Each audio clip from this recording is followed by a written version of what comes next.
A young man named Arhan is filled with a desperate fury, trying to destroy an ancient family heirloom. But when the forge fails, he resorts to a method no man should be capable of. His rage is born from a childhood promise, a burden placed on him by his father. He was told the legend of his family, the Caravans, hailed as the kingdom's invincible protectors, and that Arhan's singular mission was to restore their lost glory. But, as an adult, Arhan has come to believe those stories are nothing but lies. After years of research, he found no proof their so-called legendary family ever even existed. He's already found his own version of glory, a simple, peaceful life with the people he loves. He is their kind young lord, promising to bring his friend Kun his favorite apples from the market. He even remembers a birthday gift for a villager's young daughter. As he rides off on a simple errand, he believes this perfect, happy life will last forever. He was wrong. In his absence, a silent killer appears with a chilling decree: this land must be erased. In a single, blinding flash, the golden fields are painted red with the blood of the innocent. When Arhan returns, the gifts he so carefully chose fall from his trembling hands. He stands alone in a field of death, his entire world slaughtered while he was away. As the full horror of the massacre sets in, the young lord finally breaks. But a dying servant reveals the terrifying truth. The attacker's message was that the caravans must be erased. The entire slaughter took a mere 10 minutes. This was not the work of an army, but the disaster of a single swordmaster. Young Arhan Karavan returns home to a bloodbath. Overwhelmed by the slaughter of his people, his mind begins to break.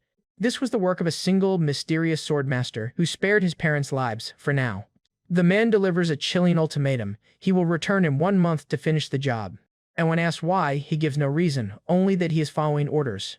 Arhan's father, the lord of the land, is shattered by his powerlessness and descends into madness.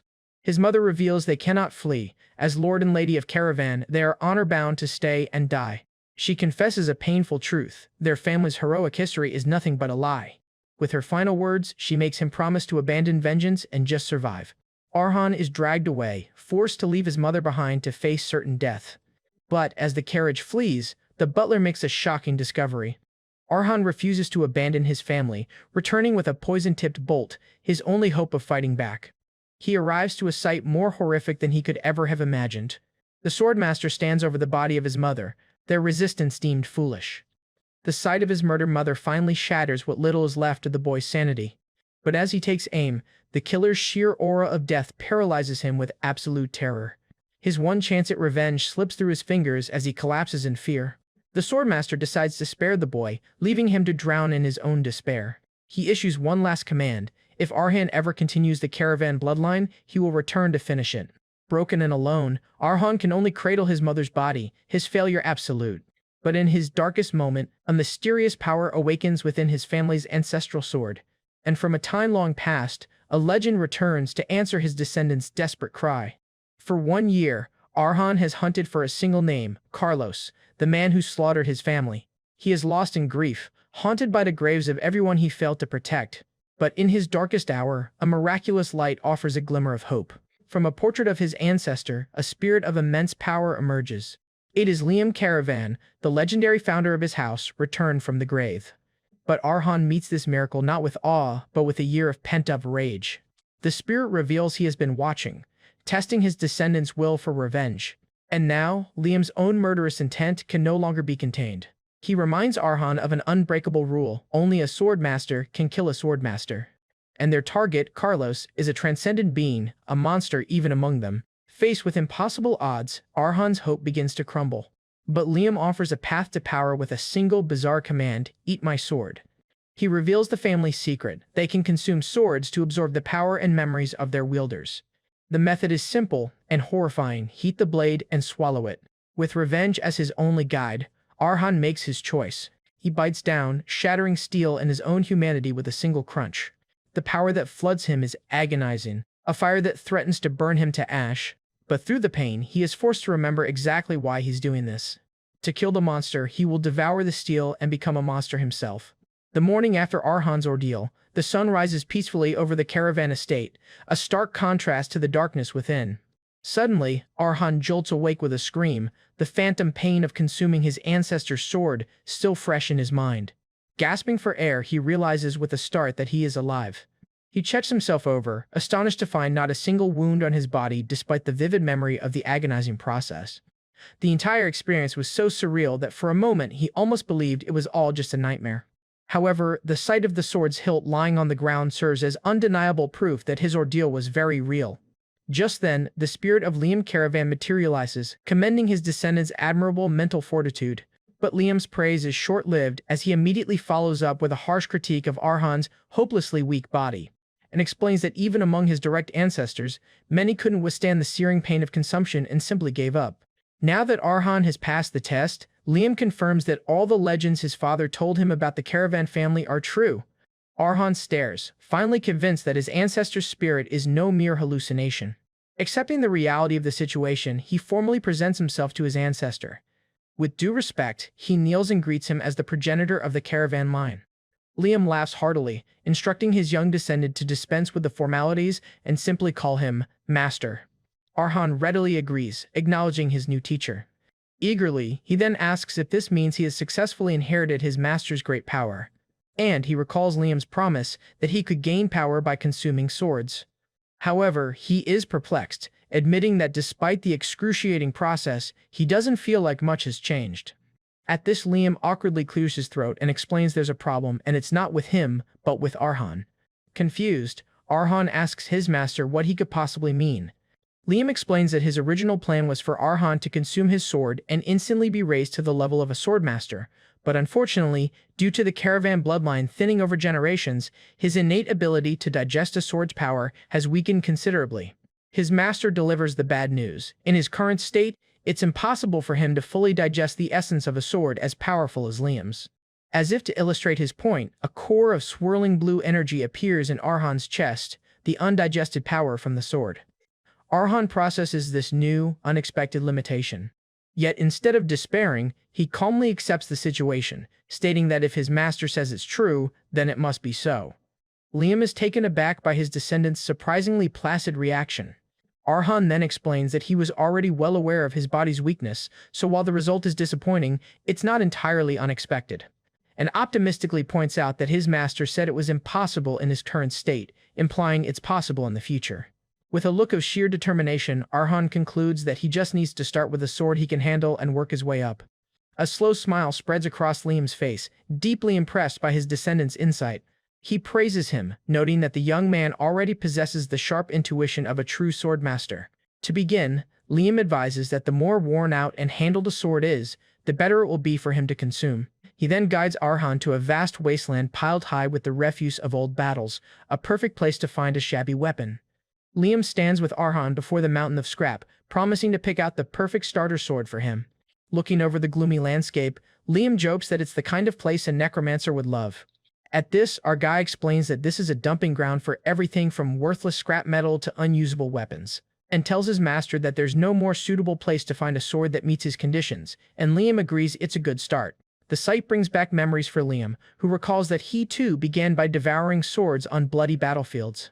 He reminisces about consuming the weapons of the fallen, swords from dead soldiers, axes caked in blood, and shattered spears. Arhan listens intently, understanding the grim path his ancestor walked.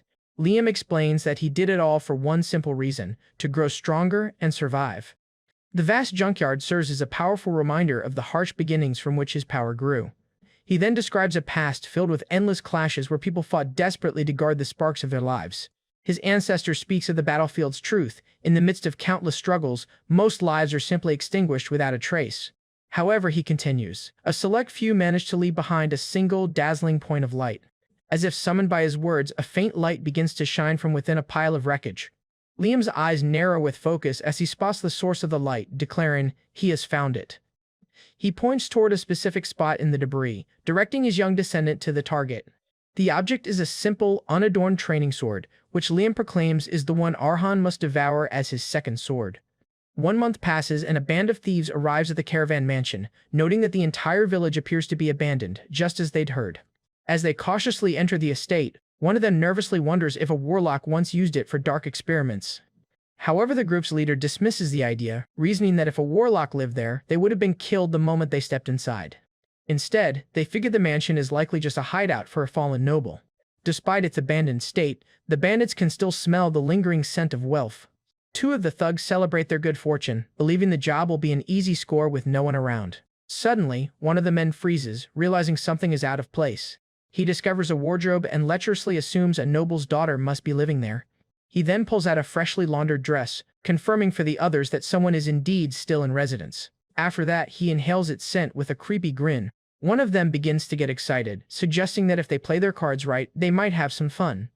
As the ruffians get rowdier, demanding to see a portrait of the lady of the house, their boisterousness is cut short. A calm, authoritative voice echoes through the hall, commanding them, "Stop."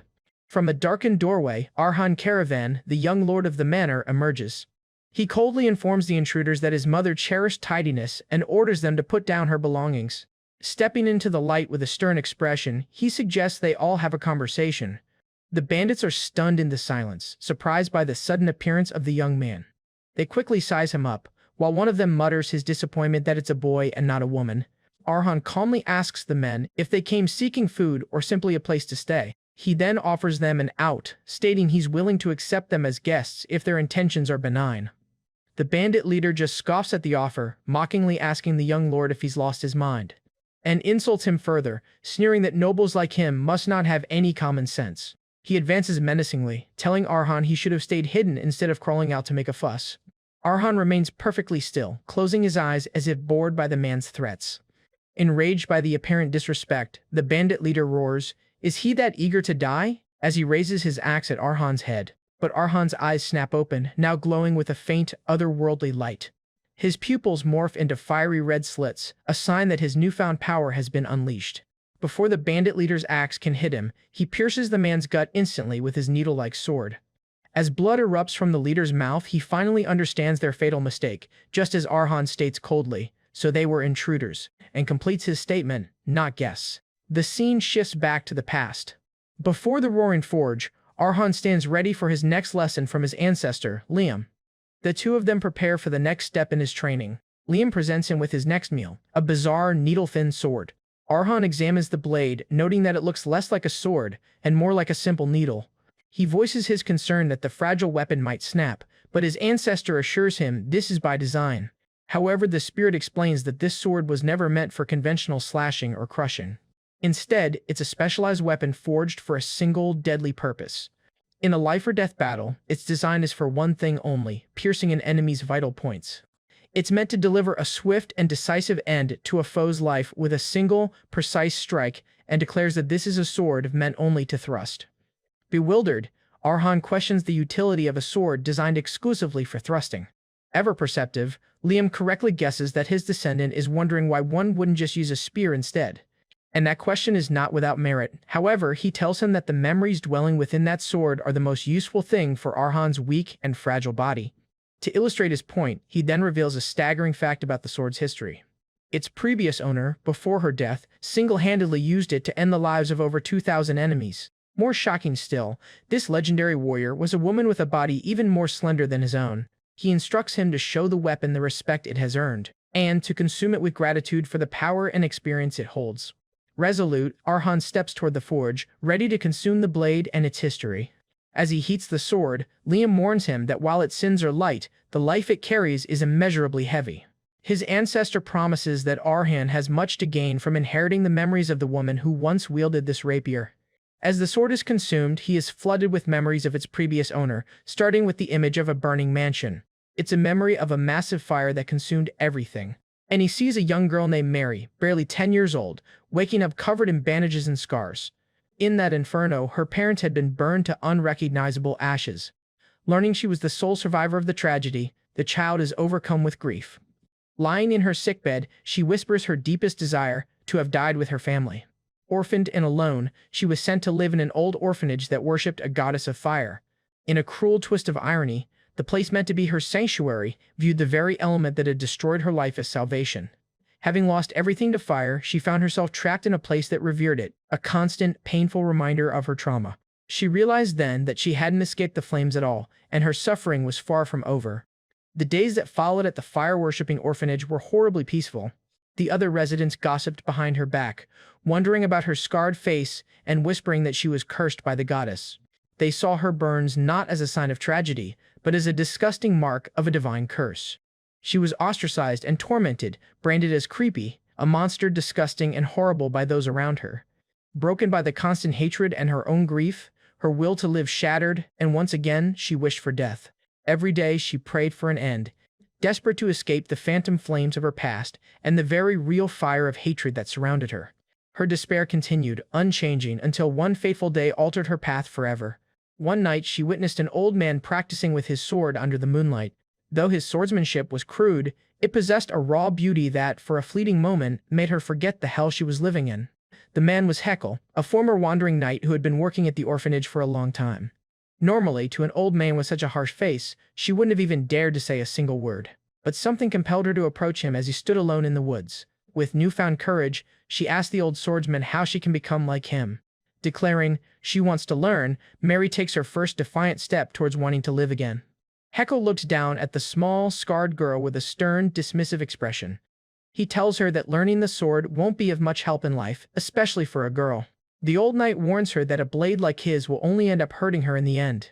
As he tries to send her away, Mary tearfully pleads her case.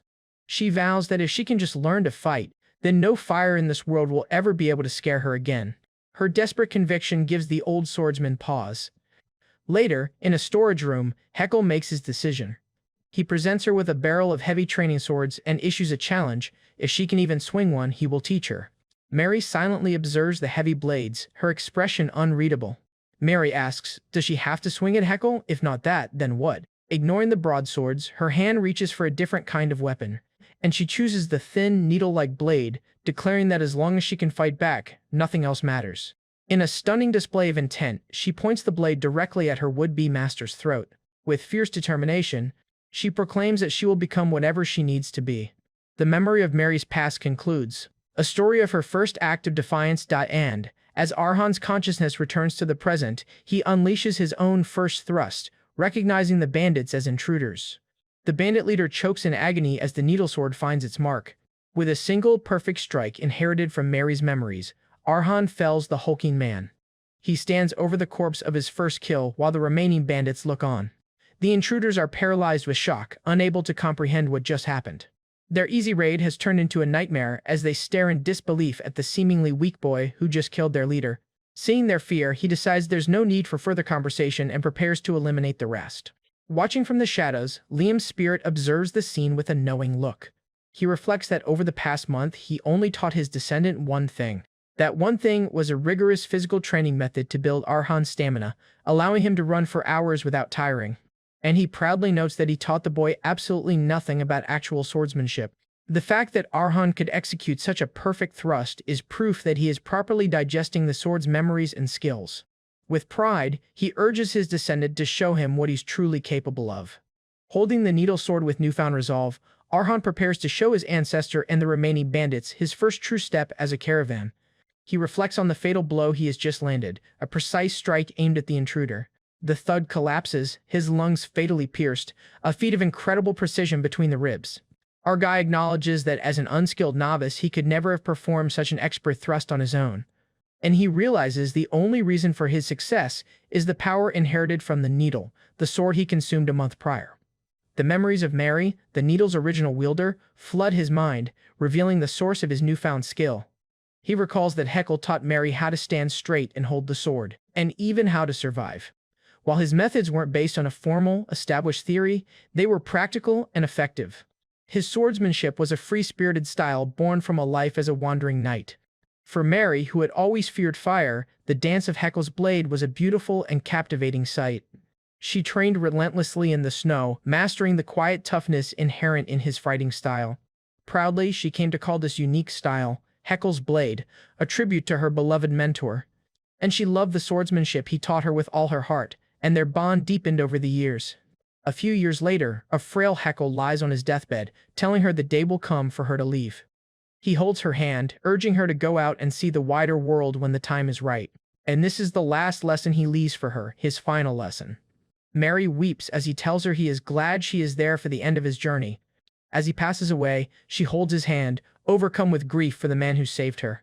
She sits by his bedside and bids her master a final, grateful farewell. Following Heckle's teachings, Mary left the orphanage and ventured out into the world, her blade her only companion.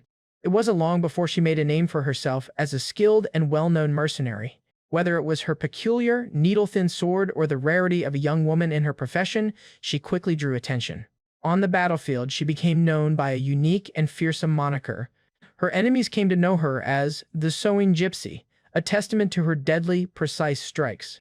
Back in the present, Arhan understands that this influx of skill and memory is the digestion his ancestor mentioned. Mary's memories flow into his mind, speaking to him and guiding his movements. The dying thug leader begs for mercy, pleading with Arhan to spare his life. But he grips his weapon, ignoring the man's pleas. Without a word, he plunges his blade into the man's forehead, showing no hesitation. With cold determination, he pulls out the blade, ensuring a clean kill. Kneeling over the body, he calmly registers that this is his very first kill. Despite it being his first time taking a life, he feels a chilling and utter lack of emotion. He is detached, seeing only the reality of the situation before him. However, he assesses that he only won because his opponent underestimated him, a mistake the remaining thugs won't repeat. He then eyes the other intruders, wondering why they haven't charged him yet. Despite having the advantage in numbers, they are frozen in place, their faces etched with fear. The spirit of Ilium appears behind him, explaining that they are simply terrified.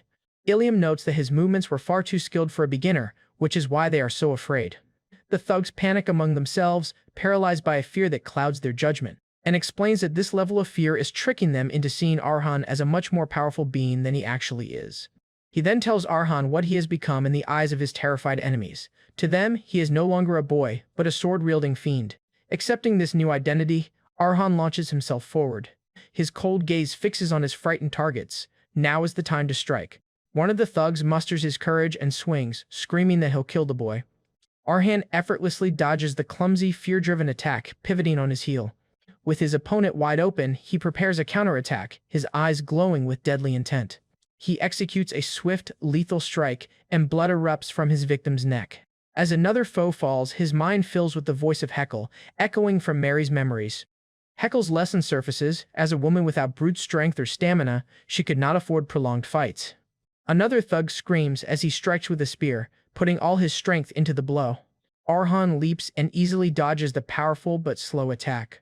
Heckle's voice continues in his mind: she had to end the fight on the first, or, at the latest, the second attack. Applying this lesson, he closes in and drives his blade into the thug's arm. The thug's eyes widen in shock and pain as the needle-like sword finds its mark. With a final, decisive upward thrust, Arhan pierces his enemy, just as Heckle had taught Mary. Heckle's core philosophy echoes in his mind, to focus not on what one lacks, but on making one's strength shine. The remaining thug watches in horror as his comrades are cut down with terrifying efficiency. Mary's greatest strength, now his, was her natural flexibility, the body of a dancer. This flexibility allowed her to launch attacks from any posture and from any angle, making her movements unpredictable and deadly. Channeling her unique style, Arhan flips through the air in a graceful, acrobatic motion. And he descends upon the final thug, his blade poised to strike from an impossible angle. The man screams as Arhan's blade pierces his head, and he declares that he can take aim at the enemy's life. Our guy lands silently as the last of the intruders falls to the ground behind him. After that, he turns his attention to the last one, who trembles in utter disbelief and terror. In his final moments, he sees not a boy, but a terrifying, murderous fiend. Under the pale moonlight, Arhan finishes his grim task. After burying the bodies of the thugs he killed, he is confronted by his ancestor. Ilium appears before the exhausted young man, asking if he has finally cast away his doubt about the caravan way, and explains that with the stamina gained from digesting a sword, Arhan is now strong enough to handle low-level threats. Just then, he confidently states that 4 untrained thugs are opponents he can now easily handle alone. He proudly proclaims that a caravan, when faced with a life-or-death battle, only grows stronger. Arhan realizes with a jolt that everything his master has told him about their power is true. He remembers that as the fight progressed, his body grew more flexible, and the memories of the swordswoman Mary became crystal clear. By channeling her experience, he now understands the feeling of fighting against the entire world alone. He wonders if this incredible growth in the heat of battle is what Ilium meant by the power of digestion. At this, Ilium gravely reassures his descendant, stating that when it comes to the sword, he never lies, and warns him that his future will be a series of trials so painful he'll wish for death. His warning intensifies, promising that future hardships will make today's battle feel like a blessing. Despite the grim forecast, he asks if Arhan is still willing to walk this arduous path. Arhan clenches his fist, his resolve unshaken, declaring that any path is worth it if it leads to Carlos's throat. With unwavering determination, he accepts his fate and fully embraces Ilium as his master. But his confidence is immediately shattered as he finds himself in a new, terrifying situation. Gasping for air as he clings to a sheer cliff face, he begins to question if this is truly the right path. His new training regimen, a brutal free climb up a massive cliff, pushes him to his absolute limit. As rocks crumble beneath his grip, he struggles up the desolate, towering cliff. Clinging precariously to the cliffside, his resolve wavers, as he once again questions his master's methods. Ilium appears beside him, chiding him for letting doubt return so soon after his declaration. However, he concedes that Arhan's tendency to question everything has been a strength of his since childhood. While acknowledging it as a strength, he notes that it is a trait they will eventually need to address. However, Ilium decides to answer his unspoken question about the purpose of this training. He begins his lesson explaining the first two ranks, the sword beginner and the talented swordwalker. He continues describing the sword runner, a linchpin of the battlefield, and the sword expert, a hero who can turn the tide of battle alone. Above them all is a rank that reigns supreme over all swordsmen. This final stage is a being so powerful they are revered as a god. A legion of knights kneels before the might of such a being. This ultimate state, the achievement of the mind sword, is known as a swordmaster. Ilium then poses a question to his descendant. Among these ranks, where does he believe he belongs? Arhan smirks, admitting that while a bold answer is expected, he knows his own level all too well, and explains that the prerequisite to becoming a swordmaster is wielding mana, which requires a vessel, a second heart called a mana heart. Since he has yet to form a mana heart, he humbly admits he doesn't even qualify as a beginner, impressing Ilium with his self-awareness. Ilium confirms his assessment, calling him a novice among novices, and reveals that this training is to bring him to the beginner level.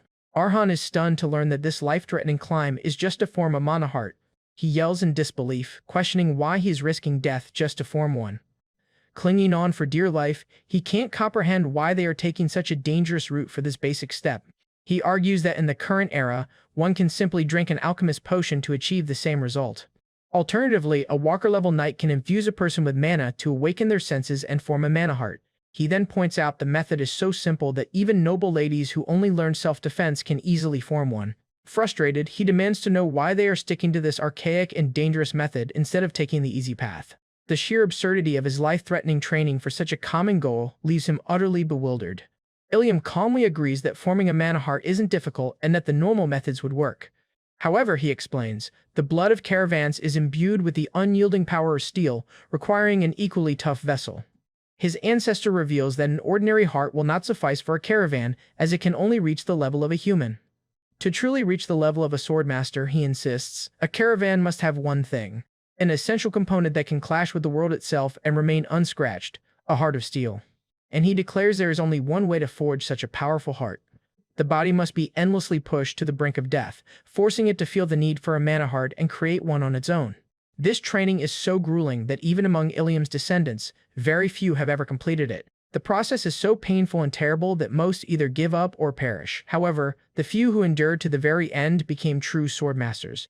Having explained the stakes and the reward, Ilium asks a collapsed Arhan if he's feeling motivated. A surge of determination flows through Arhan as he grips the rock. With a fierce grin, he declares that he's feeling more than a little motivated. Pleased with his descendants' resolve, Ilium smiles, reiterating that he never lies when it comes to the sword. He promises Arhan that the mana heart he forges through this trial will be different. The scene shifts to a different location under the full moon, the eastern village of Campbell, in the Verdi region. Inside a local tavern, patrons whisper rumors about the eerie western village of Caravan. One man notes that no one has been seen there for a year, calling it a creepy place. A rumor is spreading that something resides in the village. This something is said to be dangerous, as all the ruffians who have ventured there have never returned. Theories about the disappearances range from monster waves to necromancers, but they all share one conclusion. The warning is clear. If you don't want to die, stay out of the western village. At another table, a mysterious masked man silently listens to the tavern gossip. Intrigued by the tale of a village where entry means death, the masked man puts down his drink. The man is cloaked, with a distinct scar on his lip. He wipes away blood, seemingly from a recent fight, and seems unfazed by the tavern warnings. With a determined look, the mysterious cloaked man decides this deadly village is the perfect place for him. Arhan recalls the brutal month of training he just endured, which included grueling exercises like holding onto a cliff with only his left hand. Under his ancestor's spectral supervision, he dealt with any trespassers on the caravan estate, all while pushing his body to its absolute limit. He endured excruciating muscle pain from his physical training, pushing boulders even on days when it was a struggle just to lift his arm. Without missing a single day, he poured all his might into the grueling regimen laid out for him. He pushed forward with everything he had, determined to grow stronger. The strain is evident as he grips the rock face, sweat dripping from his fingers, and just like that, a month passed. He reflects on whether that absurd training was enough for him to form a mana heart. Sighing in disappointment, he admits to himself that unfortunately he did not succeed. However, as he looks down at his hand, he senses that something has changed. Despite his failure to form a mana heart, he knows a change is clearly taking place within him. It is a change in his very perception when he recalls his past fights with ruffians. One of the most significant changes is that his senses have become incredibly sharp. His eyes can now track incoming attacks with a newfound, supernatural clarity. During the battles, his senses are so sharp that he can effortlessly weave through a flurry of attacks. And he realizes it's not just his five senses like sight and hearing that have been enhanced. His judgment and concentration in combat situations have also improved dramatically. He's now able to perceive and dodge attacks from his blind spots with ease. And his overall combat ability has become incomparable to what it was before. He discovers that whenever he wields the needle and focuses intensely on a single point, for just a brief moment, the world around him warps. As he launches himself at an opponent, a strange phenomenon occurs. In this state of hyper-focus, it feels as if time itself has stopped for everyone but him. This perceived time dilation allows him to move and counterattack while his enemy is seemingly frozen in place. He easily dodges the swing, closing the distance as if in a stopped moment. His opponent's eyes widen in disbelief at his impossible speed. With surgical precision, his weapon finds its mark. His eyes remain cold and steady as he executes a series of lethal strikes. The opponent is struck in multiple vital points almost simultaneously. The man collapses, his life extinguished in an instant. Arhan understands that the difference between the him of the past and the him now is just one thing. The crucial change, the source of his newfound power, is that he can now feel mana. The needle, a weapon from a consumed sword, lies on the ground after the training session. The training grounds are littered with swords he has consumed, standing like tombstones in the dust. Our guy remarks on how astonishing it is that he achieved this state without even forming a mana heart or becoming a sword beginner. While acknowledging the power of the needle, he admits that his own rapid growth is truly remarkable. Arhan asks his master what kind of power he will possess when he finally reaches the next level. Liam calls his current abilities trivial, but agrees to explain the stages of power that await him. He explains that once Arhan forms a mana heart and becomes a sword beginner, he will begin to understand the true depths of power, and states that only then will he be on equal footing with the original owner of the needle. After becoming a beginner, the next step involves using a path from the mana heart to enhance one's physical abilities. This allows one to reach the realm of superhumans, a level known as a swordwalker. Liam sternly warns that despite it being the next stage, the power gap between a beginner and a swordwalker is vast. Arhan confirms that he understands. Using his newly sharpened senses, he then asks his master if his perception of a powerful presence is correct, and asks if the man who recently entered the territory and settled nearby is.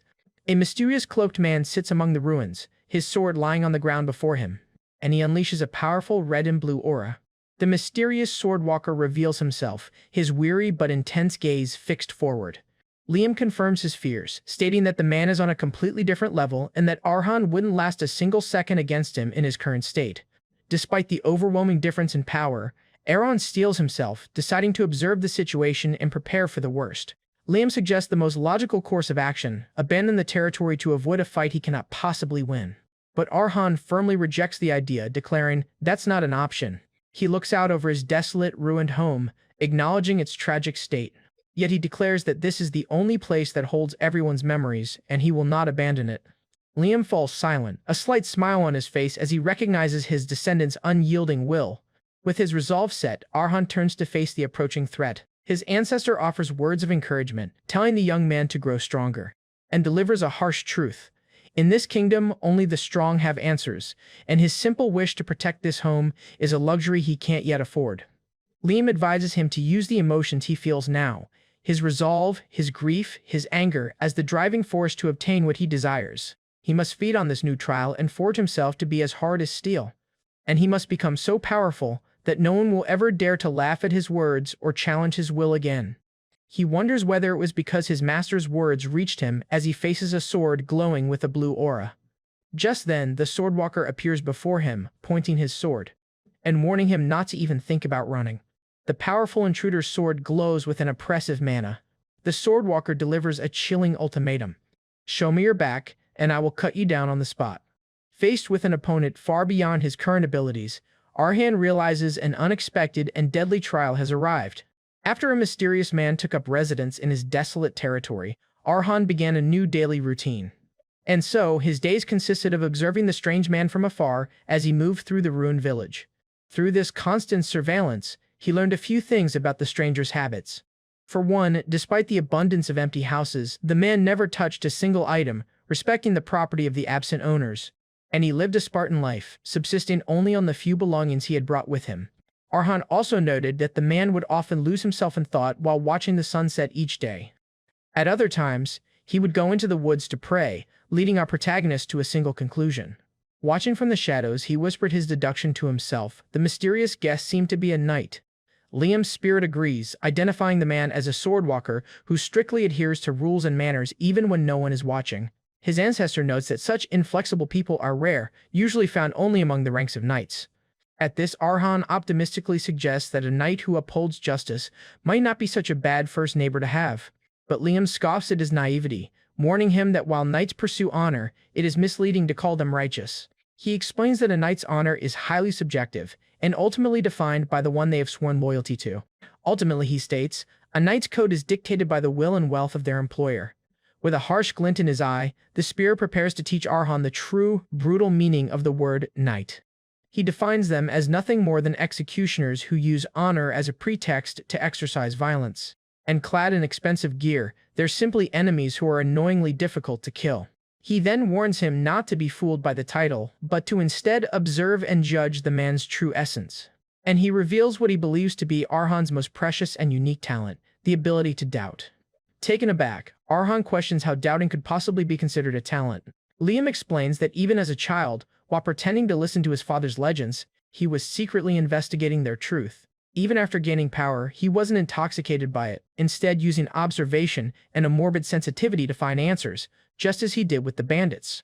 His ancestor defines doubt as the refusal to be swayed by appearances, and the drive to use any means necessary to reach the truth. He then proclaims that those who cannot doubt will never be able to cross their own limits. With newfound understanding in his eyes, Arhan listens as Liam tells him this very trait is his true talent for the sword. He accepts the lesson, quietly saying, "Understood." Promising to keep his ancestors' words in mind, he turns his attention back to the praying swordwalker. It was time to put the lesson into practice. Despite all his observations, he had never fully let his guard down around the strange man. So, after determining the man was unlikely to be an intruder, Arhan decided to approach him slowly, and his goal was simple, to invite the man to be his neighbor. But his plan was about to be completely derailed.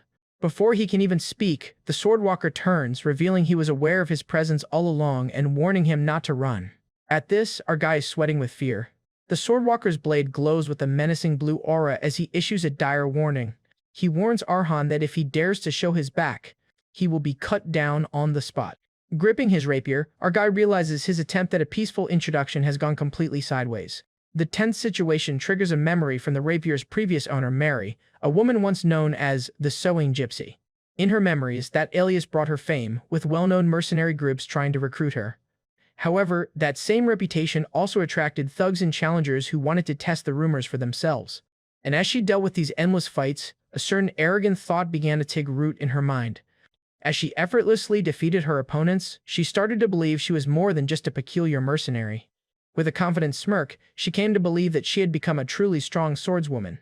However, the moment that shattered her arrogance, symbolized by the broken tip of her sword, was swift to arrive. A knight of the Red Hawks appeared before her, addressing her by her famous alias. He mockingly called her nickname fitting for such a feeble sword, belittling her pride.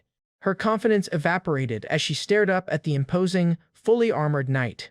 With a single, effortless move, he grabbed her, dismissing her as nothing more than a lowly mercenary. He even sneered that if she weren't a woman, he'd have killed a bugs like her on the spot. And he declared that the only reason she survived was because of the Red Hawk Knight's rule against killing women and children. Tossing her aside, he told her to spend the rest of her life being grateful for their chivalry. In that moment of defeat, she felt the crushing weight of an immeasurable wall. It was the insurmountable wall that stood between a mercenary like her and a true knight. Back in the present, Arhan realizes that the knight who defeated Mary must have also reached the stage of the Swordwalker. He swallows nervously, understanding that the Mary in his memories was far stronger than he is now, yet she was still defeated in an instant. As the Swordwalker draws closer, Arhan is overcome with an overwhelming sense of death. This feeling of impending doom is even more vivid than when he hung from a cliff to train his senses. Yet, this immense pressure causes his heart to pound not with fear, but with a surge of newfound power. Instead of faltering, his very heart seems to grow stronger in the face of mortal danger. His eyes glow with a blue light as he realizes his perception has evolved, finally allowing him to see it. He can now perceive the realm of a superhuman, a power accessible only to those at the level of a Swordwalker. And he can see the man's mana flowing outside his body like an aura, amplifying his every offense and defense. And in a flash of insight, he envisions his own immediate and absolute defeat. He now truly understands the overwhelming power gap represented by the Swordwalker's path. The Swordwalker finally speaks, questioning why he was being watched and mentioning the rumors of an attacker in the area. And he demands a valid reason for the surveillance, warning that he will be considered an enemy otherwise. Arhan calmly explains his reason. He was watching to determine if the man was a guest or an intruder. The knight responds, he finds that hard to understand. Be more specific. Arhan explains that he is a resident who was born and raised here, and recounts how a year ago his village was ruined and his neighbors vanished while he was away. The Swordwalker listens as he explains that barbarians have since invaded, threatening the village and his very life. Choosing his words carefully, he claims to have dealt with all previous intruders himself, conveniently omitting the details of his unique abilities. After that, he clarifies that he only observed from a distance because the knight's power was so immense that a careless approach would have meant certain death. He then explains his simple, two-pronged plan: invite him to be a neighbor if he was a guest, or devise a new strategy if he was an intruder. At this, the Swordwalker questions his resolve, asking if he was truly prepared to fight, despite knowing the massive difference in their skills. But Arhan stands his ground, declaring that this land holds a lifetime of memories and is too precious to simply abandon. The knight's stern expression breaks for a moment, clearly surprised by the young man's conviction. He acknowledges his deep connection to the land, quietly repeating the words, "A precious place." With a look of newfound understanding, the Swordwalker remarks that the young master has clearly endured great hardship. He agrees that if they are to be neighbors, it's time for him to state his own position, and he asks him to sheathe his weapon so they can talk openly. With his face shadowed, Liam's voice echoes in his mind, reminding him that a heart of steel is forged only by endlessly pushing oneself to the brink of death. His ancestor's challenging question, "Are you feeling motivated yet?" replays in his memory, testing his resolve. And so, despite his desire for peace, Arhan apologizes and refuses to lower his sword. He explains that he can't fully trust the knight yet, and needs his weapon for self-defense. The Swordwalker points out the futility of this, stating that the small sword would be meaningless against him. Then he reveals his own dilemma: as a knight, being the first to sheathe his sword in a standoff would tarnish his honor. Arhan understands his code, but firmly states that he cannot back down either. The memory of kneeling in terror before Carlos flashes through his mind, a moment of ultimate surrender. With unwavering determination in his glowing eyes, he declares that he has sworn never again to kneel in fear and give up before a fight has even begun. The mysterious Swordwalker and Arhan stand facing each other at dawn, ready for their duel. The walker internally sizes up his opponent, noting the boy looks delicate enough to be mistaken for a girl. Yet, despite his slender build, he observes that the boy's body shows clear signs of grueling physical training. He continues his assessment, recognizing that while his frame is flimsy, his balance is impeccable, and concludes that the boy has no proper swordsmanship training, just an unorthodox style that pours everything into the first strike, barely at a beginner's level. He confidently dismisses him, concluding that the boy poses not even the slightest threat. He then assumes the boy must also be aware of the massive power gap between them, and yet he's baffled by the unwavering determination burning in his young opponent's eyes. A glint of power shines in the young man's eyes as he prepares to face the impossible. Ready to engage, the Swordwalker exhales a breath tinged with his powerful blue aura. He levels his sword, preparing a measured response to the boy's challenge. His aura intensifies, a silent warning that a half-hearted response simply won't do. While Arhan holds his ground, the walker closes the distance between them in an instant. He then leaps into the air, preparing a downward strike against his seemingly outmatched opponent.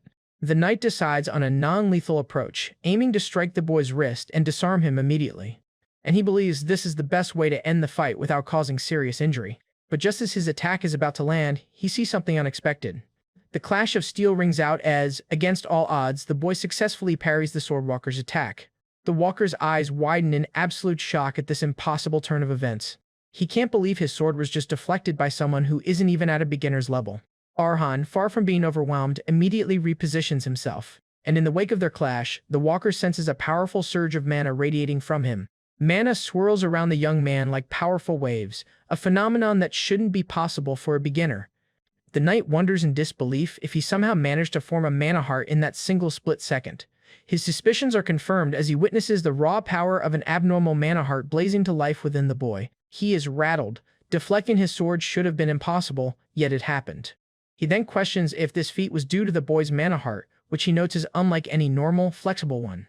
Instead, his mana heart is astonishingly rigid and solid, like a sharp crystal. The knight aptly names it in his mind, a heart of steel. As the dust settles, the walker remains uncertain about what just transpired. But one thing is crystal clear, a counterattack is coming. And he braces himself, sensing that the boy's next move is a strike containing his entire being staked on his very life. Arhan, however, knows the truth behind his miraculous defense. He admits to himself that blocking the knight's sword wasn't due to his own skill. It was nothing more than a complete fluke, and the sweat of a near-death experience beads on his brow, and correctly deduces that it was only possible because the knight had no intention of hurting him, aiming for his wrist with minimal force. Using his hyper-perception, he predicted the attack's trajectory and thrust his own needle-like sword into the narrow gap. The gamble paid off, successfully blocking the strike in a shower of sparks. But the price for that miracle is steep. The impact feels like he collided head-on with the speeding carriage.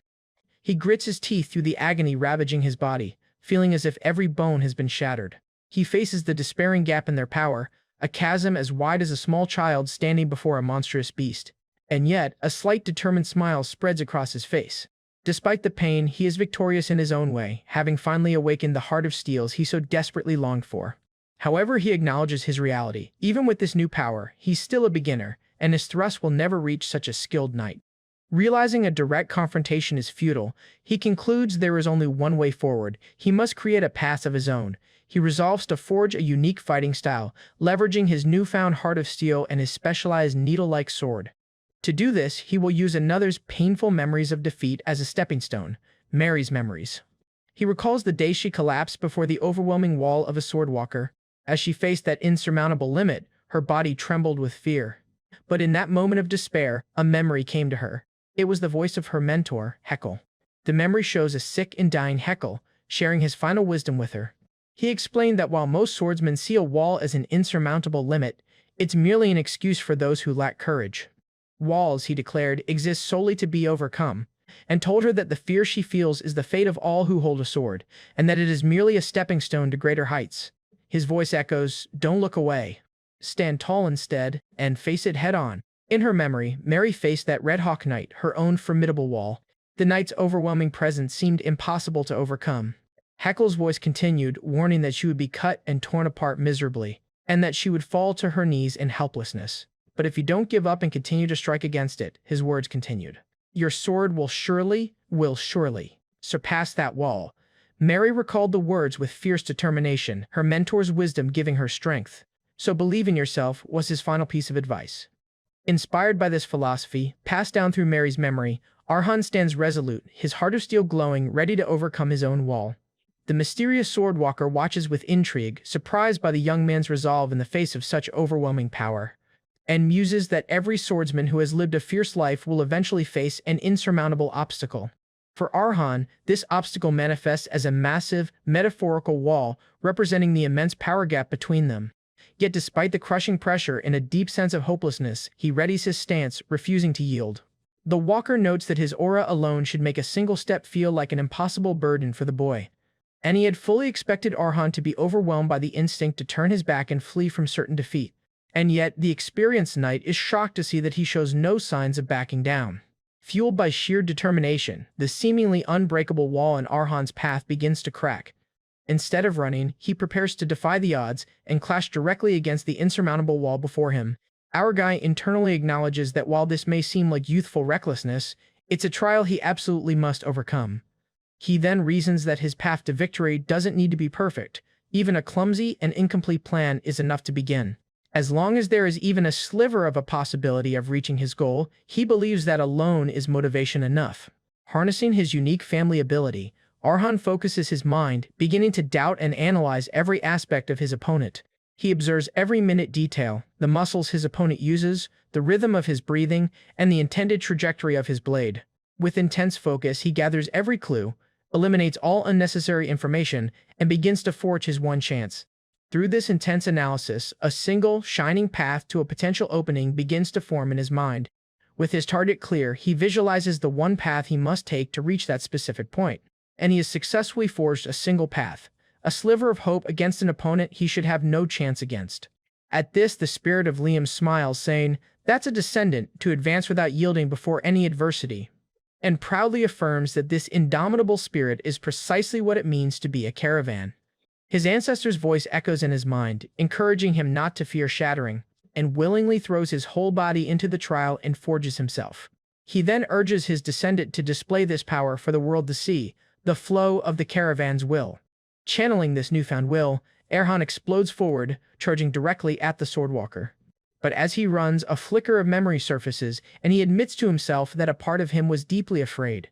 Suddenly, his consciousness is flooded with the memories of Mary, the needle's previous owner, as her will and emotions merge with his own. She relives her tragic past, understanding that being the sole survivor of the fire was only the beginning of her hardships, and he feels her despair, the days she couldn't look in a mirror, and the moments when even breathing felt like a burden. And through her pain, he comes to a profound realization about what she truly feared. It wasn't the fire she feared, but her own weakness, her tendency to constantly run away. Embracing her ultimate decision to stand and fight, Arhan resolves to push forward with an unwavering thrust. Just then he witnesses visions of all that she lost to the fire that consumed her world, her daily life, her family. He feels the crushing weight of her future being stolen from her by the tragedy. Now, he fully understands the world filled with fire that she had to navigate alone. Channeling her final conviction, Arhan screams, knowing there is only one answer to whether he will pierce through this wall. The only answer is action, a single, decisive thrust born of absolute resolve. Unified with her spirit, he is no longer afraid of the fire, the world, or the insurmountable odds before him. And he accepts that even if he collapses, even if he can't possibly win, he now has the strength to face his fate head-on. Without flinching, however, the mysterious Swordwalker readies himself to meet the desperate, all-or-nothing charge. With grim determination, the two swordsmen rush toward each other for the decisive clash. In a blur of motion, his rapier meets the Swordwalker's powerful blade. The two weapons are about to collide with immense force. A deafening clang rings out as steel crashes against steel. The overwhelming power difference is made clear as his rapier shatters into dozens of pieces. The remnants of the broken blade spin through the air. In his mind, he hears Mary's spirit speaking to her deceased mentor, Heckle. She tells him that she followed his advice and finally ventured out into the world. A brief memory of a peaceful night sky fills his vision. Her memory recalls the two things Heckle left her, his teachings and the single needle she wielded, and she reflects on how she became free like him, yearning for the life of a wanderer. However, with a hint of sorrow, she questions if she ever truly lived that life. She then remembers a harsh world, filled with monsters stronger than her and walls that couldn't be overcome by will alone. But she still says Heckle, she can say that much. Until the very last moment of her life, there wasn't a single wall in her path that she ever turned away from. She recalls her promise to Heckle that they would meet again in the flames, where she would finally tell him her story. With tears in her spiritual eyes, she begins her story to him. Heckle, I'm... The memory flashes to her running toward her master. And her final thought completes the sentence, a declaration that she is not afraid of the fire anymore. As her soul finds peace, a single final tear escapes, representing the release of all her past burdens. Having fully understood and empathized with her life and unwavering will, Arhan completes the final step as the digestion of the needle is complete. In the quiet aftermath of a desperate duel, embers from a campfire drift into the twilight sky. Arhan's eyes flicker open, the intensity of the recent battle slowly fading as consciousness returns. Lying on the ground, he groans, finally coming to his senses after being overwhelmed in the fight, and he realizes that he must have lost consciousness. As he sits up, he discovers the knight's robe draped over him, a gesture that only deepens the mystery of his opponent's motives.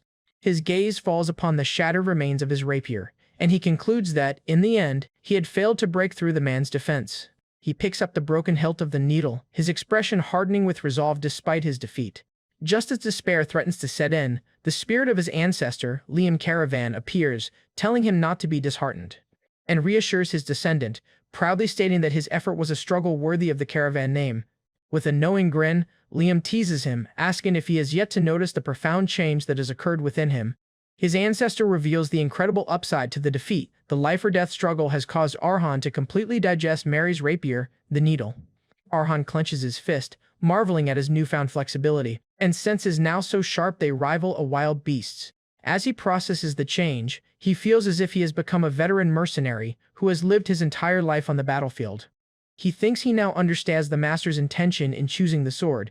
It's not just for its strength and technique, and realizes that by consuming the sword, Liam wanted him to experience and inherit the entirety of Mary's life. The ultimate lesson was not about skill, but about absorbing the will to never give up, even in the face of immense trials. However, he has now fully assimilated Mary's indomitable spirit, the true power hidden within her weapon. He sighs, wryly asking his ancestor if it would have hurt to explain things more clearly from the start. But their conversation is cut short as the imposing figure of the Swordwalker suddenly appears before them. The knight calmly notes that Arhan has regained consciousness. Arhan jolts as the Swordwalker says he just went to fetch some drinking water. The knight smiles apologetically, remarking that it seems there are still misunderstandings between them. Despite his new strength, Arhan instinctively jumps into a defensive stance, brandishing the broken hilt as a last resort. Just then, Liam tries to de-escalate the situation, assuring Arhan that the man is not the kind to cause him harm. But Arhan remains tense and suspicious, and Liam concedes that given his descendants' past trauma, his caution is understandable. Even the knight acknowledges Arhan's hesitance, understanding that it can't be easy for him to lower his guard. As a gesture of goodwill, he offers to tell his own story first, hoping to earn the young man's trust. He promises to explain why he came to this desolate land and prove that he is not a threat. Arhan watches in confusion as the man begins to remove his outer garments, wondering what he is doing. At this, the knight asks for permission to formally introduce himself. He then reveals his name is Patel, a retired knight and a wanderer with nowhere left to go. A terminally ill patient on the verge of death. He explains that even high priests have confirmed his fate, giving him a month to live at most, and he is nothing more than a mere sick man waiting for his death. With his vulnerability laid bare, Patel simply asks if Arhan will please listen to his story. Once the tension subsided, the two of them sat down by the fire to talk. Arhan soon discovered that Patel, unlike his swordsmanship, was not very eloquent, often repeating himself and telling his story incoherently. Yet despite his rambling tale, he maintained a gentle, if awkward, smile. Arhan, however, perceived the clumsiness not as a flaw, but as unadorned sincerity, and began to piece together the knight's history. After being diagnosed with a terminal illness, Patel had left the knighthood he was loyal to and set out to find a quiet place to die. He then explained his decision wasn't for some grand reason, he simply didn't want to be a burden to his comrades in his final moments. His only wish was to spend the little time he had left quietly and on his own terms. Arhan listened intently, processing the tragic story of the man he had just fought for his life. Watching from the side, Liam's spirit senses Petal's aura, concluding that there is no falsehood in his words. And his senses confirm this, as he can feel the illness actively devouring Patel's mana heart. He then explains the grim reality. Once the corruption fully encroaches upon the mana heart, Patel's life will inevitably end. Having shared his story, Patel extends his hand toward Arhan and asks what he thinks of his proposal. Arhan stares at the outstretched hand, contemplating the knight's request to be his neighbor. Patel asks plainly whether his honesty alone is enough to qualify him as a neighbor in this empty land. Rising to his feet, Arhan acknowledges that sharing such a personal and painful story could not have been easy. He then firmly grasped Petal's hand, thanking him for his honesty and formally introducing himself as Arhan. As the last resident of this forgotten land, he smiles and officially welcomes Sir Petal to the neighborhood. Meanwhile, Liam's spirit looks on, arms crossed, silently observing his descendants' decision. The ancient Swordmaster seems to approve of the young man's judgment and compassion. Having found a guardian for his home, Arhan can now look towards the future. As his heart of steel glows brightly, Petal thanks him for the hospitality. With the matter settled, Liam declares that the time has finally come for Arhan to take the next step in his training. The old spirit thinks to himself that there is no place better suited for Arhan's growth than that place, a place of blood and battle. A few days later, Arhan and Liam set out on a journey, leaving the caravan lands behind. Arhan is sitting with a pensive Liam, finding his ancestors' plan hard to understand. Just then, he questions his ancestor, admitting that he had thought that after becoming a sword beginner, he would receive direct instruction in swordsmanship. Instead, Liam has suddenly insisted that they travel to a mysterious new location. Arhan points out that with Sir Petal now guarding the mansion, there is no need to worry about intruders anymore.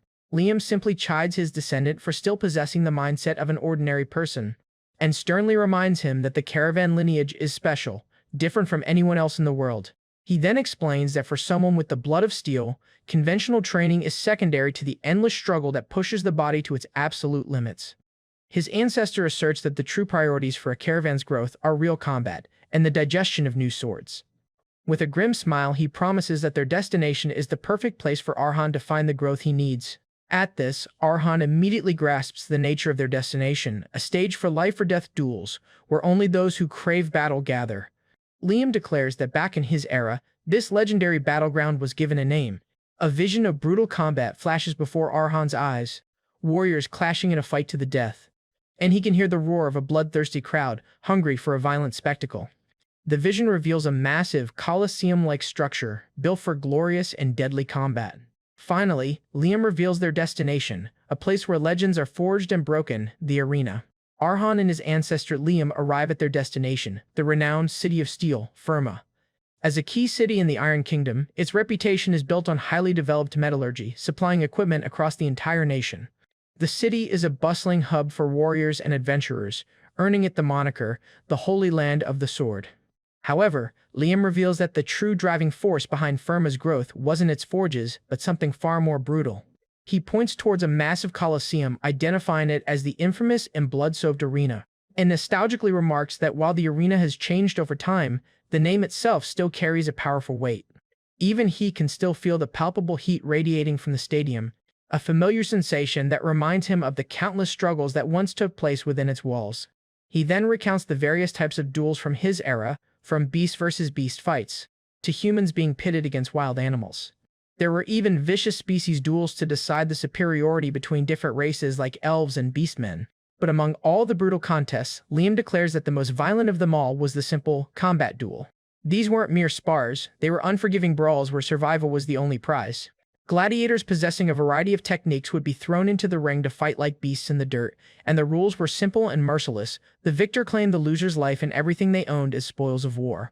Liam grimly describes the arena of his time as a place of frenzied, bloody fights to the absolute death. Spectators, drunk on the smell of blood, would gamble and roar with excitement, fueling the madness in the pit below. With a dramatic flourish, he proclaims that this is the true nature of Firma, a city of madness built upon the blood spilled by its gladiators. At this, Arhan says, "Certainly, if what my master says is true, then for growing one's power, there is no place better than this." And he sees the opportunity not only to gain combat experience, but also to devour the weapons of defeated gladiators. Liam, however, quickly tempers that enthusiasm, calling his descendants' plan far too simple-minded. He then reminds Arhan that if it were that easy, he would have already had him consume every weapon from the local trash heap to their family heirlooms. His ancestor gravely warns that blindly devouring swords is a path to ruin, as Arhan would soon be consumed by the jumbled memories within. If he isn't careful, he'll be overwhelmed by a storm of conflicting memories and ultimately lose his own identity. He then imparts a crucial lesson that will guide Arhan's growth: the sword must not control you. You should control the sword.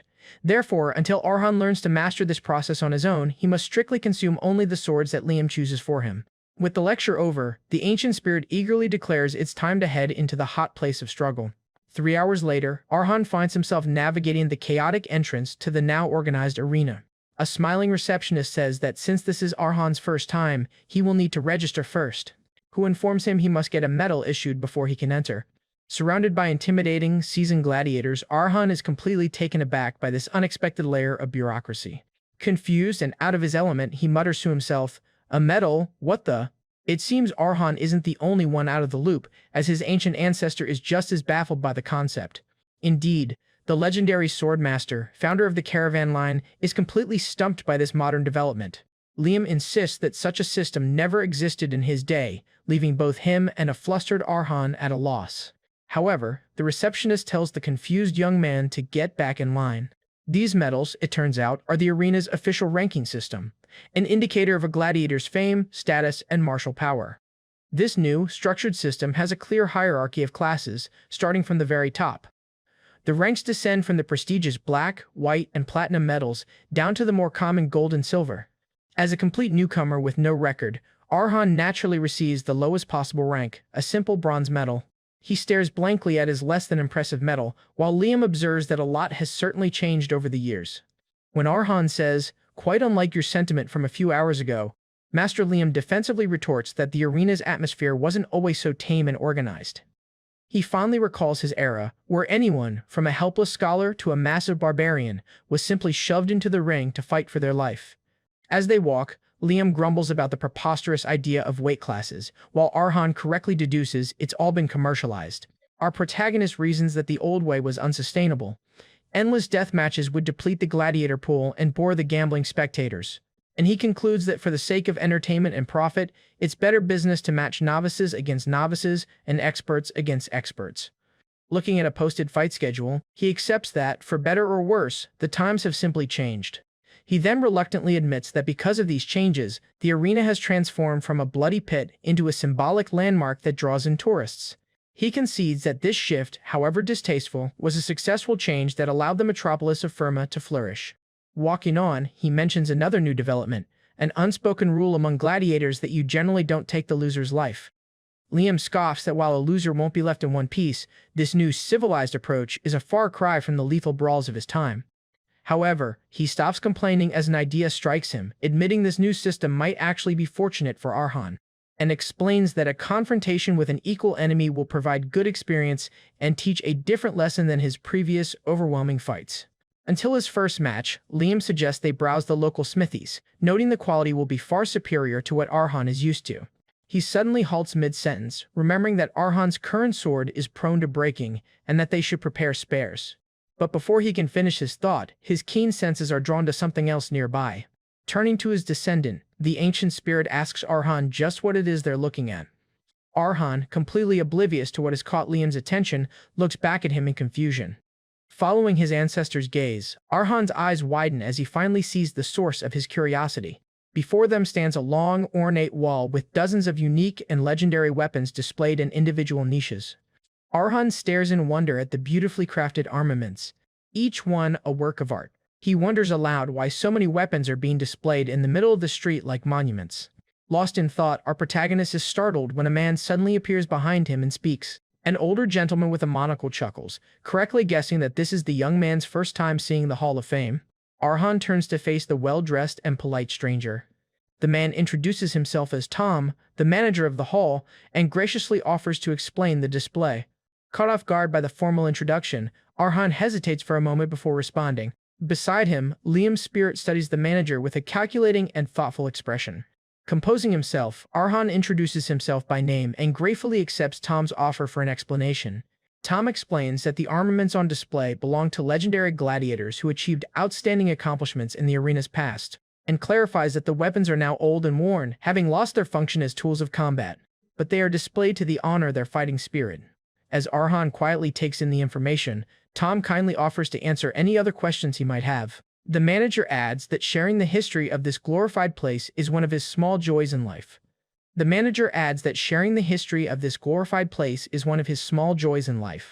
Just then, Liam's voice echoes in Arhan's mind, giving him a very specific instruction. With a greedy glint in his eye, the spirit tells his descendant to ask the manager if there's any way to possess the swords on display. Arhan's eyes widen as he instantly understands his ancestor's true, sword-devouring intention. As Liam declares he found it, the broken blade emanates a powerful purple aura as Liam reveals that this monument is the next sword Arhan must devour. The grand arena stands under the bright sun, a stage for glory and bloodshed. Arhan Karavan strides purposefully through the competitor's entrance, ready for his first trial. With a determined gaze, he steels himself for the challenges that lie ahead within the arena's walls. Inside, Tom, the arena manager, cheerfully informs him that there is indeed a way to obtain the swords displayed in the Hall of Fame, and explains that proven gladiators are granted the right to possess one weapon matching the color of their earned medal. In simpler terms, every time a gladiator's medal rank rises, they are able to claim another weapon. The manager then specifies that the broken blade Arhan has his eyes on is a particularly valuable prize. To claim it, however, our protagonist must first prove his worth and get promoted to silver rank. As they walk away, Liam's spirit declares that the hall is a veritable treasure trove for them. He then explains that while the swords may seem old and useless to others, for a sword devourer like Arhan, they are as valuable as gold. And he is pleased, noting that Arhan now has a clear goal: fight, win promotions, and secure usable swords. However, he laments that stealing them is impossible, as he's identified the manager as no ordinary man. When Arhan questions this, having only seen a kind old gentleman, Liam explains that the power gap between them is simply too vast for him to sense. He then reveals the truth he perceived with his sharpened senses. The manager, Tom, is a mighty sword expert capable of cladding himself in an absolute defense of mana. Arhan is utterly shocked to learn that the friendly manager is a warrior just one step below the rank of Swordmaster. However, Liam simply dismisses his surprise, chalking it up to the common eccentricity of those who reach such a high realm of power. He even jokes that they'll have to put their robbery plans on hold, much to his descendants' disbelief. As they continue on, Liam notes that despite the arena's changes, one core tradition has remained the same. It's a long-standing tradition for fighters to cover their faces, escaping their identities to fight purely as gladiators.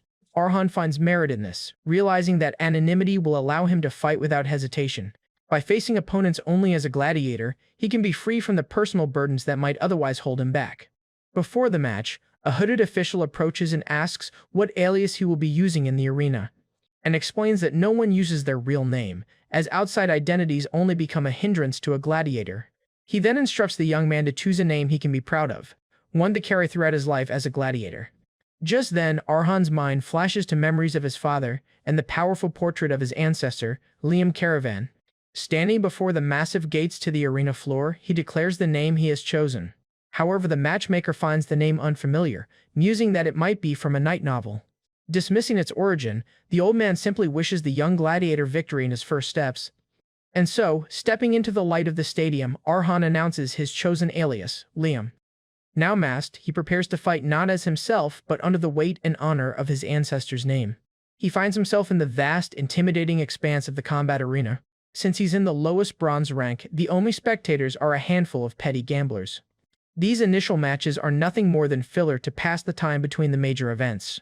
And therefore, what fills the stadium at this time is not enthusiastic cheers or applause.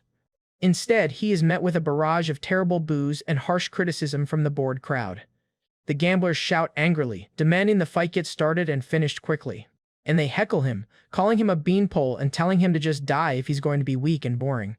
Observing the scene, Liam remarks that this contempt for the weak is a fitting display for a kingdom where only the strong rule. When his ancestor asks if he's intimidated, Arhan defiantly states he isn't, a mindset Liam approves of. Liam then delivers a heavy reminder to his young descendant. By taking his name, Arhan is now shouldering the entire history and honor of the Karavan family. With a chilling resolve, our protagonist accepts the burden, determined to win no matter what. His opponent, a hulking brute named Temur, takes his place in the center of the arena. Just then, the arena announcer begins his introductions, eager to hype up what he calls a shabby fight. He points to Arhan, mocking him as a rookie among rookies with nothing to show for himself, and then formally introduces the greenhorn gladiator making his arena debut, Liam. After that, he turns his attention to the other fighter, a man who has brutally killed every gladiator he's faced. The announcer bellows the name of the man with 3 consecutive wins, the giant gladiator, Temur. Temur flashes a cruel, confident grin, ready for his next victim. With both fighters ready, the announcer dedicates the sacred match to the goddess Lepre. Temur scoffs at his opponent's name, calling Liam a stupid name for a kid. Finding the name so weak and unimpressive, he decides it would be a waste to even use his sword on someone like Arhan. Just then, he steps forward to make a humiliating proposal to his much smaller opponent.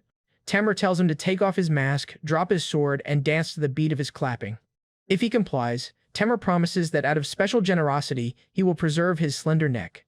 At this, Arhan mentions the unspoken rule against killing, but his opponent just laughs at his naive belief. Temur roars that he doesn't care about rules, boasting that he was raised where men who lose are always killed. And he proudly admits that's exactly what he did to his 3 previous opponents. With a chilling grin, he specifies that he snapped their necks with his own 2 hands. When asked why he goes so far, Temur reveals his brutal philosophy. He kills because it's the winner's rightful privilege and, more importantly, the best entertainment. However, he deems Arhan too insignificant to provide any enjoyment from being killed, and he cruelly tells the young man to shake his girl-like body to at least make the audience laugh so the fight isn't a total bore. This public humiliation, Temur declares, will be the price for his life. The announcer loves the pre-match tension, excitedly declaring that the spectacle might become interesting after all. He then officially calls for both gladiators to take their positions. As Temur raises his greatsword, the match is set to begin immediately. But before the fight can start, Arhan interrupts, stating that he also has a proposal. Fixing his gaze on Temur, he quietly demands that his opponent take back the mockery of the name Liam. In return for this apology, he offers a chilling promise. He will grant Temur a comfortable death. At this, Temur is momentarily stunned into silence by the rookie's audacious threat. His shock quickly turns to amusement as a smirk spreads across his face. Then he bursts into laughter, sarcastically mocking the threat and pretending to be scared. The onlooking gamblers jeer, wondering if the kid read his lines from some third-rate night novel. The crowd taunts him relentlessly, cruelly asking if Liam was the name of his dead father. Temur, enjoying the crowd's energy, tells Arhan that now it'll be hard for him to go easy. However, he offers one final chance for his opponent to listen obediently and accept his humiliating terms. As he speaks, his eyes gleam with sadistic anticipation, drool dripping from his sneer. But before Temur can finish his threat, Arhan explodes into motion, slicing the giant's hand and drawing first blood. With blood spraying, he coldly repeats his ultimatum one last time and demands that he apologize for insulting his name. His eyes blaze with deadly intent as he finishes his sentence, "If you want to die comfortably." Temur, trembling with rage at the rookie's sheer audacity, can barely stammer out a response. He finally explodes, lunging forward with his massive sword while screaming, "You bastard!" However, Arhan meets the devastating, ground-shattering attack head-on, effortlessly parrying the massive blade. Sliding back from the force, he holds his ground, having completely nullified the powerful blow. Temur is left stunned and straining, having put all his strength into an attack that was so casually blocked. The force of the impact is so great that his own hand begins to bleed from the reverberation. He lets out a roar of pain and frustration as his hand throbs from the injury. Meanwhile, the once jeering crowd can only look on in stunned silence, completely baffled by this turn of events. A wave of shock and awe spreads through the arena as the rookie defies all expectations. Breathing heavily, Temur wonders what in the world is going on. And he remembers how just moments ago, the boy was trembling, looking like a complete amateur. However, he can't comprehend how that same boy is now fighting back with such skill. Then, the horrifying truth dawns on him. The rookie was acting weak on purpose to lure him in. A menacing silhouette of his opponent now stands before him, the boy's entire demeanor having changed. Arhan reveals his ruse, coolly asking if it's cowardly to exploit an opening he created by lowering his opponent's guard. Temur realizes with a jolt that Arhan is throwing his own words back in his face. This is not child's play. Gritting his teeth in a snarl of pure fury, the gladiator is pushed past his breaking point. He curses the boy as a sneaky bastard, his grip tightening on his greatsword for another attack. Driven by rage, he unleashes a wild flurry of attacks, screaming that he'll kill him. But Arhan is a completely different fighter now, elegantly dodging every desperate swing. At this, Temur can only curse in frustration as none of his powerful attacks can even touch him. He watches in disbelief as the rookie evades his blade again and again. Every dodge is perfect, avoiding the lethal swings by a paper-thin margin. His movements are so precise that Temur feels like he's fighting a phantom. Panting for breath, the veteran gladiator stares at him, wondering what kind of monster he truly is. In his terrified imagination, Arhan transforms into a giant, unhittable serpent, and he is the helpless prey. Just then, Arhan dashes forward to attack the Temur. After closing the distance instantly, he slides beside him, creating an opening for attack, and prepares his rapier for the fatal blow, landing a brutal, precise strike on the gladiator's leg and snapping the bone. Temur can only grunt in agony as a sharp pain shoots up his leg. To avoid further damage, Temur swings his sword, but our guy dodges it by creating distance from him. Now, our guy is ready to end the fight. His glowing blue eyes are cold and devoid of emotion as he looks down at his foe. Helpless and defeated, Temur kneels, gasping for breath, and collapses to the ground, his leg unable to support him after being fatally wounded. Even he is now unable to hold his sword, which falls to the ground. The crippled gladiator is utterly defeated. Arhan walks calmly towards the fallen warrior, his victory now certain. Looming over his beaten foe, he declares that he'll make him another offer, and cruelly throws his own words back at him, ordering him to take off his ridiculous helmet and dance to his clapping. With a chillingly empty expression, he makes his humiliating demand, dance for him. As the spirit of his ancestor and the announcer watch, Arhan promises to spare the gladiator's useless head if he complies. Terrified and broken, Temur can only recoil in fear from the boy's cold proposition. He stammers, completely at a loss for words at the sheer humiliation of the offer. Finally, he seems to accept, begging for just a moment to catch his breath, and pretends he can't breathe while planning his next move, as he tries to pick up a stone from the ground to attack. But without a moment's hesitation, our guy brutally impales his hand, pinning it to the ground as well. As Temur notices his hand, his eyes bulge as he is overwhelmed by excruciating pain. Leaning in close, Arhan whispers for him to choose his next move carefully, and gives his final ultimatum: there won't be any more offers, leaving the gladiator paralyzed with the fear of imminent death. The two remain in the silent arena, one a triumphant victor and the other a broken man. At last, Temur relents completely, apologizing for insulting Arhan's name and pathetically begging for his life. In the stands, the spectators stare at each other, unable to believe what they've just witnessed. A stunned silence hangs over the entire crowd. Suddenly, that silence is shattered by an explosion of cheers and excitement. The audience goes wild, praising the amazing rookie and celebrating the money they won betting on the underdog. Now, firm believers, the spectators excitedly ask for the name of the new gladiator they plan to bet on. The announcer proudly declares the victor's name, the little gladiator, Liam. As Arhan walks out of the arena, the stadium echoes with the thunderous chant of his new name, Liam. Watching from his seat, the manager Tom admits he felt the boy was extraordinary from the start. And he's pleased, realizing he's just formed a connection with a very promising and popular new gladiator. However, his expression turns serious as he notes that excessive attention in the arena is often dangerous. His gaze drifts up to the private boxes where shadowy figures watch the proceedings. Therefore, he grimly concludes that for a rising star, unwanted attention from the wrong people can be like poison. Some days pass under a calm, clear sky. A few days after his spectacular debut, Arhan is back at the arena. He is approached by arena staff and looks up, surprised by their proposition. The receptionist cheerfully confirms what she just told the disbelieving Arhan. She explains that because the arena evaluated his performance so highly, they are making him an unprecedented offer. He is given a rare opportunity to bypass the lower ranks entirely and fight in a silver rank promotion match. In the 2 days since his debut match against Temur, Arhan reflects that he has fought 3 more times. In those 3 matches, he has won them all, quickly climbing the ranks. But he questions the arena receptionist, asking if her special offer is purely out of goodwill for his performance. Glancing at his ancestor spirit, he feels that something about the offer is very wrong, and Liam's spiritual presence silently confirms his descendant's suspicions. Just then, the receptionist explains that the condition for promotion is simple. He just has to duel a contestant of the arena's choosing. She even emphasizes that he doesn't need to fight hard, piquing his curiosity.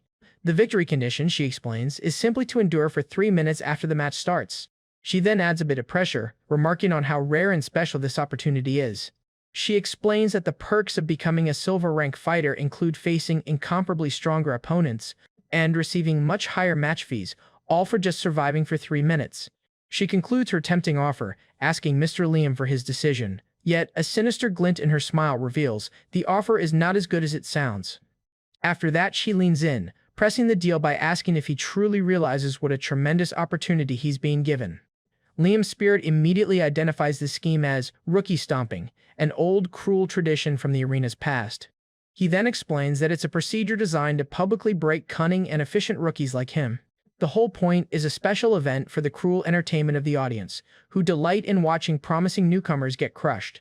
By luring a rookie with the bait of promotion against an unbeatable foe, it becomes a public spectacle of them being toyed with. He grimly concludes that it isn't a match, it's a public execution. Because of that, he advises his descendant that if he wishes to avoid humiliation, he should refuse the offer, as a proper promotion will come eventually. He then asks what his decision will be. But with unwavering resolve, Arhan believes the answer is obvious. And he accepts the challenge, declaring he will gladly go against whoever the opponent is. 2 days later, the arena sends a wax-sealed letter officially notifying him of his promotion match opponent. His opponent's alias is the Black Bride, an undefeated silver-rank fighter from a prestigious academy, but most alarmingly, she is also a powerhouse swordwalker. The academy she hails from is the most premier institution for swordsmen, where a diploma alone is enough to earn the rank of knight. This means he is facing an opponent who is overwhelmingly superior to him in every conceivable way.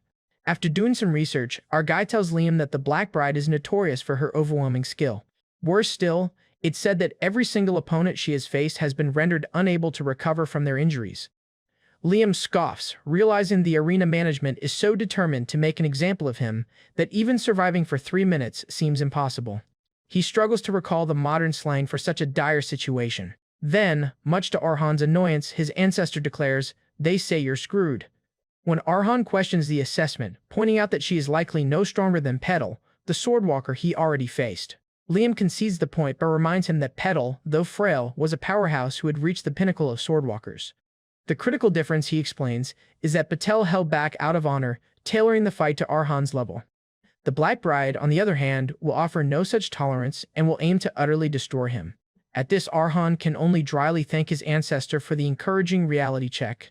Despite the grim odds, he holds on to his faith, knowing that his master never lies when it comes to swords. Steeling his resolve, he puts his trust in his steel mana heart and the experience gained from Mary's memories. Believing he has what it takes, Arhan walks through the city, confident he can endure for 3 minutes. As he contemplates his chances, however, his sharp senses detect a presence behind him. A hooded figure calls out to him by his arena alias, the Little Gladiator, Liam. Removing her hood, a young woman with dark hair asks, "That's you, right?" Arhan is caught completely off guard by her sudden appearance. With a dawning horror, he realizes he couldn't sense her presence at all, a feat that should be impossible. A cold sweat runs down his neck as he turns to face the mysterious woman. He takes in her features, pitch black hair, and an Eastern-style sword. The realization hits him like a lightning bolt. This must be his opponent, the Black Bride. Unsure of her intentions, he decides to feign ignorance and deny his identity. And he plays dumb, claiming she has the wrong person and has never heard of the Little Gladiator. The Black Bride stares at him blankly, entirely unconvinced by his act. Sighing at his defiance, she states, "You're making this troublesome." As she moves to draw her blade, Arhan reacts instantly to defend himself. But before his hand can even reach his hilt, he is shocked by her blinding speed. Then, in a single fluid motion, she presses her blade against his neck. She coldly warns him not to waste her time, having utterly dominated their brief encounter. And she reveals that she confirmed his identity, both from his split-second reaction and from the unique, needle-like sword he carries. Her keen perception is absolute as she tells him, "You can't deceive my eyes." She then tells him to lower his guard, stating she only came to make him a proposal. Her proposition is a single, chilling command: forfeit the match. She warns him not to make a foolish choice that he will regret. As she turns to leave, she gives him one last threat: "Don't make me ruin your future." Unwilling to be cowed, Arhan calls out, asking what she intends to do if he participates anyway. She pauses for a moment before walking away, leaving him with a final, ominous warning. With a menacing look, she promises that if he fights, he will pay the price. Later that night, the arena manager Tom stands alone contemplating the legendary swords in the Hall of Fame. Hearing footsteps, he smiles knowingly, sensing the arrival of a welcome guest. As Arhan approaches, Tom greets him and asks what brings him there at such a late hour. Arhan bows respectfully, apologizing for visiting unannounced at such a late hour. He then prefaces his visit by admitting he's about to make a shameful request. With determination burning in his eyes, he asks if he could take one of the legendary swords from the hall with him. The scene flashes back to the past. Refusing to be intimidated, Arhan calmly asks what she'll do if he decides to participate in the match anyway. At this, she turns her back on him, leaving him with a final, chilling warning before she departs, and promises that if he shows up to the fight, he will be made to pay the price for his defiance. Because no mercy should be shown to an enemy faced with a sword. And her final words to him are, "Judge wisely." Left alone in the empty square, his resolve to fight is now set in stone. Watching the exchange, Liam praises the Black Bride's talent, noting that most swordsmen's careers end when they hit the wall of becoming a swordwalker. But for that girl, it wouldn't even be a small obstacle, let alone a wall. He then predicts that with a bit of luck, she's not far from reaching the next realm of swordsmanship, because she is a genius. Arhan reflects on the immense power gap, realizing just how formidable his opponent must be for even the strict Liam to offer such high praise. Just then, in his mind, he pictures a long, treacherous bridge stretching into the heavens, symbolizing the vast gap between his current strength and hers. Yet, despite the overwhelming odds, his unique mana heart glows with a defiant purple light. Steeling his resolve, he declares to himself that giving up is simply not an option. Liam watches his descendant's unwavering determination, a look of quiet approval on his face. Knowing they have a plan to concoct, he urges the young man to hurry along, as time isn't on their side. The scene shifts to the present.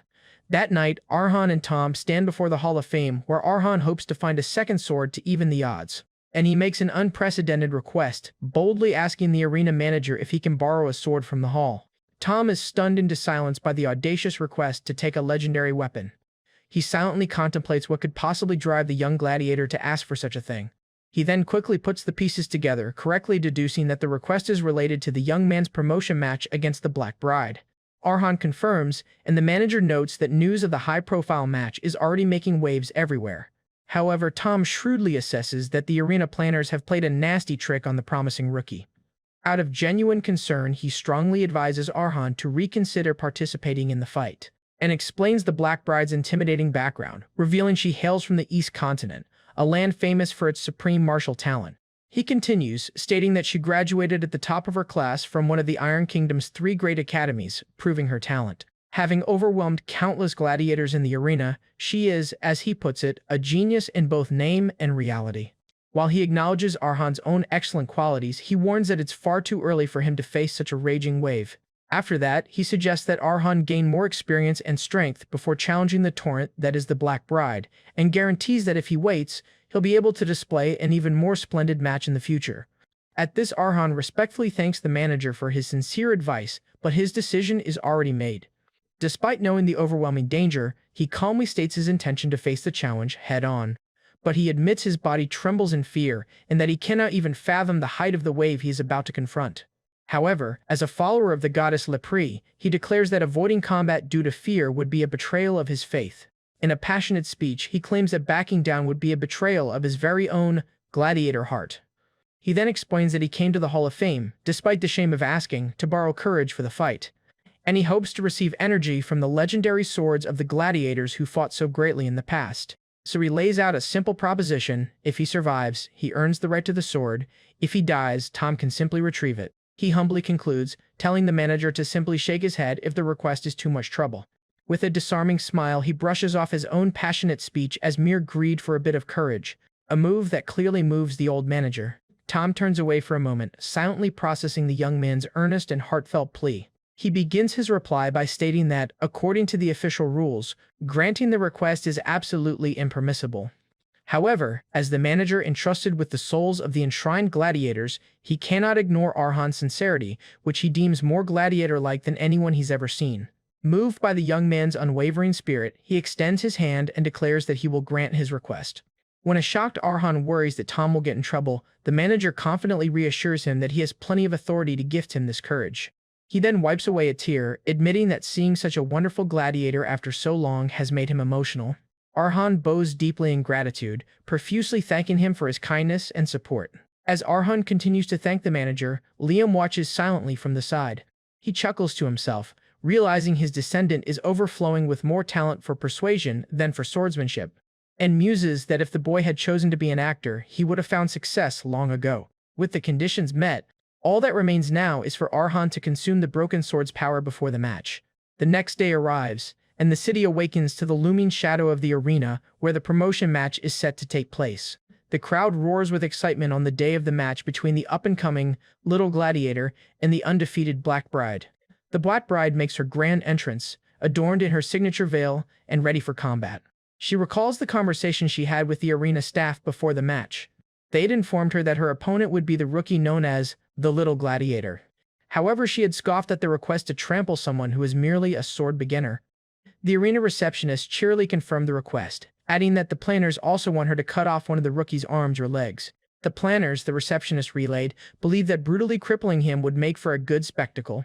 The Black Bride had coolly questioned if they truly thought she would accept such a dishonorable proposal. In response, the receptionist feigned sympathy, acknowledging that such a task would surely be displeasing. However, the planners had offered an irresistible bribe, the fabled dragon sword of the East Continent, as a reward for her compliance. The mention of the legendary sword from her homeland had left the Black Bride completely stunned. The receptionist then knowingly pointed out that the sword holds great meaning for the swordsmen of the East Continent. In fact, obtaining this very sword is one of the primary reasons she fights as a gladiator in the arena. Taking her silence as acceptance, the receptionist had cheerfully told her to give them a good match. Back in the present, she stands in the arena, having accepted the planner's dirty deal. She justifies her decision as simply accepting a proposal she couldn't refuse, viewing her earlier warning to the boy as the only mercy she could offer. She then remembers telling him to withdraw, a warning she gave as a human, not a gladiator, which he ultimately ignored.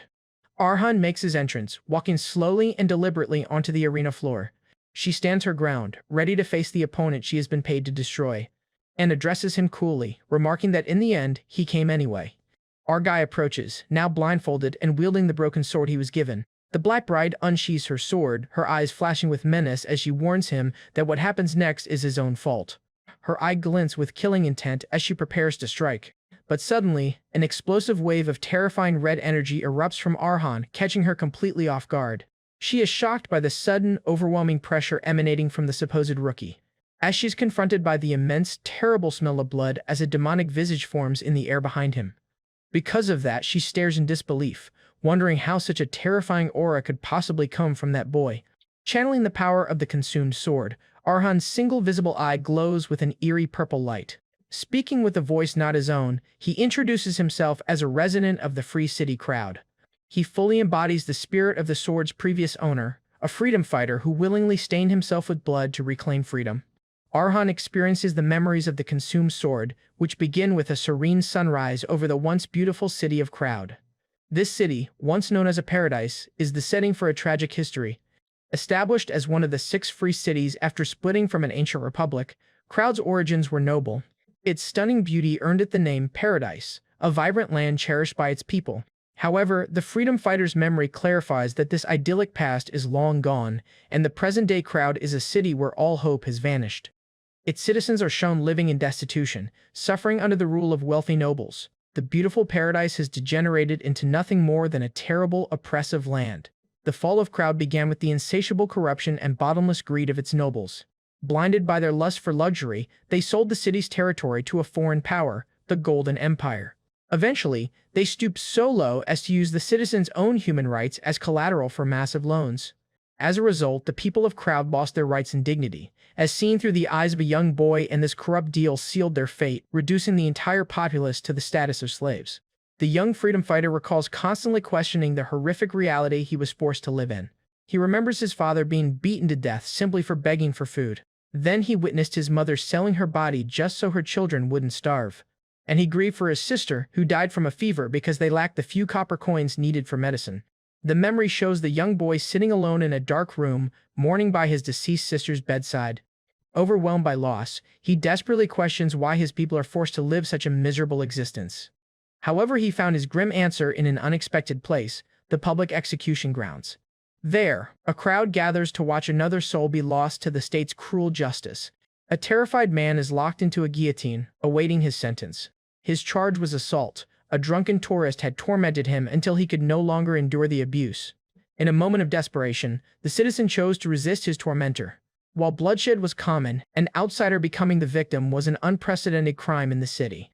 So, to appease the great powers and make an example of him, Crowd's rulers ordered a public execution. The guillotine falls, a brutal display of power meant to quell any thoughts of rebellion. Despite the clear injustice, the watching citizens felt no sympathy for their executed neighbor. They remained silent, fearing that any protest would only bring harsher violence down upon them. But the next day, an eerie silence fell over the streets of Crowd. There were no screams of protest or grief. For days, the city remained unnervingly peaceful and quiet. This unfamiliar, heavy silence continued to hang over the once vibrant city. The reason for the silence was simple, yet profound. The outsiders, who had previously seen the citizens as mere slaves, were now looking at them differently. That single act of resistance had planted a seed of fear in their oppressors' eyes. Now, the people of Crowd appeared to be dangerous beings, capable of fighting back. This newfound fear showed that the citizens were not toothless, they were hiding sharp fangs. Therefore, the young freedom fighter realized that they had the power to change their fate and break the shackles that bound them. Even he realized that, by standing by and doing nothing, they were all accomplices to the violence and despair in their city. Their single unifying charge was the sin of not resisting. While the corrupt nobles toast to their wealth, the freedom fighter accepts that freedom has a price, and concludes that for change to occur, someone must be willing to spill blood and be stained by it. Watching the decadent party from a rooftop, he decides that he will willingly become that someone. He takes up his blade to fight for the freedom that belonged to everyone and to atone for their collective inaction. Under the full moon, he fully embraces his new path as an assassin. And he fights not just for freedom or atonement, but for the lost paradise that Crowd once was.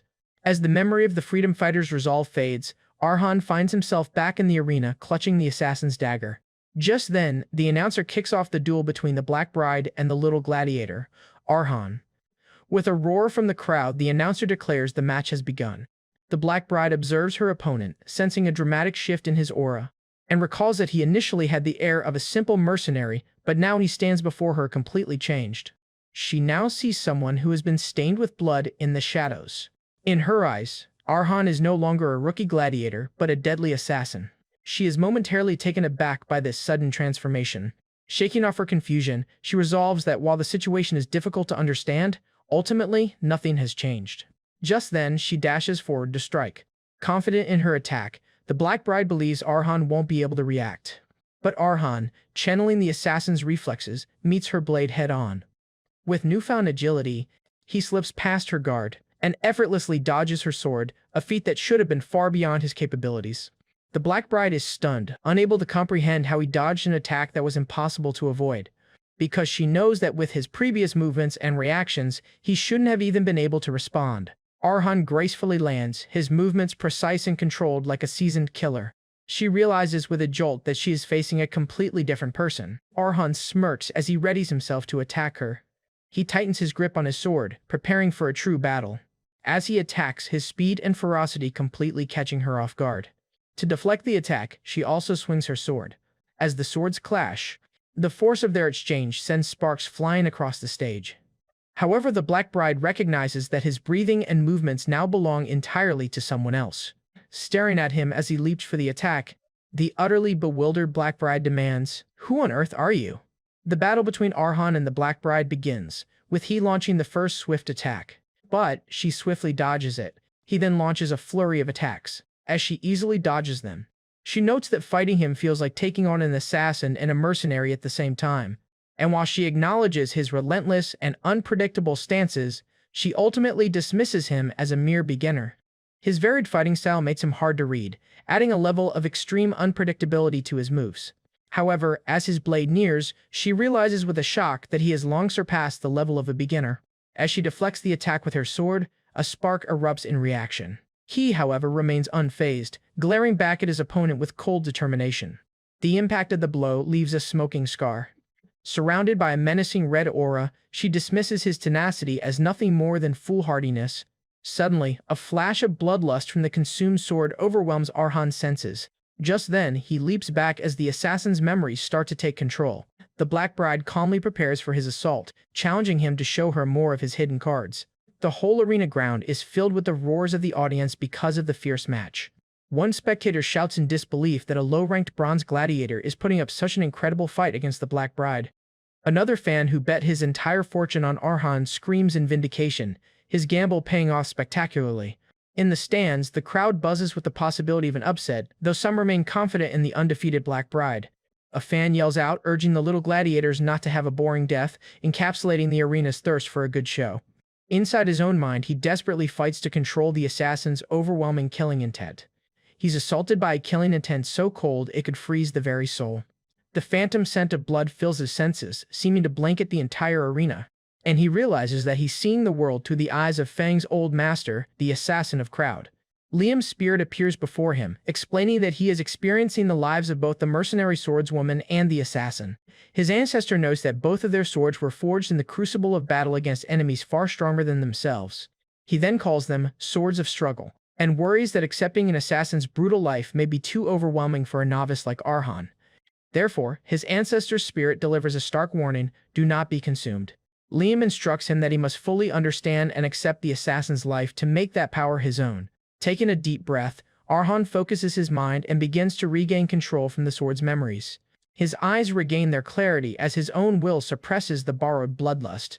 At this, Liam nods in satisfaction, but warns him that with his opponent now aware of his skills, the true trial is about to begin. From their brief exchange, the Black Bride has already grasped the full extent of his current capabilities. Now, she intends to hunt him down with all her might, no longer holding back. Arhan crouches, readying himself for her now serious assault. He quickly assesses his situation, realizing the open arena is a terrible place for an assassin with nowhere to hide. Knowing she won't be letting her guard down again, he resolves that his best option is a tactical retreat. and so he quickly dashes away, attempting to create a more advantageous distance between them. His plan is simple: buy time and use the 3-minute match limit to his advantage. As he puts distance between them, he believes his strategy is working. But in a blur of motion, the Black Bride appears directly before him, calling his attempt pointless. Arhan's eyes widen in absolute shock at her impossible speed. He can't comprehend how she is able to close such a vast distance in an instant. The entire stadium looks on as the power dynamic of the fight shifts dramatically. Watching from his box, Tom the manager laments that the young gladiator doesn't understand the true power of a swordwalker, and explains that a swordwalker projects a path to create a domain of absolute advantage.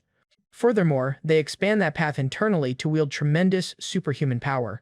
Arhan sees this firsthand as the Black Bride, now a true superhuman, closes in. She moves with blinding speed, becoming a blur as she swings her sword. An attack he barely manages to dodge. The fight continues as their swords clash and sparks erupt.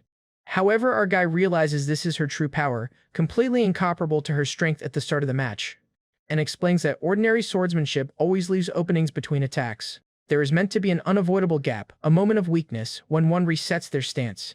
However, the Black Bride's sword has no such gap, as her next attack flows seamlessly from the last, and he can only compare her flawless, continuous attacks to an artist painting a world upon a canvas. Her movements are like the elegant, flowing brushstrokes of a master painter, beautiful, yet deadly. She relentlessly presses her assault, leaving him no room to breathe or counter, and amplifies her attack, putting all her might into it.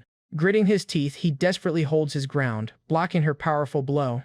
Just then, Liam identifies her unique and powerful technique as the Sword of the East, and explains that it's a style of martial arts from the Eastern continent with mysterious movements that resemble nature itself. Her elegant footwork and delicate sword trajectories are core components of this style. All of her movements, Liam elaborates, connect into a single, flowing motion that draws beautiful curves. But her graceful style can also shift in an instant, crashing down with the force of a powerful wave. Liam warns that the very moment her beautiful flowing movements finally stop. Therefore, Arhan's eyes lock onto a single, momentary opening in her perfect form, is the instant she will deliver the final, decisive blow. In that one critical moment, he seizes his only chance, declaring, "Caught you." But just then, the memories of the assassin's sword reveal his past, fighting for freedom in a city that had turned into a rotting mire. His was a life dedicated to reclaiming his people's freedom, even if it meant staining his own hands with blood. The assassin was constantly hunted, living every moment with death just a breath away. He waged a one-man war against the corrupt bureaucrats who had ruined his home. To survive, he shouldered the heavy burden of constantly running and hiding. He ran and ran, never finding a moment's peace. However, his luck eventually ran out when he found himself cornered. There, the assassin learned a hard lesson: running doesn't always lead to an escape route, and he was confronted by a powerful enforcer, an opponent he knew he couldn't possibly defeat. This undeniable powerhouse stood before him, emanating an aura of pure strength.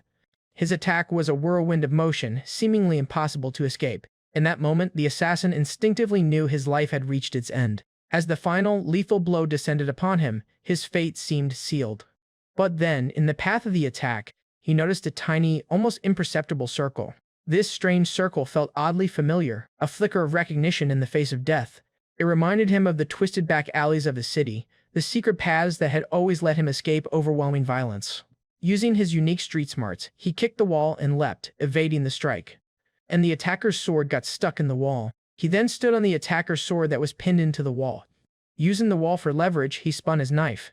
He decided to give this life-saving phenomenon a fitting name. And as the enforcer realized his mistake, the assassin prepared to strike. He called it an opening. Back in the present, Arhan dodges the powerful attack and slashes her. As he passes by her side, the assassin's memory reveals his unique talent for turning the tables. He acknowledged that his talent wasn't that of a noble warrior, but the raw instinct of a gutter rat, a nickname his brothers gave him. In the art of pure survival, the freedom fighter was a true genius. However, the Black Bride is astonished, realizing that Arhan has somehow pierced her perfect path and escaped in a split second. But what will he do now? He internally admits that his opponent is overwhelmingly powerful, more so than anyone he has ever faced. Even he understands that while the assassin fought strong foes, the Black Bride is on an entirely different level. In their brief exchange, she not only dodged a fatal blow but also managed to land a powerful counterattack. As a result, he feels like his ribs will break even if he moves just a little in this state. let alone using the assassin's techniques or the mercenary's arts. Even creating distance is impossible. As the last sliver of hope vanishes, he knows the wise and logical choice would be to forfeit the match. Spectators, including his friend Kun, can only watch in dismay, expecting him to surrender. He reasons that by forfeiting, he can save his life and get another chance at promotion later. However, as he grips the hilt of his broken sword, his resolve hardens. Just then he reminds himself of his identity. I am a caravan. Recalling his family's pride and his ancestors' teachings, he decides that the weak option to forfeit simply doesn't exist for him. The arena announcer is beside himself, shocked that a mere bronze not only wounded the undefeated queen but is going to continue fighting. He realizes this is no longer a simple rookie stomping or an execution ceremony. With gleaming eyes, the announcer understands he is witnessing the birth of a star. Grinning maniacally, he hypes up the crowd, asking if they're watching this historic moment, and roars that only 10 seconds remain until the little gladiator's potential victory. The final countdown begins, just 10 seconds left in the match. The two gladiators face each other, ready for one final desperate clash. Watching from above, Liam's spirit reflects on his descendant's incredible performance. He calmly poses a question to himself: what is a genius? As the Black Bride launches her attack, Liam's thoughts drift. A genius, he muses, is someone who can always find a path, even in the midst of the most severe hardship. They are those who consistently find answers when faced with impossible trials, and they calmly achieve success, making the impossible look effortless. These are the people who engrave their legendary achievements into the annals of history. Yet Liam sadly admits that by this definition, his descendant Arhan's talent falls short of being a true genius. Arhan's innate body is frail and his senses are dull. Where others learn 10 things, he barely manages to grasp 2 or 3. Despite the agony, our hero pushes through the limits of his body. Liam acknowledges that this is the harsh limit of the vessel Arhan was born with. However, Liam's monologue continues, there are those in this world who are praised as greater than geniuses. These individuals may not always find the perfect, elegant answer to their problems, but they are defined by their unyielding spirit. They never give up and always stand firm against adversity. They are known as legends, the ones who create massive, world-changing ripples. They are the true heroes, forged in the fires of tribulation. And to Liam, his descendant, Arhan Karavan, is one of them. He recalls Arhan's darkest moments, utterly alone in a deep abyss without a single ray of light. Even then, after losing everything, Arhan never once let go of his sword. With immense pride, he recognizes the true strength of his descendant. You, Liam begins, as Arhan makes his final move. Arhan charges forward, clashing with the Black Bride one last time. The Black Bride's eyes widen in shock at Arhan's impossible final gambit. Possessed the qualities to become a hero, Liam concludes with certainty. Channeling his indomitable will, Arhan puts every last ounce of his strength into his broken blade. His dagger glows with a powerful blue and purple aura, a testament to his resolve. Recalling the assassin's memories, he wonders, is this how it was done? As she dodges the attack, she is taken aback by his bizarre, dance-like movements that defy all convention. In a stunning final move, she plunges her sword into his chest. Spitting blood, a triumphant and manic grin spreads across his face as he secures his victory. The Black Bride can only look down in disbelief, her perfect record shattered. Liam remarks that while the attack fell a bit short, there's no need for Arhan to be disappointed.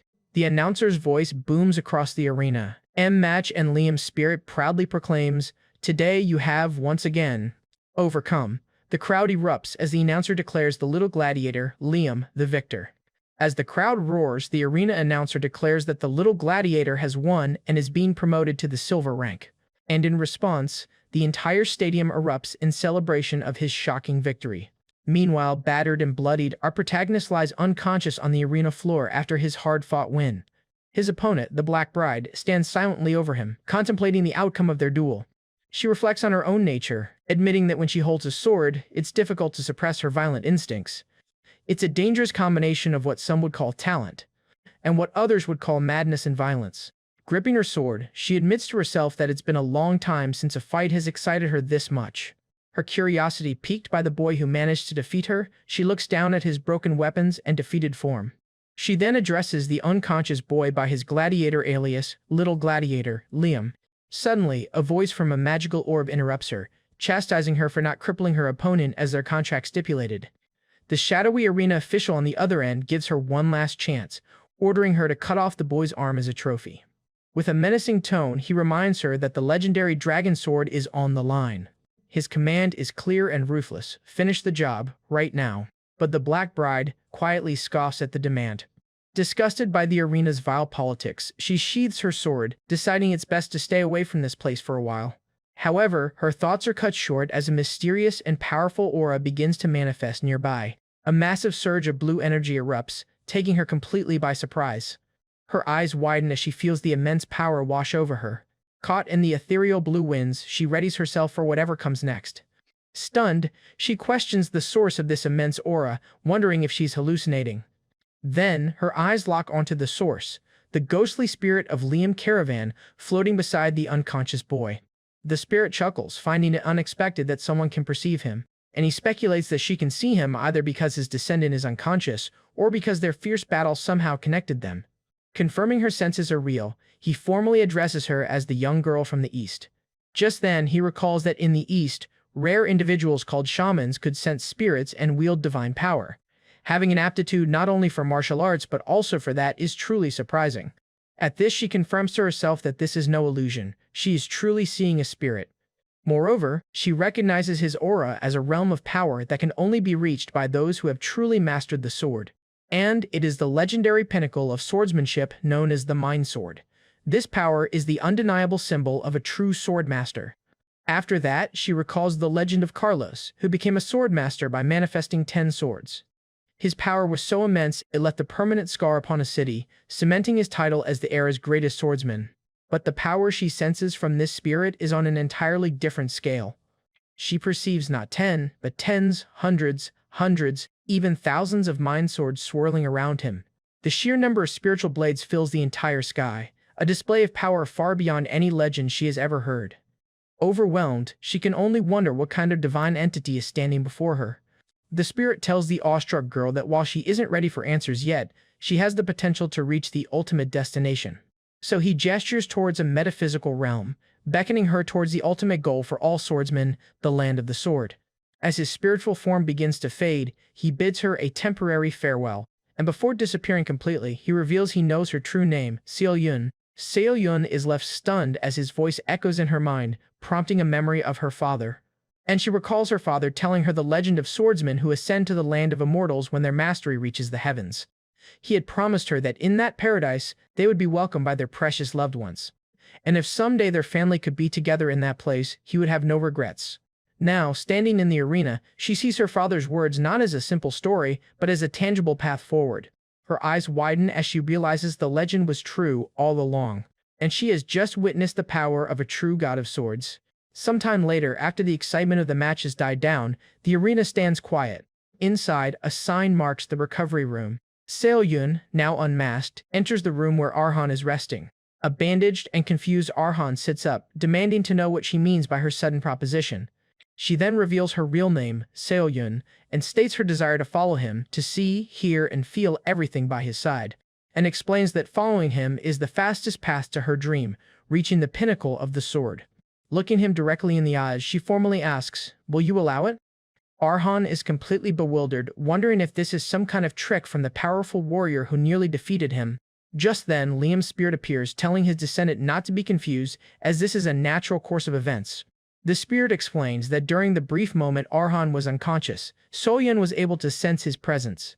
With a dazzling, egocentric sparkle, he proudly declares that she was completely captivated by his greatness, and boasts to a dumbfounded Arhan that since ancient times, swordsmen have become his followers after just a glimpse of his shadow.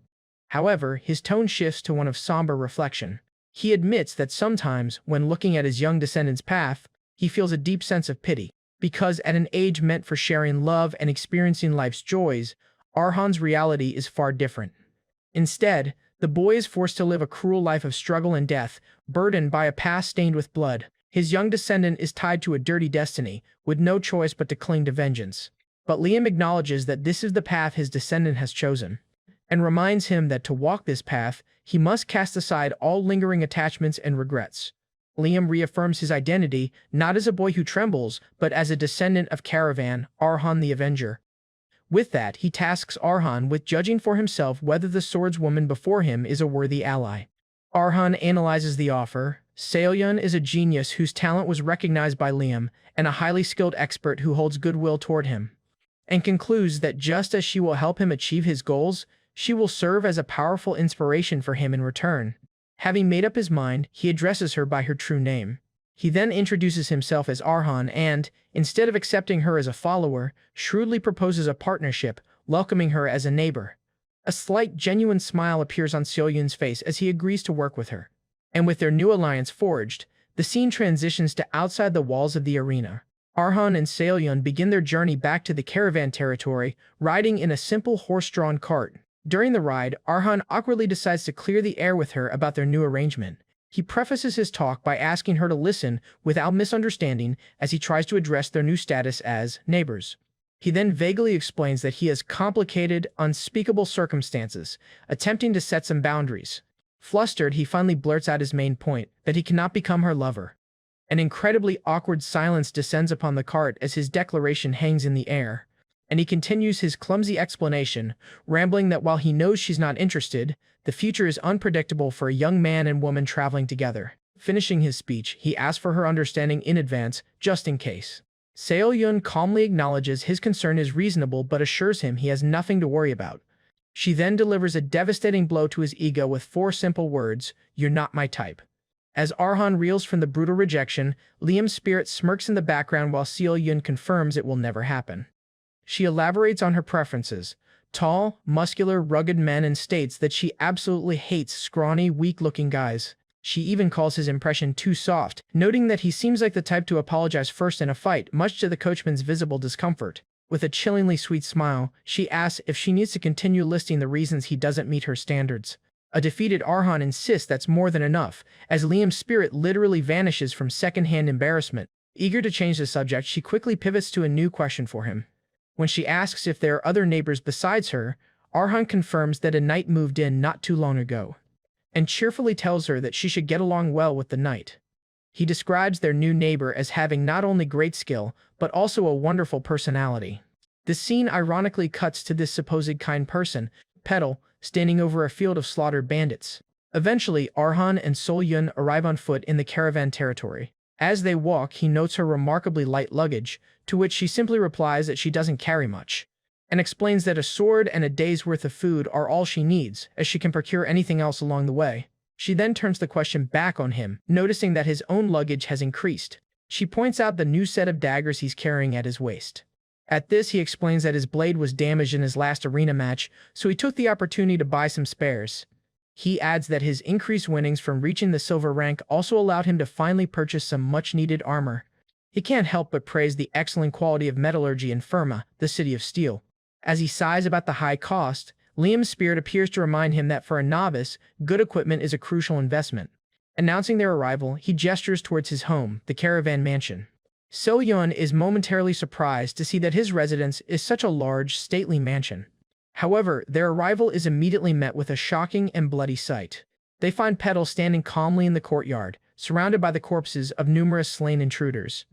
He then nonchalantly apologizes for the messy state of the yard, explaining that some uninvited guests arrived. Wiping his mouth, Petal correctly deduces that Seo-yun must be the new neighbor Arhan mentioned. However, Arhan nervously tries to downplay the massacre, telling Patel to catch his breath after his coughing fit.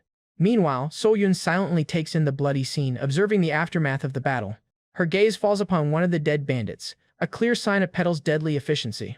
As Petal walks off, Arhan begins to panic over the terrible first impression he's made on his new neighbor. Seo-yun, however, seems completely unfazed, coolly remarking that, as she expected, this is no ordinary place. Once inside, Petal prepares to give them a summary of the recent events.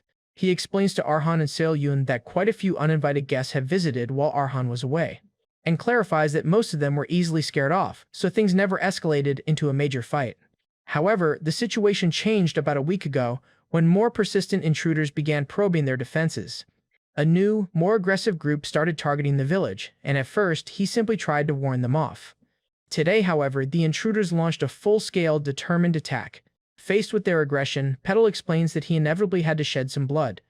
From the information he gathered, he confirms that these were not ordinary bandits, and reveals the name of the organized group that attacked them, the Red Wolf Brotherhood. At this, Arhan correctly identifies their naming convention as one typically used by knighthood, which Petal confirms. Patel explains that such names are meant to embody a group's identity and meaning, a tradition they are merely co-opting. As a former knight himself, he finds the bandits' imitation of this noble tradition to be quite displeasing. He scoffs at the idea of lawless thugs daring to imitate a tradition of honor, revealing his own knightly pendant. He then tells them, which is why, even more so, you need to be careful of that group, prompting Arhan to ask, why is that? Just then, she chimes in and posits that using such a fearless name means one of two things. Either their group is exceptionally large, or realizing the second, more dangerous possibility. Their leader is so skilled and arrogant that he looks down on actual knights. Having listened to the entire debrief, Liam's spirit quietly appears behind Arhan.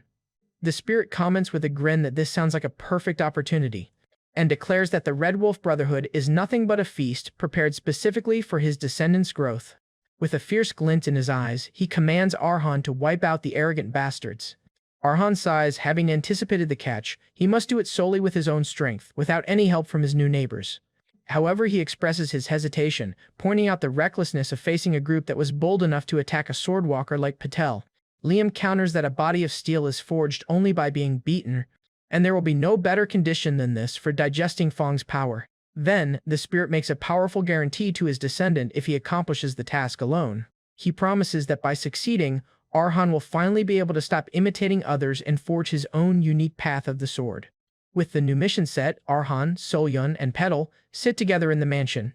Having accepted the difficult trial, he turns to Petal with a question. With grim determination burning in his eyes, he asks if Patel knows the location of the bandits' hideout. The scene transitions to the Verde mountain range, located in the southern Iron Kingdom. Under the cover of night, a patrol from the Red Wolf Brotherhood makes its way through the misty forest.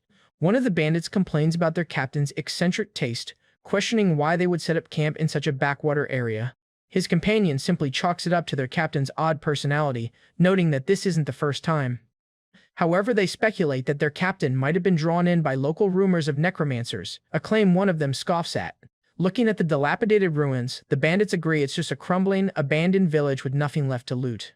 One of the men whines, wishing they could go back to the last village they plundered. His companion agrees, reminiscing fondly about their last stop. In a disturbing memory, they recall how their captain slaughtered all the men, leaving the women for them to have their fun with. The bandit fantasizes that if they had stayed, he would have had at least 10 wives for himself. Another bandit licks his lips, clearly aroused by the grotesque memories. Tired of the desolation, he voices his desperation to leave, claiming he's reaching his limit without the scent of a woman. His lecherous daydreaming is cut short as a hooded Arhan ambushes the group, spilling blood in the darkness. The sole survivor of the initial attack calls out to his companion, a newbie, wondering why he suddenly went silent. He turns around, only to see his comrades' mutilated corpses, and he is left in a state of utter shock and confusion at the carnage. His shock quickly turns to panicked rage as he screams out into the darkness. Which bastard dares to do that? Just then, a hand grabs his leg from behind in the shadow of night. He is shocked what happened to him. As he struggles to free himself, he can't believe how fast the attacker is and wonders if the rumors about necromancers are actually true. The hooded Arhan then appears before the terrified survivor, his sword ready to cut off the bandit's leg. Our protagonist coldly mocks the bandit's incompetence, pointing out how his torch and lack of awareness made him an easy target. With a splash of blood across his face, he judges the Red Wolf underlings to be nothing special. The bandit struggles to breathe as the blood leaves his body. He's completely at Arhan's mercy, writhing in agony on the ground. Arhan clamps a hand over the man's mouth, ordering him to swallow it.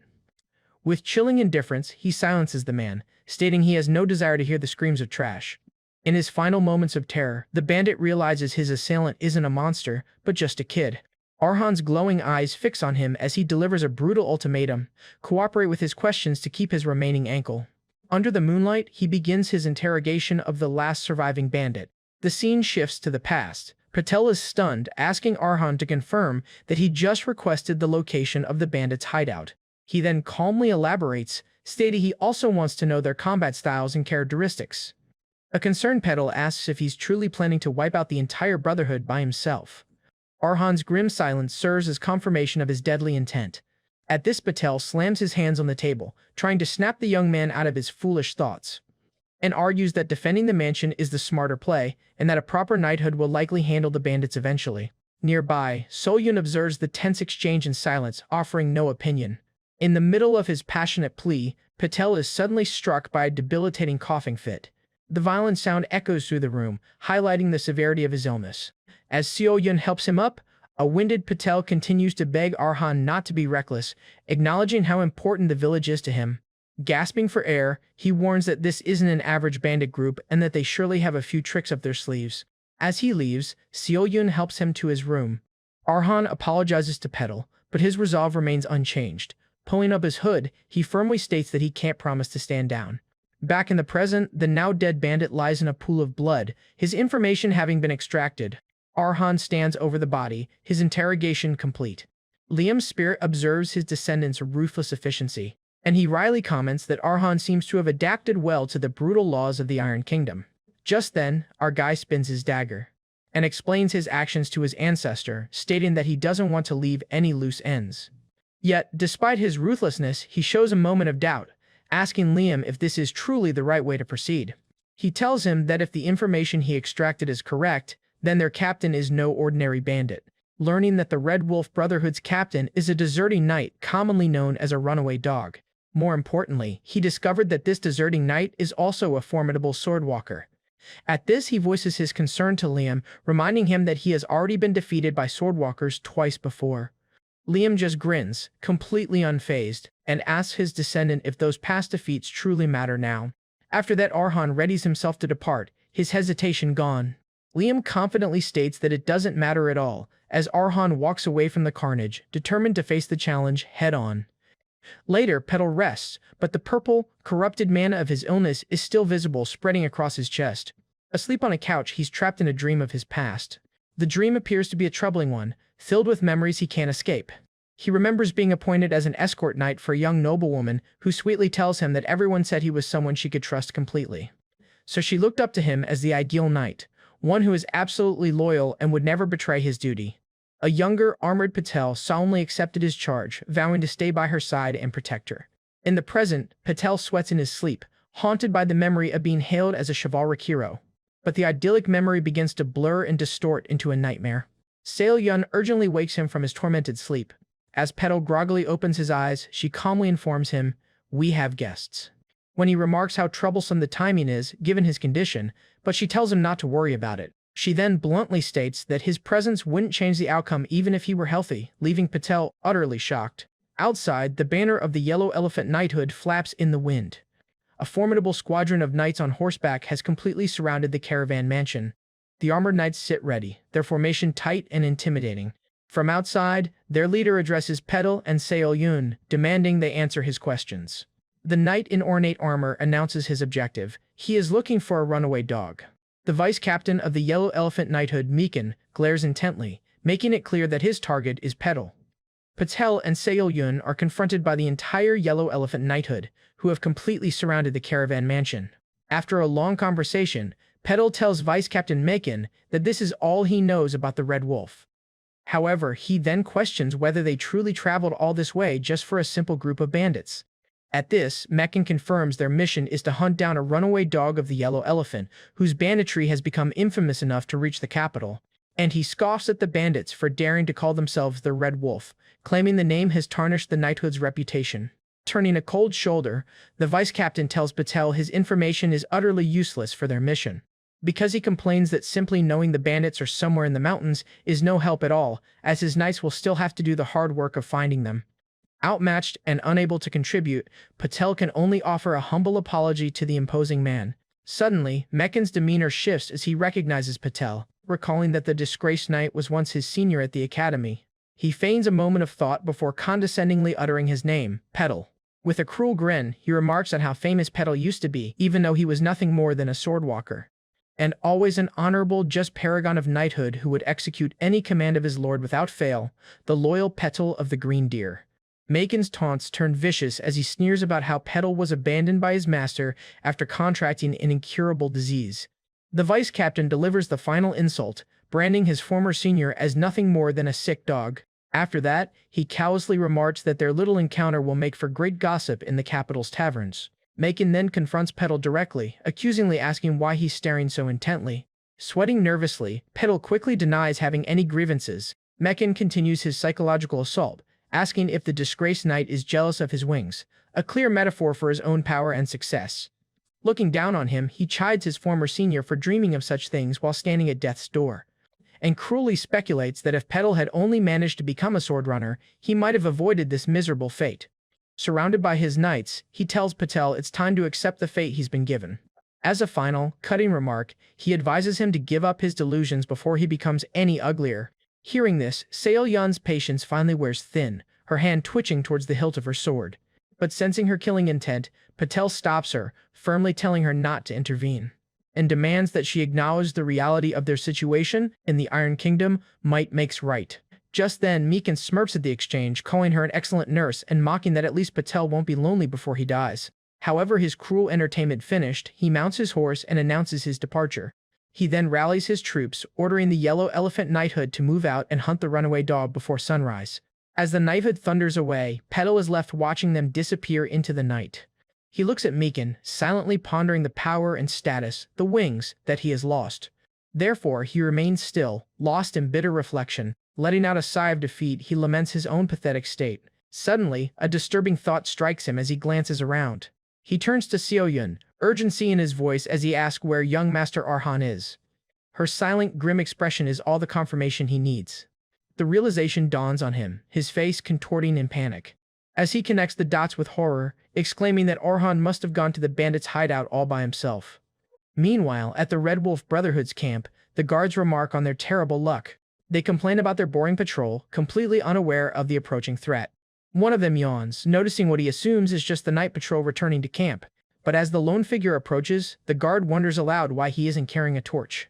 Out of the darkness, a coerced bandit walks silently toward them. His voice trembling with terror, the guide whimpers to his unseen captor that he has led him to the camp as ordered. However, his desperate plea for mercy is cut short by the swift and brutal sound of a killing blow. With his purpose served, the guide is silenced permanently, his body collapsing to the ground. The two guards can only look on in shock as a hooded Arhan emerges from the shadows. Before they can even cry out, he decapitates them both with a single, lightning-fast thrust of a blade. With the perimeter guards eliminated, his infiltration of the enemy camp begins. He then reflects that he now understands why his ancestor chose Fang, the blade of an assassin, for him. He knows its original owner was no match for heavily armored knights in a direct confrontation. Compared to veteran gladiators, the anonymous assassin could hardly be considered a strong warrior. In a fair, head-on fight, that assassin would lose 9 times out of 10. However, the assassin thrived not in matches, but in life-or-death struggles where the rules of engagement were completely different. His true strength lay in dirty tricks, like using poison to incapacitate foes while they slept. His strategy was to strike when their guard was down, exploiting any and all weaknesses. Embodying these methods, Arhan moves in to finish off a drugged and helpless bandit. Having cleared the outer camp, he makes his way to the main tent. He embraces the core tenet of a life-or-death battle. The one who stops the others breathing first is the one who survives. Adopting this mindset, he focuses on a single goal, a clean kill, never assuming success. He internalizes the assassin's philosophy, plan for failure to ensure a meticulous victory, so that he finds that these methods of constant suspicion and careful planning suit his own nature perfectly. On his way, a conscious bandit gloats about how much he's drunk, completely unaware of the danger. But in an instant, Arhan hurls his dagger, plunging it straight through the man's head.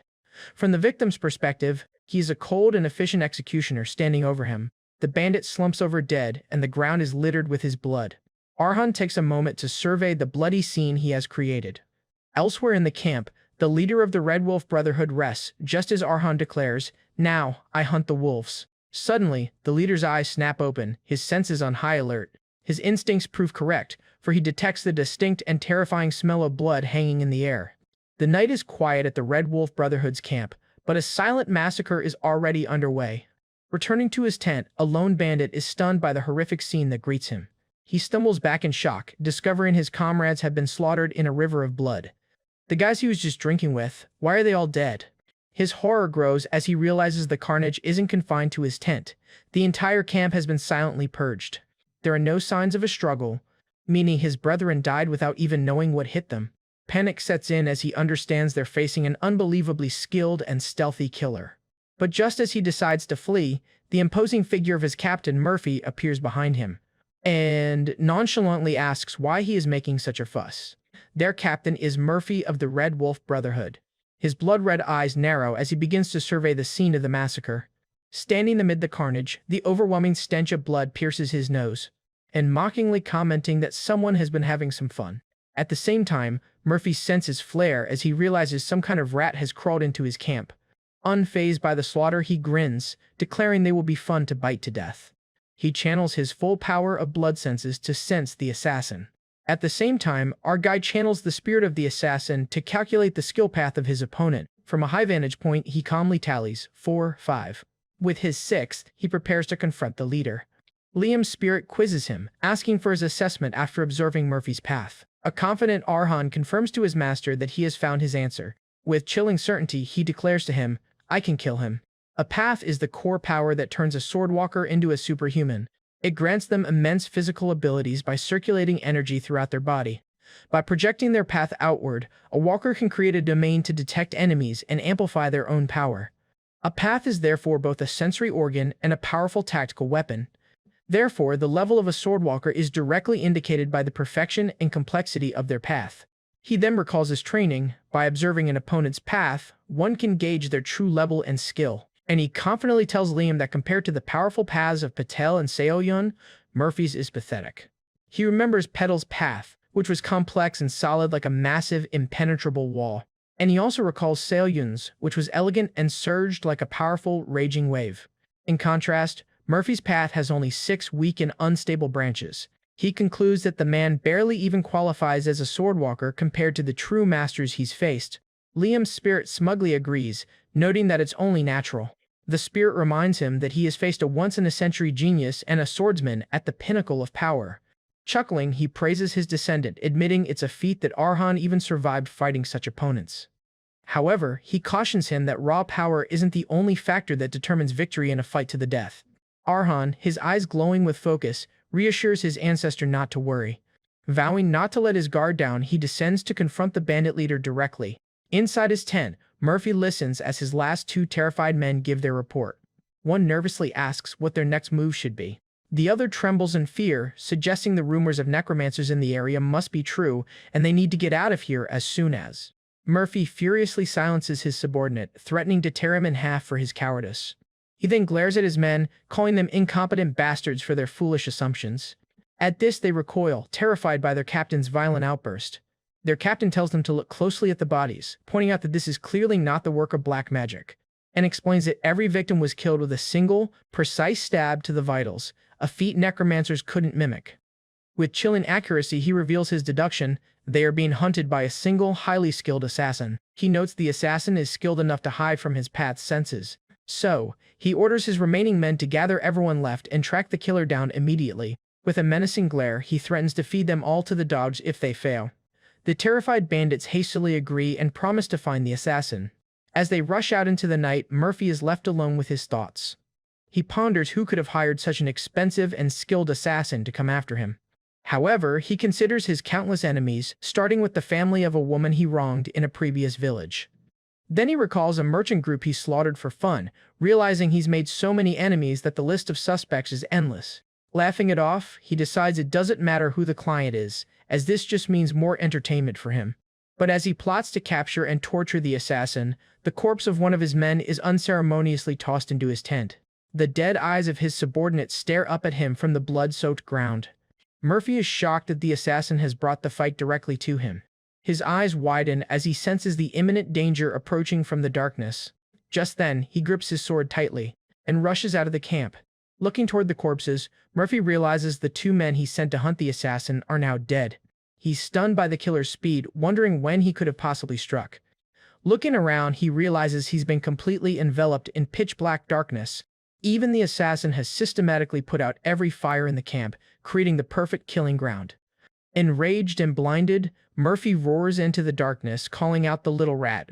In the darkness, a faint glowing blue eye of his opponent appears from behind, staring at him. His eye then glows a menacing red, a sign that he senses his opponent. He lashes out blindly with a furious strike, aiming for where he senses him. But Arhan easily evades the wild swing, leaving the attack to hit nothing but air. He moves in a blur of motion. Before the captain can react, a blade slices across his shoulder, drawing first blood. Droplets of blood fly as he is struck. Our guy realizes with a start that if he had been a fraction of a second slower, his head would be gone, and he declares that they look as if they are one with the darkness itself. Arhan's blood-stained blade glows with a sinister purple aura as he introduces himself. I am an assassin of crowd. And the assassin's creed echoes in the darkness.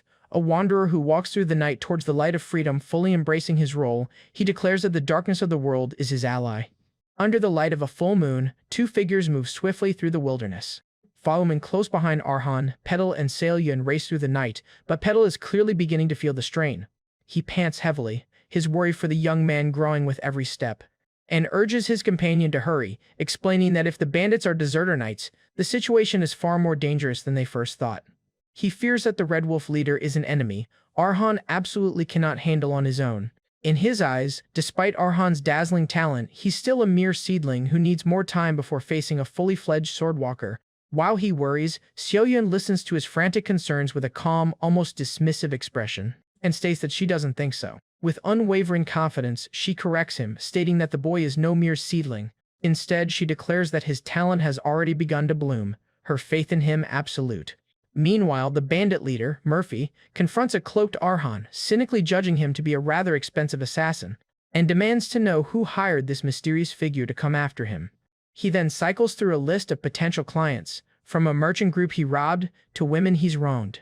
When Arhan remains silent, he wonders aloud if the rival Yellow Elephant Knighthood sent him, demanding an answer. But deciding it no longer matters, he just grins, figuring a good fight will at least be entertaining. However, his eyes widen in shock.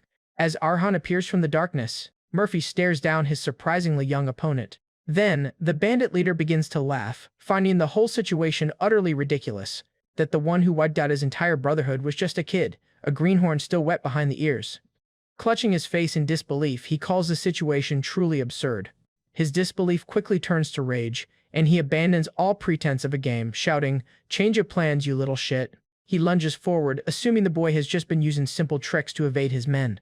Unleashing his ferocious red aura, he declares that now that Arhan has finally shown himself, the fight is over. With a furious roar, he vows to rip the young assassin to pieces. He swings his massive sword with all his might, screaming for his opponent to just die. But in that moment, Arhan fully utilizes the assassin's skills, becoming one with the knight.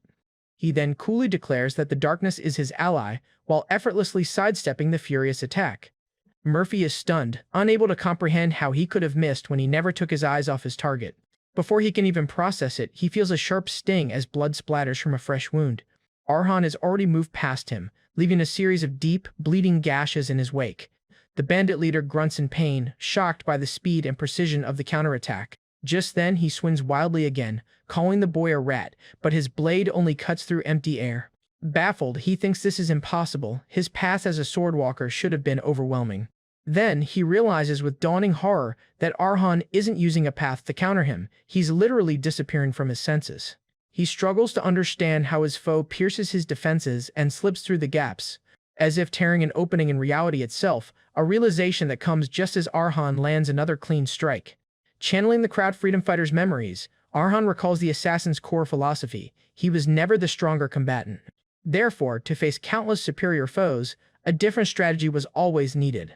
He had to borrow the power of his greatest ally, the darkness itself. The prerequisite for this assassination art was to first flaunt one's presence. Every breath, the rustle of clothes, and each footstep were intentionally exaggerated. The assassin would amplify every trace of his existence, forcing the enemy to fixate all their attention on him. Then, at the precise moment the enemy's senses were completely locked onto his presence, he would erase it all, vanishing completely. This sudden, extreme contrast in cognition overwhelms the target, causing a total confusion of their five senses, and in that fleeting moment of sensory chaos, the opening for a fatal blow is created. In the past, guards would fall without ever understanding what hit them. Through this lethal manipulation of perception, the assassin becomes a living embodiment of the darkness. Back in the present, Arhan perfectly executes this very technique, landing another decisive blow on the bewildered Murphy. However, as he looks at his bloody dagger, a sense of unease creeps in. Something feels wrong. He questions why the battle is so one-sided, even against a fledgling swordwalker. Thanks to the assassin's ingrained instincts, a gut feeling tells him there's more to this fight than meets the eye. Suspecting his opponent is hiding a trump card, he decides to end it immediately. He goes for the killing blow, aiming to sever his opponent's windpipe before any trick can be revealed. With lethal focus, he lunges for the final strike. But in a shocking turn of events, his dagger is stopped cold just inches from the bandit's throat. With the display of inhuman strength, Murphy has caught the blade between his teeth. His eyes glowing with a monstrous light, Arhan identifies his opponent not as a human, but as a fellow beast. The yellow elephant knighthood rides through a misty forest on their mission. As they ride, one of the knights questions his vice captain, Mikan, about the scale of their operation. He asks if they truly need so much manpower just to hunt down a mere runaway dog, and argues that even if their target has formed a large bandit group, their military strength still seems like a massive overreaction. Mikan simply confirms that the higher-ups deemed this level of force necessary, much to the knight's confusion. With a grim smile, he explains that the reason for their caution is quite simple, and reveals that the knighthood has already secretly dispatched 6 knights to deal with their target. However, their target, a man named Murphy, single-handedly defeated and killed all 6 of them. The knight is shocked to learn of their crushing defeat, while Mikan explains that Murphy is far from just a washed-up deserter. He then warns that when it comes to the act of killing, Murphy is an exceptional and terrifying beast. He reveals that when Murphy was a knight, he had a particularly fearsome alias. He was known throughout the land as the Unstoppable Berserker. Back in the present, our guy is stunned that Berserker is caught an assassin's specialized strike with his bare teeth. And he questions himself, what kind of monstrous biting strength is this? With a furious crunch, Murphy shatters the assassin's steel dagger with his bare teeth. Arhan watches, stunned, as Murphy's power begins to surge. The man lets out a monstrous roar as he fully transforms, unleashing his berserker rage, and surging forward to attack. However, Arhan sidesteps and manages to dodge it. The ground beneath them cracks and shatters from the immense pressure of his newfound power. Struggling against the shockwave, Arhan realizes his opponent's power and speed have changed completely.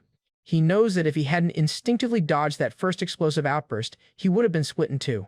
Fueled by pure rage, the berserker winds up for a devastating punch.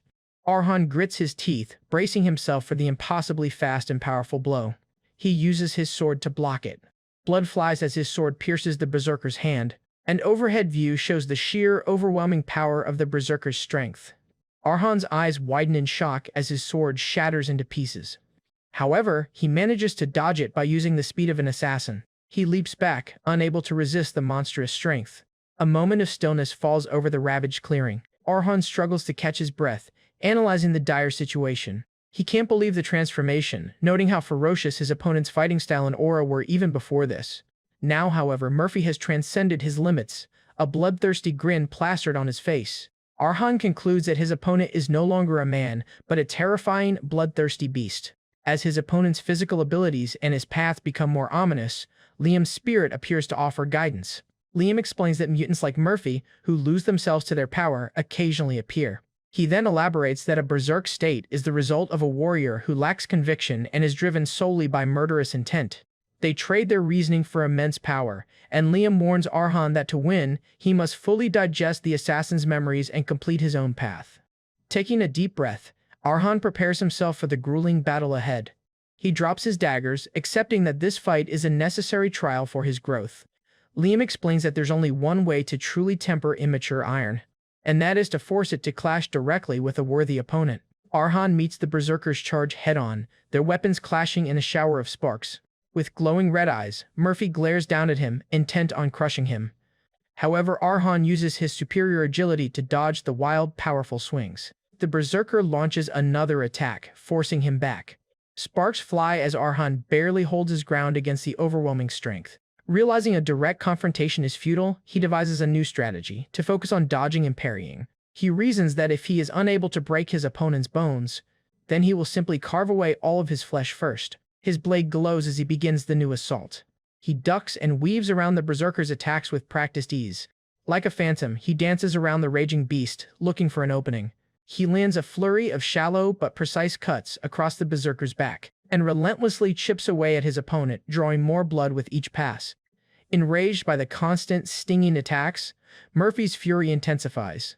However, he notices that his opponent has disappeared from his sight. His eyes widen as he senses a sudden attack. Just then, Argyll leaps for the fatal blow and recalls the assassin's core tenet: no matter how thick the hide, there is always a weak spot. With deadly precision, he targets the one place he knows will be vulnerable, his opponent's eye. As he swings his sword, to his shock, the berserker masterfully dodges his swing, creating an opening for a counterattack. Arhan's eyes widen, realizing too late that he has been caught in the berserker's trap. The berserker's fist slams into him, a crushing, deadly blow, and Arhan coughs up blood from the devastating blow. The sheer force of the blow hurls him backward through the air. He collapses to the ground, clutching his chest in agony. Panting for breath, he realizes with horror that a single punch nearly knocked him unconscious. However, his gambit paid off as Murphy stumbles back, clutching his now bleeding eye, and he vows to return the favor. Just then, the wounded beast lets out a final, terrifying roar, ready to end the fight. After taking a brutal hit from Murphy, Arhan's last sword falls from his grasp. Meanwhile, Murphy clutches his wounded eye, roaring in pain and fury as his berserker rage intensifies. Now completely consumed by his battle lust, he prepares to finish the fight against a cornered Arhan. Arhan quickly assesses that while blinding him was a good tactic, the berserker's aura has only grown more ferocious in response. And he knows he is outmatched, realizing that his opponent's raw strength means a single clean hit would be fatal.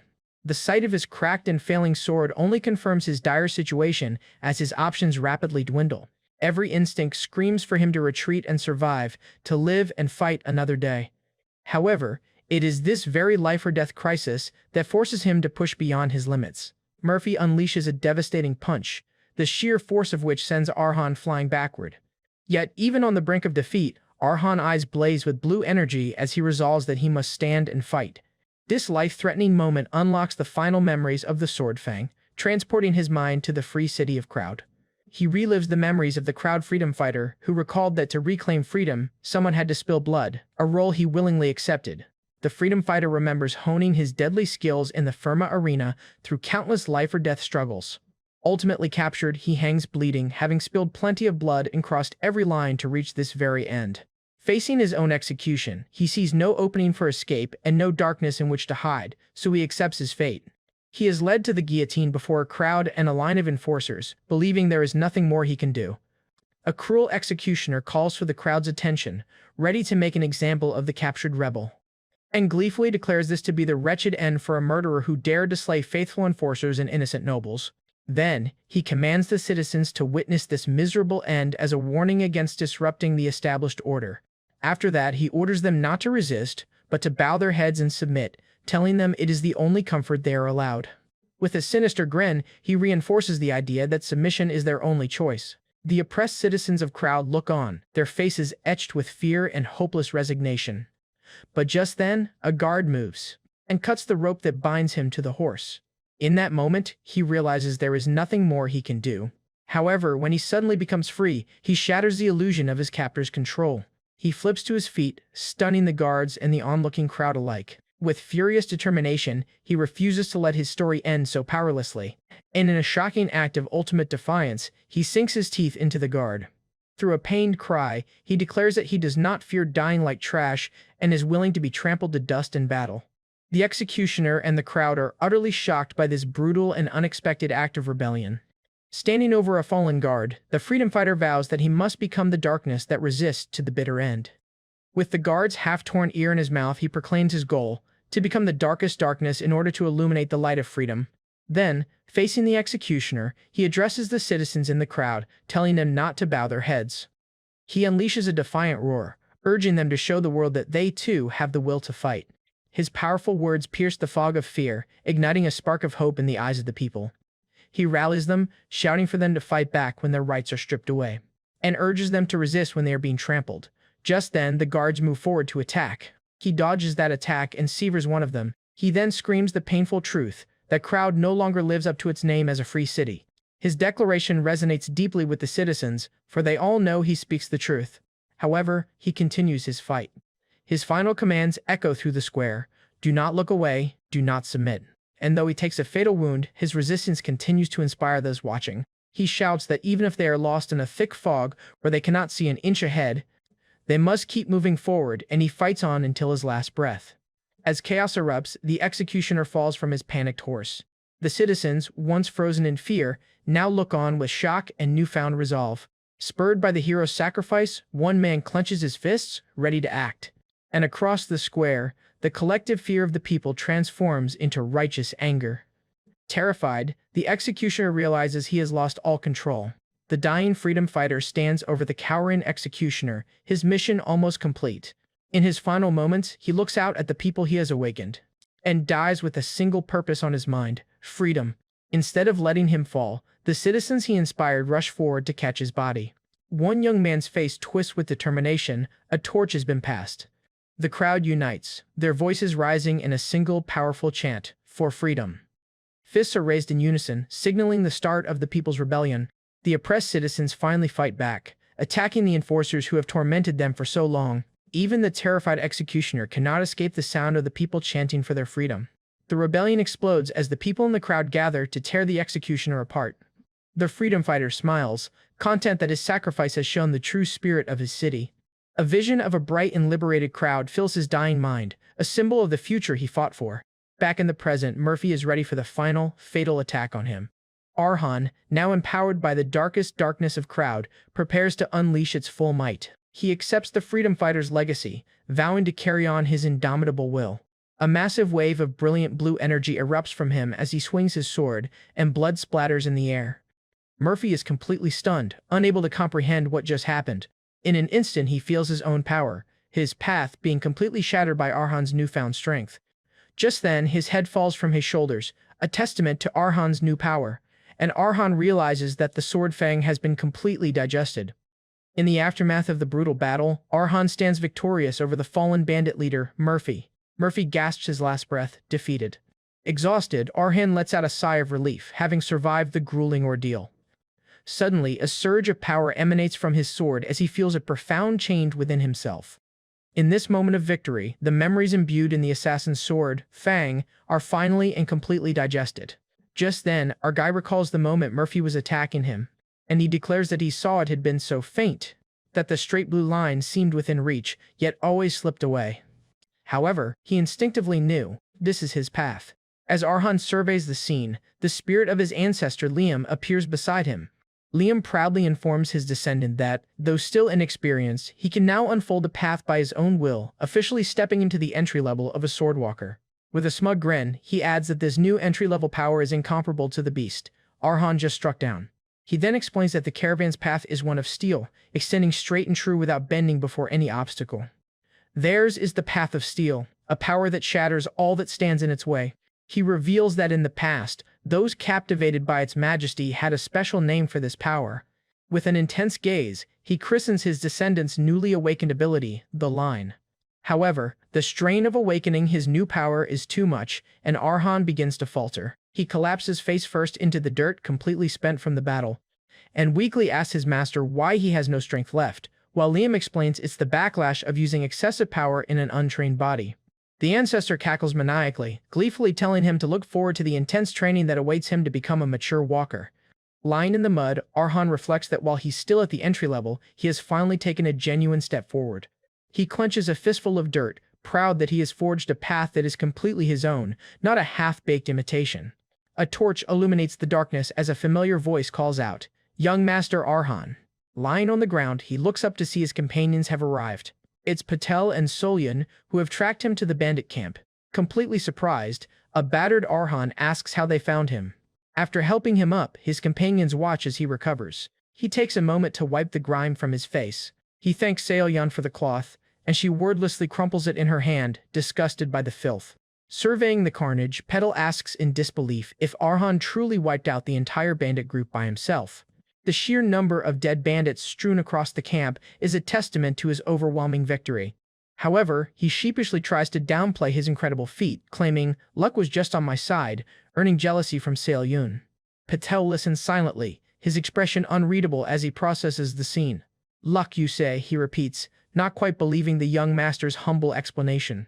Petal reflects that while he knew Arhan had a special talent, he never expected this, and recalls a swordsman who was still lacking in many areas, making this growth truly shocking. Even he had assumed it would take a great deal of time and experience for the boy's talent to fully bloom. He marvels that a beginner was victorious against a runaway knight, a feat he thought only possible for members of the 5 great families. Suddenly, a sound from the trees puts everyone on high alert. Patel tells Arhan that perhaps he was simply lucky, like a protagonist in a story. With a knowing smile, he muses that being a protagonist isn't something just anyone can become. Arhan is confused, but Petal reveals that he finally understands why he ended up in this desolate land. Evading the question, Patel urges them to leave, warning that it could be dangerous to delay any longer, and explains the danger isn't from the dead bandits, but from the knighthood Murphy belonged to, who are roaming nearby to execute their runaway dog. Confused, Arhan argues that the knighthood should be thanking them for sparing them the trouble. Seo-yun scoffs at his naivete, explaining that knights are enraged when robbed of the retribution they were meant to dish out, and concludes that knighthoods are gatherings bound by meaningless honor, prompting Arhan to question such twisted logic. Liam's spirit appears, reminding his descendant that he'd warned him, knights are nothing more than troublesome swordsmen. With a sharp glint in his eye, he realizes the moment has come for Arhan to experience firsthand just how troublesome knights can be. Just then, a sudden tremor and the sound of approaching hoofbeats alerts the group to a new threat. The Yellow Elephant Knighthood arrives in force, surrounding the camp. Vice Captain Meekin surveys the dead bandits, his eyes locking onto Murphy's body as he demands to know who was responsible. Enraged, he bellows, asking who dared to touch their runaway dog and sully the honor of the Yellow Elephant. He then screams at the group, demanding to know which one of them did this. Meekin glares at Patel, sneering, "Oh, sick deer," and warns that there is no mercy in the march of an angry elephant. He stamps his foot, cracking the ground, and commands Patel to answer if he doesn't wish to be trampled. Arhan grits his teeth, barely able to withstand the crushing pressure of Meekin's powerful aura, and realizes this man's power surpasses even that of Patel and Seo-yun, marking him as an impossibly strong figure. Worried that everyone will end up in trouble because of him, he resolves to handle the situation himself. But before he can speak, Patel steps forward and calmly declares, "I killed him." Arhan looks at Patel in shock, stunned by his bold and dangerous lie. Meekin coolly asks Patel to repeat himself, clearly not expecting such a confession. At this, Patel recounts his own history as a former knight of the Green Deer Knighthood, known as Patel the Loyal. With unwavering resolve, he looks Meekin in the eye and repeats, "I said that I killed the runaway dog." A panicked Arhan screams at Patel, questioning what on earth he's doing.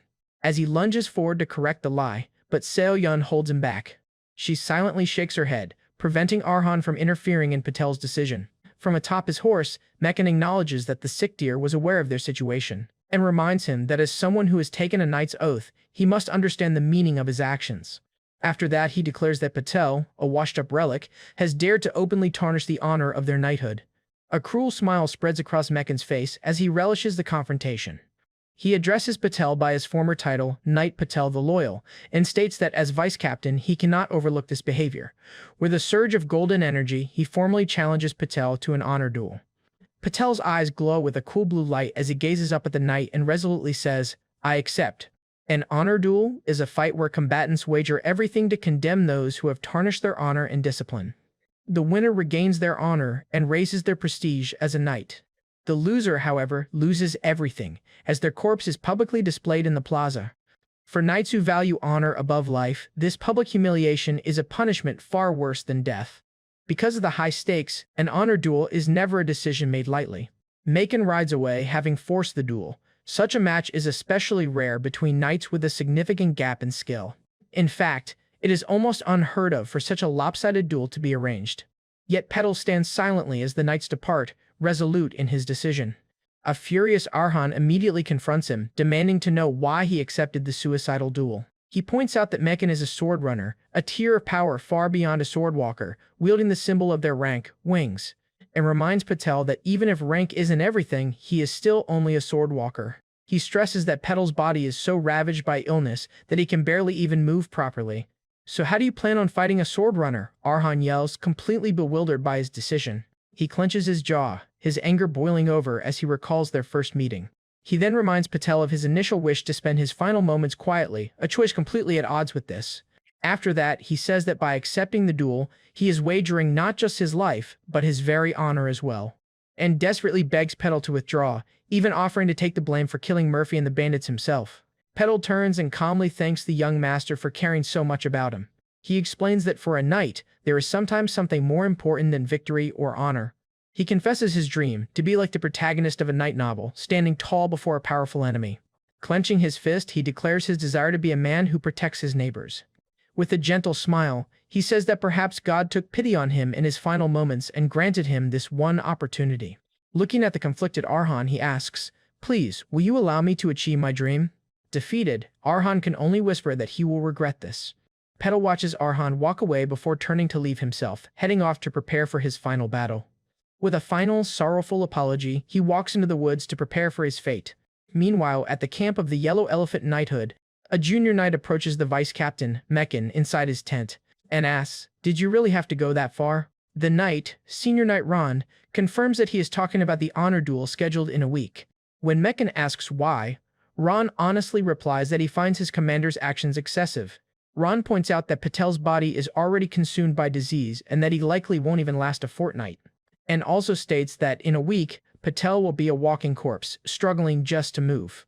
He argues that cornering such a man into a duel will only earn them the stigma of oppressing the weak. Mekan coldly considers this for a moment before conceding, perhaps. He then turns to Ron and asks how much he knows about the man called Patel the Loyal.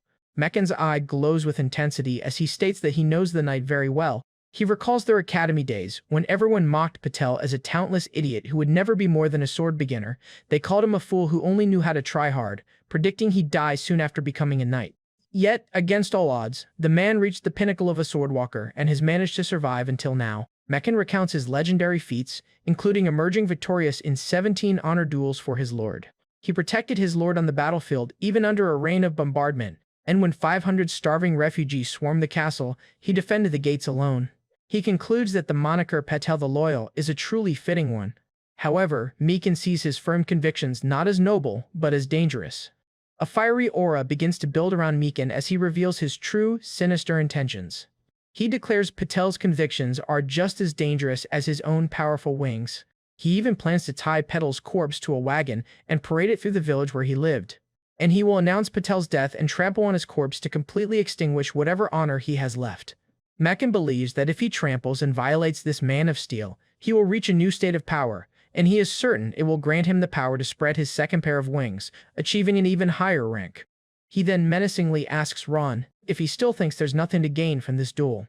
Back at the caravan mansion, the mood is somber. Arhan sits alone, racked with guilt and a sense of helplessness over the situation. The spirit of his ancestor Liam appears, stating the cold, hard fact, Patel will die. He dismisses Patel's experience, explaining that in a duel between a swordwalker and a swordrunner, skill means nothing. Arhan grits his teeth, knowing Patel has absolutely no chance of victory. However, Liam questions why he has grown so attached to a man he once only saw as the source for a new sword. Arhan grimaces, admitting that Patel reminds him of his father. He remembers his own father, who also chose to fight an unbeatable enemy and defended his home to the very end. Our protagonist confesses his deep-seated hatred for arrogant, powerful people who trample the weak as if it's their right. But what's even more agonizing is his own weakness, which leaves him with no choice but to watch. Liam challenges him, asking if he is willing to stand by, even if it means losing the chance to obtain a swordwalker's sword. "I don't care about that," Arhan explodes. "What truly matters is something else entirely." He questions the meaning of protecting himself if it means turning a blind eye to injustice, and screams that any revenge gained through such a cowardly choice would be meaningless. Calming down, he confesses that he hates himself for being so buried in revenge that he once thought of easily taking Patel's sword. He laments his foolishness, for he failed to see what he truly needed to protect. Liam's hand rests on his descendant's shoulder, approving of this new mindset. With a grin, he tells him that a sword is just a blade, and a caravan can't let himself be consumed by such things. "Let me tell you, young descendant," Liam says, a new resolve in his eyes, "the only path to protecting everyone." He declares that Arhan must fight in Patel's place as a champion in the honor duel. In a forest clearing, Patel endures a grueling training session, pushing his ailing body to its absolute limit. Despite his terminal illness, he swings his greatsword with unwavering determination. Sweat pours down his face, his intense gaze revealing a man steeling himself for his final battle. Having observed his reckless training, Arhan finally calls out to him, and he asks for a moment of Patel's time. He earnestly tells him that he has something important to say, but the knight cautiously keeps his distance. Patel apologizes, explaining that for now, he cannot put down his sword. Resolved to change his mind, Arhan begins to reveal his greatest secret. He explains his unbelievable ability. By eating a sword, he can absorb the skills and memories of its previous owner. And with this power, he concludes, he can make those memories and skills his own. Our protagonist explains that his ability to wield so many different weapons is all thanks to this borrowed power. He reminds Patel that this is how he, a mere beginner, was able to stand against a master like him, even for a moment. He then admits that his surprising victory over Murphy was only possible by relying on the power of another consumed sword. Stunned, Patel has to admit that while it's the most absurd story he's ever heard, he doesn't believe it's a lie. After all, he's been a first-hand witness to the young man's miraculous growth. Then, with a sharp glint in his eye, Patel correctly deduces the real reason for this confession. He asks if Arhan's intention is to eat his sword and become his champion in the upcoming duel. Back in the mansion, Arhan recalls asking his ancestor Liam to explain the concept of a champion. Liam explains that a champion is a warrior who fights on behalf of another, carrying their honor into battle. However, he warns that a champion must also be prepared to bear the heavy price of defeat, and emphasizes that becoming a champion is a grave undertaking requiring truly solemn resolve. Analyzing the upcoming duel, Liam notes that while Patel's level is lower than Mechan's, his flawless fundamentals are not to be underestimated. He believes that Patel's solid foundation is the only way to break the wings of a powerful swordrunner like Mechan. Liam sees Patel's sword as the key, calling it the only miracle they can hope for. Though a slim chance, he agrees it is a better gamble than letting a sick man fight alone. And so, Liam leaves the final choice to Arhan, asking what his young descendant will do. Back in the present, with renewed determination, Arhan declares that he will fight as Patel's champion. He vows to inherit the sword that holds Patel's very life and win the duel so that no one has to bleed. Desperate to save his friend, he begs Patel to entrust him with that sword. Patel lets out a heavy sigh, touched by the young man's passionate, kind-hearted plea. He acknowledges Arhan's kindness, but it seems he has a different plan in mind. Instead of answering directly, he asks Arhan to watch him for a moment before he makes his final decision. To everyone's surprise, Patel then turns to Seoyun and prepares to face her in a spar.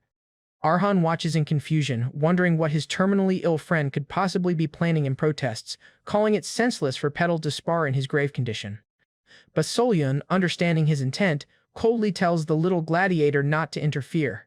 Patel simply states that his resolve can't be stopped, thanking Seoyun for accepting his unreasonable request. She warns him, however, that she cannot hold back now that her sword is drawn. Then she asks if he is absolutely sure he won't regret it. He thanks her for the concern, but cryptically tells her not to worry. As they take their stances, he says that's exactly what he's hoping for. Worried, Arhan thinks the spar is too reckless and considers stepping in to stop them. But Liam's spirit holds him back, telling him to watch closely, as this will be a great lesson for them both, and explains that the sublime light emitted by a man burning away his life at death's door is a sight to behold. Meanwhile, Seoyun plans to end the fight quickly, believing it's the least she can do for the ailing knight. But when she attacks, Patel unleashes a shocking burst of power, completely shattering her expectations. Both she and Arhan are left speechless by the sheer force emanating from the supposedly weak man.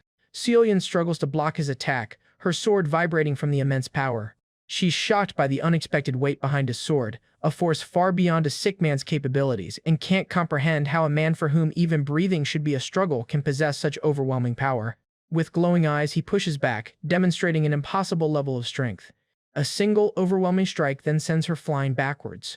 At this, she grits her teeth, furious with herself for being complacent and underestimating him. Now she understands, his illness is completely irrelevant. This is his true, terrifying skill. The two clash in a beautiful and deadly flurry of blows, lighting up the clearing. Patel's flawless technique and overwhelming power press Seoyun onto the defensive. But then, suddenly, she spots an opening, and strikes with blinding speed, exploiting the momentary weakness. However, she is shocked that his powerful attack is blocked. Patel's eyes are glowing with immense power, and the force of his final attack shatters her sword. She can only stare up in wide-eyed shock, utterly defeated. Arhan watches in stunned silence, unable to believe that Sir Patel just defeated the powerful Seoyun. Patel stands victorious over his kneeling opponent, his point proven, his demonstration complete. He politely thanks her for the spar. Gazing at the sky, a revitalized Patel admits that the spar made him feel more alive than ever. He then finally turns to Arhan, acknowledging his kind proposal and expressing his gratitude, and concedes that Arhan's plan might prolong his life, but reveals that he is not fighting merely to win. He declares that this duel against Mechan is the answer to a question he's held his entire life, and he solemnly explains to a heartbroken Arhan that this final fight is the very proof of his existence. The fated day of the honor duel between Patel and Mechan has arrived. Mechan and the Yellow Elephant Knighthood stand ready, waiting for their opponent to appear. His eyes narrow as he spots a figure approaching through the mist. He sneers, "So you didn't run away, Patel the Loyal." But as the figure emerges, Mechan is surprised to see a man with a much healthier complexion, and wonders if Patel found some last-minute enlightenment. Regardless, he smirks, thinking this turn of events will make the duel all the more meaningful. However, as the man draws closer, Mechan realizes it's not Patel at all. It's Arhan, now exuding an entirely new, powerful aura. Mechan is stunned, realizing he mistook the kid who was hiding behind Patel for the knight himself. However, he can't believe it's the same weakling he saw before, and notes that it's not just the boy's atmosphere and aura, his physique has become as sturdy as Patel's was in his youth. He is utterly baffled, wondering how such a change is even possible. Dismissing it as some kind of trick, he decides the how isn't important. He then coldly confronts Arhan, demanding, "Where is Petal?" With a heavy heart, Arhan informs him that Sir Petal will not be coming. Mekken scoffs, refusing to believe that stubborn fools would ever run from a duel. Then, a sinister realization dawns on him. He grins maliciously, asking if Petal finally succumbed to his illness and died. A flashback begins, recounting the events of a few days prior. He recalls the immense power Petal displayed when he overpowered Seoyun in their spar. Seeing his firm smile, he had felt a flicker of hope that Sir Petal could overcome both his disease and the Sword Runner. For a moment, it truly seemed like he might be able to overcome it all. He looked like the protagonist of some chivalric novel.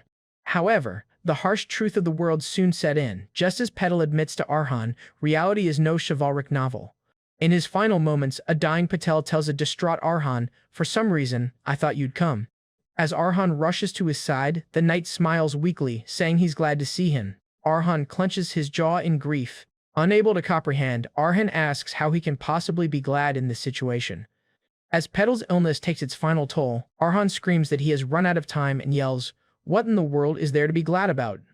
Patel calmly recalls their first meeting, admitting his desire to die alone was just a bluff, and confesses it was nothing more than a front to seem strong in the face of death. A shallow bluff. With tears welling in his eyes, Arhan listens as the older man admits he was actually afraid and lonely. "So I'm glad," he says, looking at Arhan. He tells the young man that because he is here by his side, he no longer feels lonely on his final path.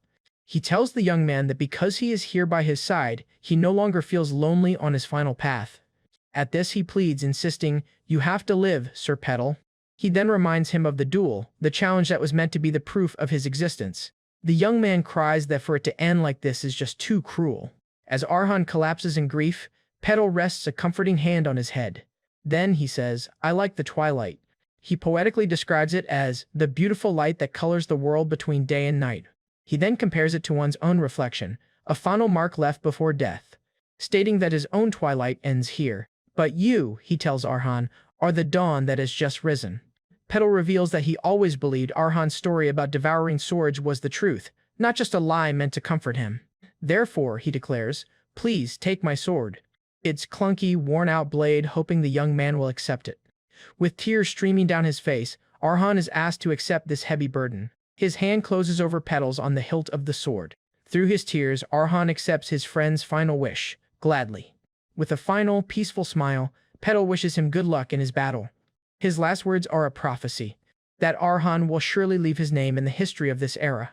Arhan can only watch in anguish as his friend's life slips away.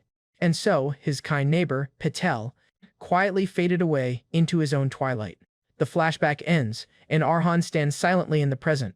Mekken callously remarks that such a pathetic end is truly befitting of him.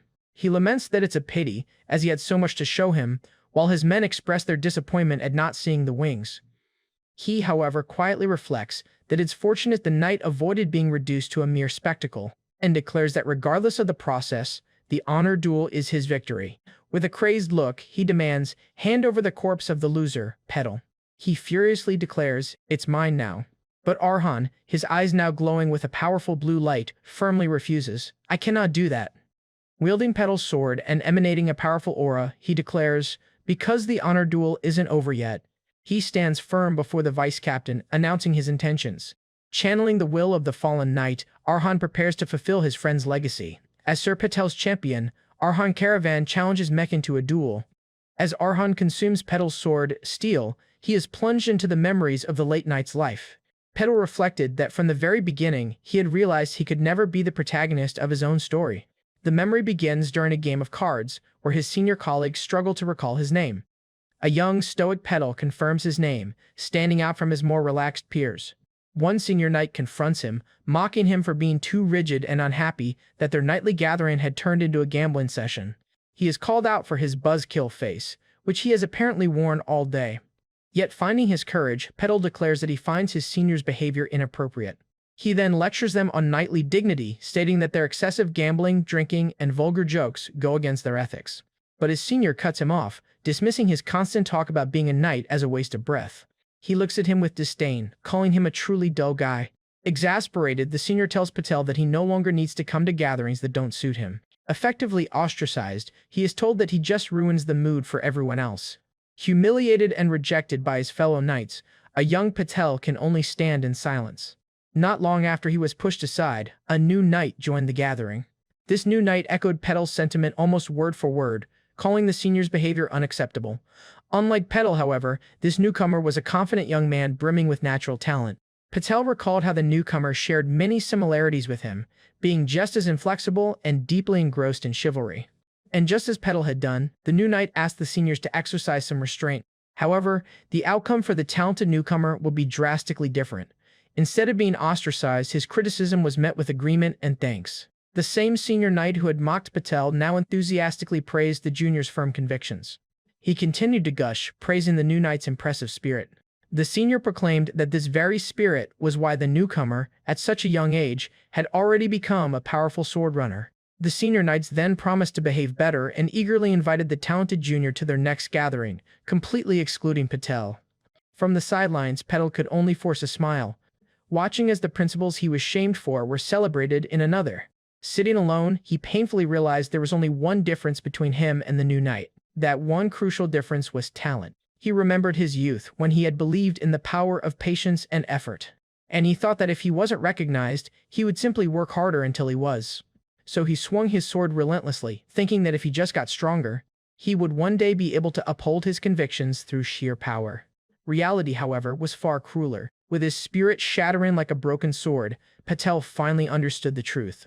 In a world that prized innate ability, he could never become the protagonist. He was merely a side character in someone else's story. Therefore, to avoid being kicked off the stage of life entirely, he hardened his heart and prepared to make a necessary compromise. He would have to act his part, bowing to the talented newcomer and praising him. He even asked if there's anything he can do to help. He offered to do menial chores, eager to curry favor with the rising star. Patel learned his lesson, bowing low and promising to honorably carry out any order given to him.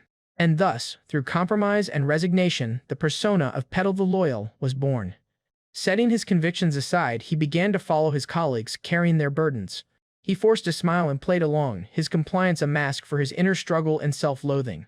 After endless cycles of this soul-crushing compromise, he eventually aged out of being a young man. His path finally led him to become a simple guard for a wealthy, noble family. It was there that a cheerful hello signaled a turning point in his life. The young lady of the house, Daisy, excitedly introduced herself, confirming he is to be her new escort knight. She told him that everyone had been saying that he could be trusted completely. She genuinely admired his reputation as a knight who never betrays and is fully devoted to his loyalty. He fondly remembered meeting the young lady who had so enthusiastically welcomed Patel the Loyal. With starry eyes, she had asked him to stay by her side and protect her family forever. Ironically, she compared him to the protagonist of a chivalric novel, the very thing he felt he could never be. Thanks to her uniquely friendly and popular personality, escorting Daisy was an easy and pleasant duty. Even though she was a noble, she was beloved by everyone in the territory. His duties were mundane, mostly involving dealing with the occasional drunk who tried to pick a fight. He acknowledged that this was far from the honorable life he once dreamed of as a knight. He was still a third-rate knight who had compromised with reality, but now, things felt different. Watching her genuine happiness and kindness brought him a strange sense of peace. For some reason, when he was by her side, the past didn't seem to hurt as much. Her radiant smile had a way of cutting through his deep-seated cynicism. With her, his failed dreams and compromises felt like they didn't matter, and he recalled those as the warmest days of his life. But that peace was shattered when war came to the land. Swept up in the succession struggle of the Iron Kingdom, her family's estate was engulfed in flames. Amid the political turmoil, her family fell into ruin. The once grand estate was reduced to ash and rubble. After the disaster, Daisy was no longer the beloved lady of the house, but a ruined noble. Now destitute, she could no longer call for him so casually, instead addressing him formally as Sir Petal. With tears in her eyes, heartbroken, she asks why he is still protecting her ruined family. And she explains that they are now destitute, unable to pay him or even offer him a proper room. In a voice full of despair, she asked, "Why are you still staying by my side?" Faced with her question, Patel reaffirmed the realization he'd had his whole life, that he couldn't be the protagonist. He recalled the bitter compromises he'd made, becoming a sycophant just to survive. and accepted that he was a fated man, not a hero. But even so, in that very moment, he found his one true, unwavering conviction. He remembered the bright, hopeful smile of the young woman who had placed her trust in him. He saw her image, both as she was in her joyful prime and in her current sorrow. The contrast between the celebrated lady and the destitute girl before him solidified his purpose. And so, he finally had his answer for her, because I am Petal the Loyal. His identity was no longer a role he played, but a simple, profound truth: she needed him. Overwhelmed by his unwavering devotion, Daisy broke down in tears. Her grateful thank you was all the purpose he ever needed, and for Petal, it was enough to give his life meaning. Arhan, imbued with Petal's will, stands resolute, declaring that the honor duel isn't over yet. Facing the vice-captain of the Yellow Elephant Knighthood, he formally challenges Mekin to a duel. As he speaks, Arhan recalls Patel, the knight who protected his convictions even in the face of death. He then declares himself the champion of his neighbor, Sir Petal. Mekin is momentarily struck speechless by the boy's audacious challenge. As he studies the boy, he senses a familiar and unsettling presence emanating from him, and notes that the boy's aura is disturbingly similar to that of that bastard Petal's. With his initial excitement for a fight renewed, he smiles and gladly accepts the duel. Ron, adjutant of the Yellow Elephant, steps forward to officiate the honor duel. He explains the simple rules: the duel ends when one side surrenders or is rendered unable to fight. Ron adds a grim warning that no one will be held responsible if a life is lost, a condition Arhan accepts with cold determination. Mekin clarifies his sole condition for the duel: if he wins, he will take Sir Petal's corpse. He cruelly promises to spare Arhan's life, but only after cutting off all his limbs to feed to wild beasts. Arhan calmly and sarcastically thanks him for his mercies. In return, our protagonist declares that he will also spare Mekin's life when he wins. He promises, however, to take both of Mekin's arms as his own act of mercy, leaving the vice-captain to ponder the foolish dreams of a boy. With the terms set, the knights depart, leaving Arhan and Mekin to prepare for their fated duel. The official, Ron, instructs both duelists to step back 10 paces. As they take their positions, he announces the duel will begin as soon as they are ready. Arhan recalls that after devouring Petal's sword, there was only one thing he could do: to understand the blade. He had simply swung it until his arms felt like they would tear off. He knew that this grueling, repetitive training was the only way to truly understand Sir Petal's sword. He reflects that Patel's sword was fundamentally different from Mary's needle or the assassin's fang. It was utterly faithful to the basics, without tricks or deceit, appearing boring and inflexible to some. It was a sword so upright it wouldn't bend against the wind, a blade that would ultimately choose to break rather than yield. However, it was precisely because of this unbending nature that it was an unyielding sword, more so than anything he had ever seen. Liam's spirit explains that those who reach a realm above a sword runner all possess their own set of values. The spirit continues, noting that pursuing those values is what directly leads to a rise in their realm of power. One with upright values, like Patel, advances by relentlessly honing their sword and convictions. In contrast, one with destructive values, like Mekin, gains strength by trampling on the convictions of others. Liam explains that this is precisely why Mekin is so obsessed with Patel. The vice-captain had intended to desecrate the corpse of the noble and unyielding knight, using it as a twisted sacrifice to fuel his own selfish ambition and gain power. The spirit praises him, saying, "You certainly couldn't just stand by and watch that atrocity take place." The only way forward, the spirit instructs, is for Arhan to fully accept the entirety of Petal's will and become an even sturdier, more unyielding steel himself. Back in the present, Mekin mockingly compliments Arhan's stance, asking if the dying knight had given him some pointers. However, he realizes there must be a reason the boy so confidently bared his fangs. Arrogantly, he grants Arhan the first move, daring him to come at him. He condescendingly promises to teach him the overwhelming gap in class that a frog in a well could never hope to cross. As Arhan charges forward, Mekin prepares to demonstrate the vast difference in their power. But he is shocked by what he feels from his opponent's blade before their swords clash. With stunned disbelief, he recognizes the overwhelming force as a fully formed path. Arhan brings the full weight of Patel's indomitable will down upon the vice-captain as their swords clash. Mekin struggles, unable to comprehend how he is being pressured when the difference in their realms should be undeniable. He questions how the path of a mere swordwalker could possibly be this heavy, forcing a grunt of effort from the superior knight. The sheer force of Arhan's strike sends Mekin sliding backward across the ground. The boy relentlessly presses his advantage, his blade sparking against Mekin's in a furious assault. The onlookers, including Mekin's own men, watch in stunned disbelief at the impossible sight.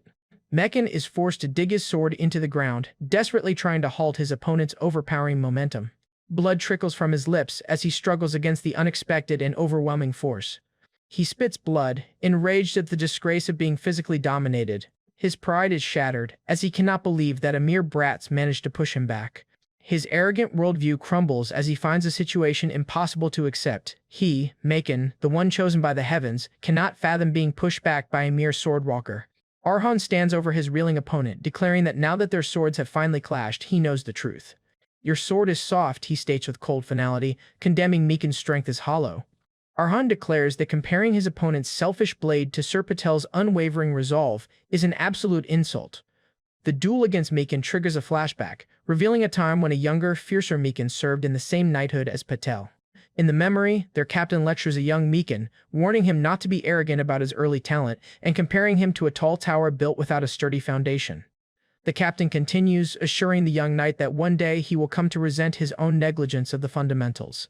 And with grim certainty, the captain promises that his future regret will be felt quite bitterly. Back in the present, a disdainful Mekin scoffs at his former captain's words, declaring that the only thing determining a sword's strength is the wielder's realm. To prove his point, he unleashes the explosive power of his realm as his golden aura erupts with force. His raw power effortlessly blasts Arhan backward, demonstrating the massive gap in their abilities. Meanwhile, watching from the spirit realm, Liam calmly notes that while Arhan's time with Patel's sword has been short, it has already borne some fruit. He explains that the previous swords Arhan digested, the Needle and Fang, were unusual choices for someone with no natural martial talent. However, he clarifies that Patel's sword is fundamentally different from those specialized weapons. He then describes it as commonplace yet incredibly sturdy, a perfect reflection of its unyielding master, and concludes that the memory of this steadfast man is exactly the inspiration our protagonist needs to overcome this trial. As the duel rages on, Liam advises his descendant that this is only the beginning of a tough fight. He points out that Arhan's initial successful strike was merely a fluke, capitalizing on his opponent's carelessness. But now that he has spread his wings, his opponent's luck has officially run out. Arhan feels the immense pressure of his opponent's fighting spirit, a sharp aura that feels as though it's carving up his entire body. Despite the overwhelming power, our hero steels his resolve, reminding himself that while Mekin has wings, he has the power of Caravan and the memories of his swords. Relying on his training, he grips his sword and prepares his strategy, maintain distance and suspect everything. He focuses, planning to match his opponent's breathing to control the flow of battle, just as he's always done. But his strategy is instantly shattered as Mekin vanishes from sight. Unleashing the full speed of his wings, the knight soars through the air, moving faster than Arhan can perceive. Arhan is left completely stunned, unable to process his opponent's impossible speed. In a moment of shock, he wonders how Mekin could have possibly appeared behind him so quickly. The brutal answer comes in a spray of blood as the attack lands before he can even react. Arhan cries out in pure agony from the devastating lightning-fast strike. He collapses to his knees, grievously wounded, while Mekin looks down on him in triumph. The knight mockingly praises Arhan's intuition for raising his sword, noting it's the only reason he wasn't cut in two. With a cruel smirk, he adds that this pathetic instinct to survive will only increase his suffering. Mekin's terrifying aura envelops Arhan, promising a world of pain for his defiance. As Arhan struggles against the pain, Liam's spirit appears once more to give him a crucial lesson. He explains the power of a swordrunner's wings, an ability that allows them to sprint as if gliding through anything. This power accelerates both body and mind, granting its user movements that transcend normal perception. He continues, stating that a swordrunner with their wings spread is like the wind, leaving only ghost-like afterimages behind. This incredible speed is precisely why they are known as the ghosts of the battlefield. The true form of a swordrunner is revealed, a being of pure power, wreathed in golden wings of energy. Liam's spirit then harshly reprimands his descendant, questioning if he has become complacent after his last victory. He yells at the foolish boy to get a grip and focus on the fight. Liam bluntly informs him that he's only alive because Mekin is a half-wit with just a single pair of wings. His ancestor lays out the stark reality. The only way for Arhan to win is to somehow break Mekin's wings.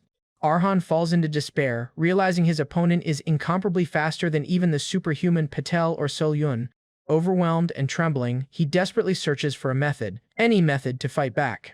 Meanwhile, Mekin smugly acknowledges Arhan's sturdiness, admitting it's understandable why he dared to volunteer for this duel. However, he dismisses this tenacity as meaningless before the absolute power of a higher realm. Calling him a foolish boy, he demands that he throw down his sword, bow his head, and apologize for his stupidity. After that, he delivers a humiliating ultimatum: surrender Patel's corpse, and in return, he will show mercy by letting Arhan live. Mekin looks down on the seemingly defeated Arhan, coldly stating that he has done all he possibly could. Even Mekin's subordinate, Ron, advises Arhan to stop hesitating, reminding him that he had no chance of winning from the start. He urges him to accept the vice captain's offer and save his own life, calling it the only wise course of action. As Arhan kneels, bloodied and broken, he can only question why this is happening. But as he reaches for his sword, a powerful memory of Patel surfaces, a desperate plea for the knight not to go. In the flashback, a worried Daisy tells Petal that his opponent has an entire escort of skilled swordsmen. She reminds him that he's one of the few precious people she has left. Clutching his cloak, a tearful Daisy begs him not to fight, as she can't bear to lose him too. Petal's memory then crystallizes around a single painful truth. His lady had been hurt, and he recalls the moment a lecherous noble publicly humiliated her simply because her family had fallen from grace. Patel remembers knowing full well that challenging the noble was an act of needless bravado that would likely get him killed. But despite the impossible odds, he had taken her hand and promised her not to worry. With unwavering resolve, he calmly promised his lady that he would be right back. In that moment, faced with a hopeless fight, his purpose became singular and clear. He chose to defend something more important than his own life, and more precious than his honor. Drawing his sword, Patel formally identified himself as the loyal knight of Lady Daisy Crossell. He then challenged the arrogant noble to an honor duel, ready to fight for what was most precious to him. Back in the present, Arhan's sudden change in posture and aura shocks the onlooking knights. Getting to his feet, our protagonist looks up at Mekin and coldly states, "I do not need mercy from the likes of you." Channeling Petal's indomitable will, Arhan defiantly challenges his opponent to bring it on, now truly ready for his first real honor duel.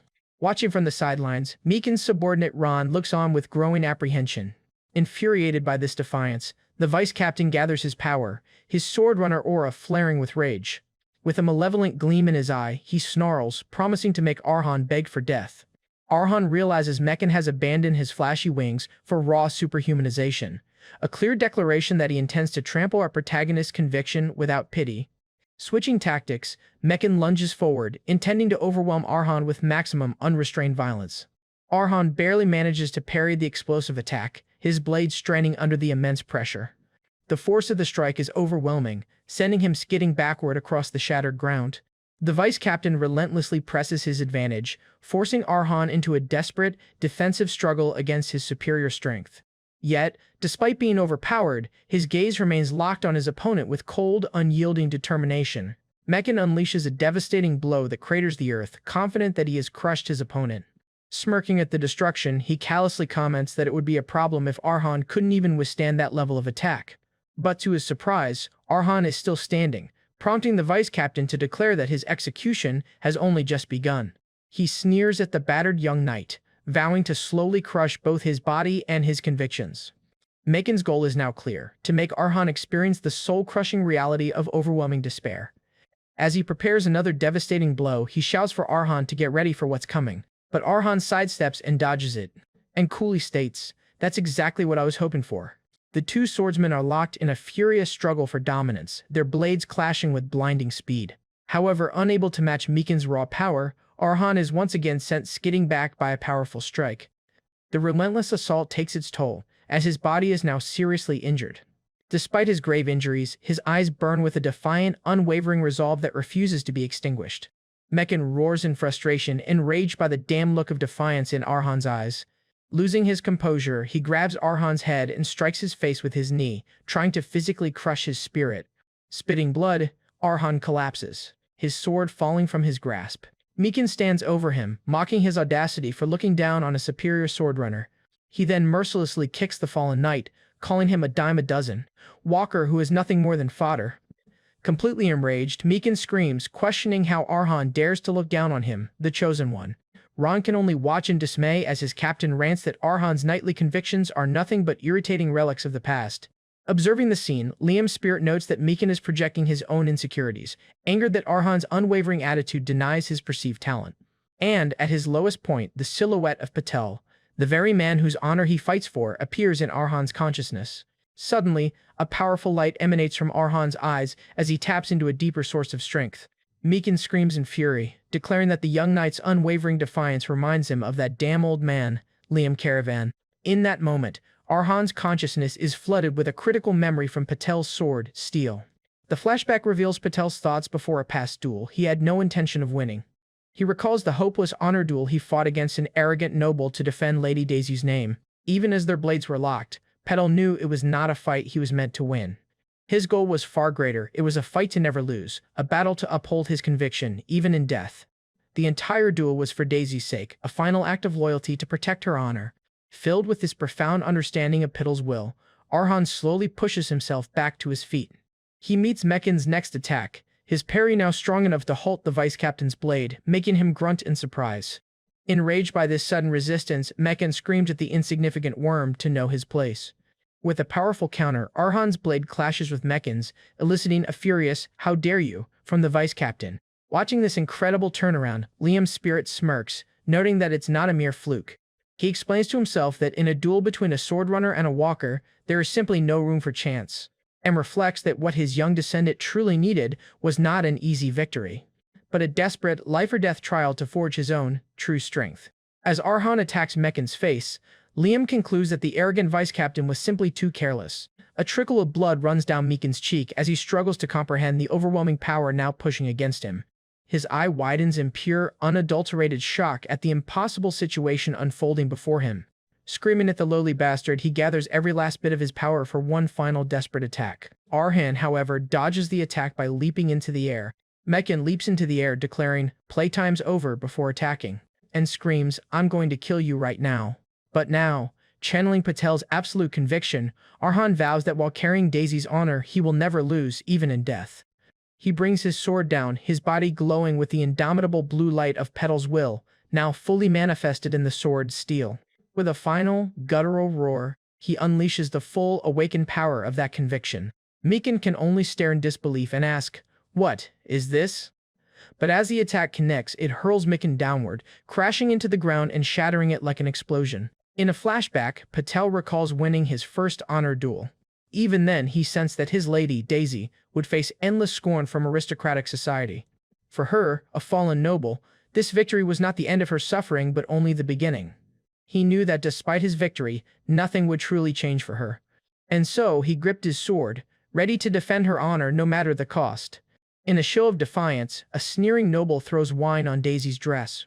Patel watched as the arrogant man dared to sully her honor and bring her shame. His eyes flashing with cold fury, he immediately challenges the man to an honor duel.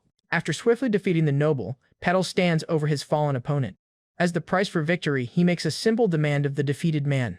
Looking down at the insolent noble who had shamed his lady, Patel coldly commands him to kneel and beg for forgiveness, affirming his duty to protect her with his life. Arhan, witnessing these memories, laments that Patel was not more cunning or selfish for his own sake. In the memory, a destitute Daisy asks him to leave her, believing her family's contract is long over. She insists that he is now a respected knight who can go anywhere he wishes. Crying, she begs him not to die at her side, but to live a life of his own. But Patel gently tells her that, unfortunately, he could never become that kind of person. He smiles faintly, admitting he couldn't grant her request to leave. Soon after, the world pushed Daisy into even deeper tragedy with the outbreak of the Iron Kingdom's War of Succession. Her father and brothers were caught in the conflict and slaughtered, while her mother, taken prisoner, ultimately took her own life in despair. Daisy thus became the sole survivor and head of her family in name only, clad in ill-fitting armor. She was then conscripted and forced onto the battlefield. Overwhelmed by the horror, a young Daisy cries, convinced she is going to die. Panicked, she desperately tells Patel to escape, insisting he has no duty to die with her. But Patel shakes her, yelling for her to get a hold of herself. He vehemently commands her to never leave his side. With a roar of determination, he vows that he, Patel the Loyal, will protect her without fail. The memory shifts to a battlefield where flaming arrows rain down from the sky. It was a horrific place where bombardments from mages rained down without end. But for Patel, none of it mattered. His sole purpose was to protect her, a role that would not change. He fought relentlessly, cutting down every enemy soldier who charged at them. Blocking every blow, he cut down all who approached. He fought endlessly, cutting them down again and again. The relentless battle raged on, with the two of them fighting side by side. By the time it was over, even the once gentle Daisy had become a hardened warrior. Then a rainbow appears in the sky, signaling the end of the long war. Amidst the fallen, she helps a battered petal stand tall as they carry their banner. Against all odds, the two of them survived. After the war, Daisy's achievements were recognized, and she was granted a countess's title and her own territory. Now a ruler, somber and determined, she looks out upon her new responsibilities. However, only one last grim trial remained for her war-torn land. The land was struck by a devastating famine, causing the people to riot in desperation. She had to endure the fury of her people, who had lost their families and homes in the endless war. Petal, however, was simply grateful that the riot broke out while she was away. He was grateful to take all of their anger upon himself. Enduring their stones was nothing to him. In the memory, a battered he stands guard alone, absorbing the people's wrath to protect his lady. His eye is wounded, but he doesn't waver, determined to see this through. A vision of men trying to drag a younger Daisy away flashes through his mind. He remembers her running in terror, a memory he is determined will never be repeated. He catches her as she runs to him, a beaten knight standing before his lady. With his last words in the memory, he comforts her, saying, "Please do not cry. I am so very glad to have been your knight." With the complete digestion of Patel's final, selfless will, a surge of blue energy flows into Arhan. His attack hurls Meccan downward, and the ground shatters in an explosion. Meccan is thrown to his knees, gasping in pain from the overwhelming pressure. He feels a sudden dizziness, wondering what is happening. Then he violently coughs up blood, realizing he's suffering from mana shock. He stares at his trembling hand in disbelief, knowing this phenomenon only occurs when clashing with an overwhelmingly powerful opponent. And he knows that mana shock is impossible without mana mastery honed to the absolute limit. Screaming in denial, he finds it impossible to believe that a mere greenhorn could reach such a realm. Arhan stands calmly, enveloped in the blue aura of Patel's fully realized power.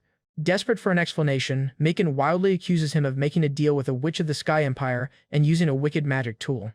He calls Arhan a coward for using what he believes to be sorcery in an honor duel between knights, and shouts that the wings of a sword runner were always too good for the likes of him. Gritting his teeth in fury, he declares he will now lower himself to his opponent's level for the final clash.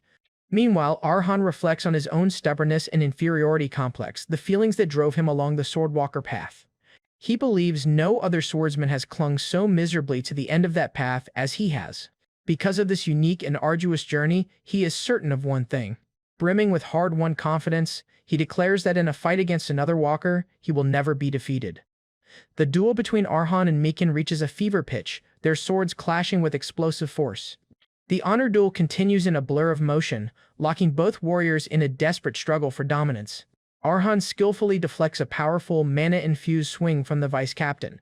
Just then, Argai unleashes his full power, forcing Meccan onto the defensive with a powerful strike from his sword. He relentlessly attacks, making him scream in frustration as he is overwhelmed. Watching from the sidelines, Ron can hardly believe Arhan's talent, noting that for someone so young to even be a swordwalker is the mark of a prodigy. He marvels at how every one of Arhan's sword trajectories remains pure and solid, even after taking a wound that should make it difficult to even stand, and concludes that he has never seen such a unique and powerful swordsman from the Yellow Elephant Knighthood, or any knighthood for that matter. Completely baffled, but he wonders, there is no way Meccan doesn't know that this is when he should go all out to seize the victory. He furiously demands to know why Meccan won't use that power to match him. When Arhan strikes, Meccan remains silent, his expression unreadable. Then, a slow, cruel smile spreads across Meccan's face as he comes to a sudden and terrible realization, and declares that it's not that his opponent won't use superhumanization to match his speed and power, but that he can't, a realization that fills the arrogant vice-captain with triumphant glee. With his opponent's critical weakness seemingly exposed, he decides the time for games is over. Believing Arhan is now an easy target, he launches what he is sure will be the final strike. He sneers that with nothing left to hold him back, he can finally finish this and claim his victory. He then brings his full weight and power down in a decisive, crushing blow, forcing Argai onto the defensive. Pushed to his absolute limit, Arhan's mind flashes back to Petal's memory of their first fateful meeting. In the memory, Patel fondly recalls meeting a boy with an unbelievably steadfast heart, even in the face of despair. Back in the present, Meccan mocks Arhan's futile resistance, declaring his desperate struggle to be useless. Petal's memory continues, remembering a boy who did not yield even when faced with an unfathomable, insurmountable wall. Meccan roars at him to simply give up and die, seeing his continued resistance as an insult. He attacks again and again, determined to break the boy's spirit and end the duel. Petal's memory affirms his belief in Arhan, while Mekin screams, "Die just like that abandoned, washed-up bastard," and swings his sword with all his might. Confident in his choice, Patel's memory concludes that Arhan is the one who will carry on his sword. A massive explosion rocks the battlefield as Mekin's most powerful attack finally connects. Both Liam Caravan and the knight Ron look on in absolute shock, with Ron wondering if his eyes are deceiving him. And yet, somehow, Arhan has endured the devastating blow, much to Mekin's utter disbelief. Panting in exhaustion and fury, he can only ask, why? And furiously questions why Arhan is still holding out, reminding him of the immense painful gap in their skill and power. He screams at him, asking what could possibly be gained from a duel he has no chance of winning. Battered and bleeding, Arhan has an epiphany, realizing this fight isn't to gain something for himself. He understands now that he's fighting to uphold the path of the sword and honor that Sir Petal walked. In a profound moment of clarity, he accepts that his purpose is to carry on the noble path inherited from his fallen friend. With that, a brilliant explosion of pure blue mana erupts from deep within his body. With newfound resolve, he declares that this is a fight he must not lose, even if he dies trying, as he finally activates his own superhumanization. He unleashes a terrifyingly powerful counterattack that completely catches the arrogant Mekin off guard. The vice-captain struggles to parry the blow, gritting his teeth against a level of power he never thought the boy possessed. To his absolute horror, Mekin's own sword begins to crack and splinter under the immense strain of the attack. Panicked, he frantically wonders what new sorcery his opponent is using to achieve this impossible feat. As Arhan presses his attack, the spectral image of Patel appears behind him, haunting the terrified vice-captain. He screams in disbelief, questioning why the ghost of that washed-up bastard is appearing before him now. The devastating attack finally shatters Mekin's blade, leaving him completely defenseless. With nothing left to stop it, Arhan's sword slices cleanly through Mekin's guard. In a brutal and decisive display of power, both of the vice-captain's arms are severed at the elbow. The dismembered man screams in pure agony as he collapses to the ground in defeat. Breathing heavily but standing victorious, Arhan asks his defeated opponent, "Did you see it?" With glowing eyes filled with the power of his conviction, he declares that this overwhelming strength is Sir Petal's sword. In the aftermath of their duel, a defeated and dismembered Mekin groans in agony on the blood-soaked ground. Standing over his fallen foe, Arhan listens as Mekin defiantly insists that his command is in order. Consumed by rage and humiliation, he screams at his remaining knights to kill Arhan. But as his men hesitate, he furiously repeats the order, demanding they beat Arhan to death right now. Before the knights can act, Ron takes matters into his own hands, knocking him unconscious with a single strike of his sword, and coldly informs his unconscious vice-captain that any further shameful behavior would disgrace the honor of the entire Yellow Elephant knighthood. Turning to the victor, he formally acknowledges Arhan's victory and declares that his defeated vice-captain must accept it with honor. He then respectfully asks Arhan for permission to move Mekin to the infirmary, which is curtly granted.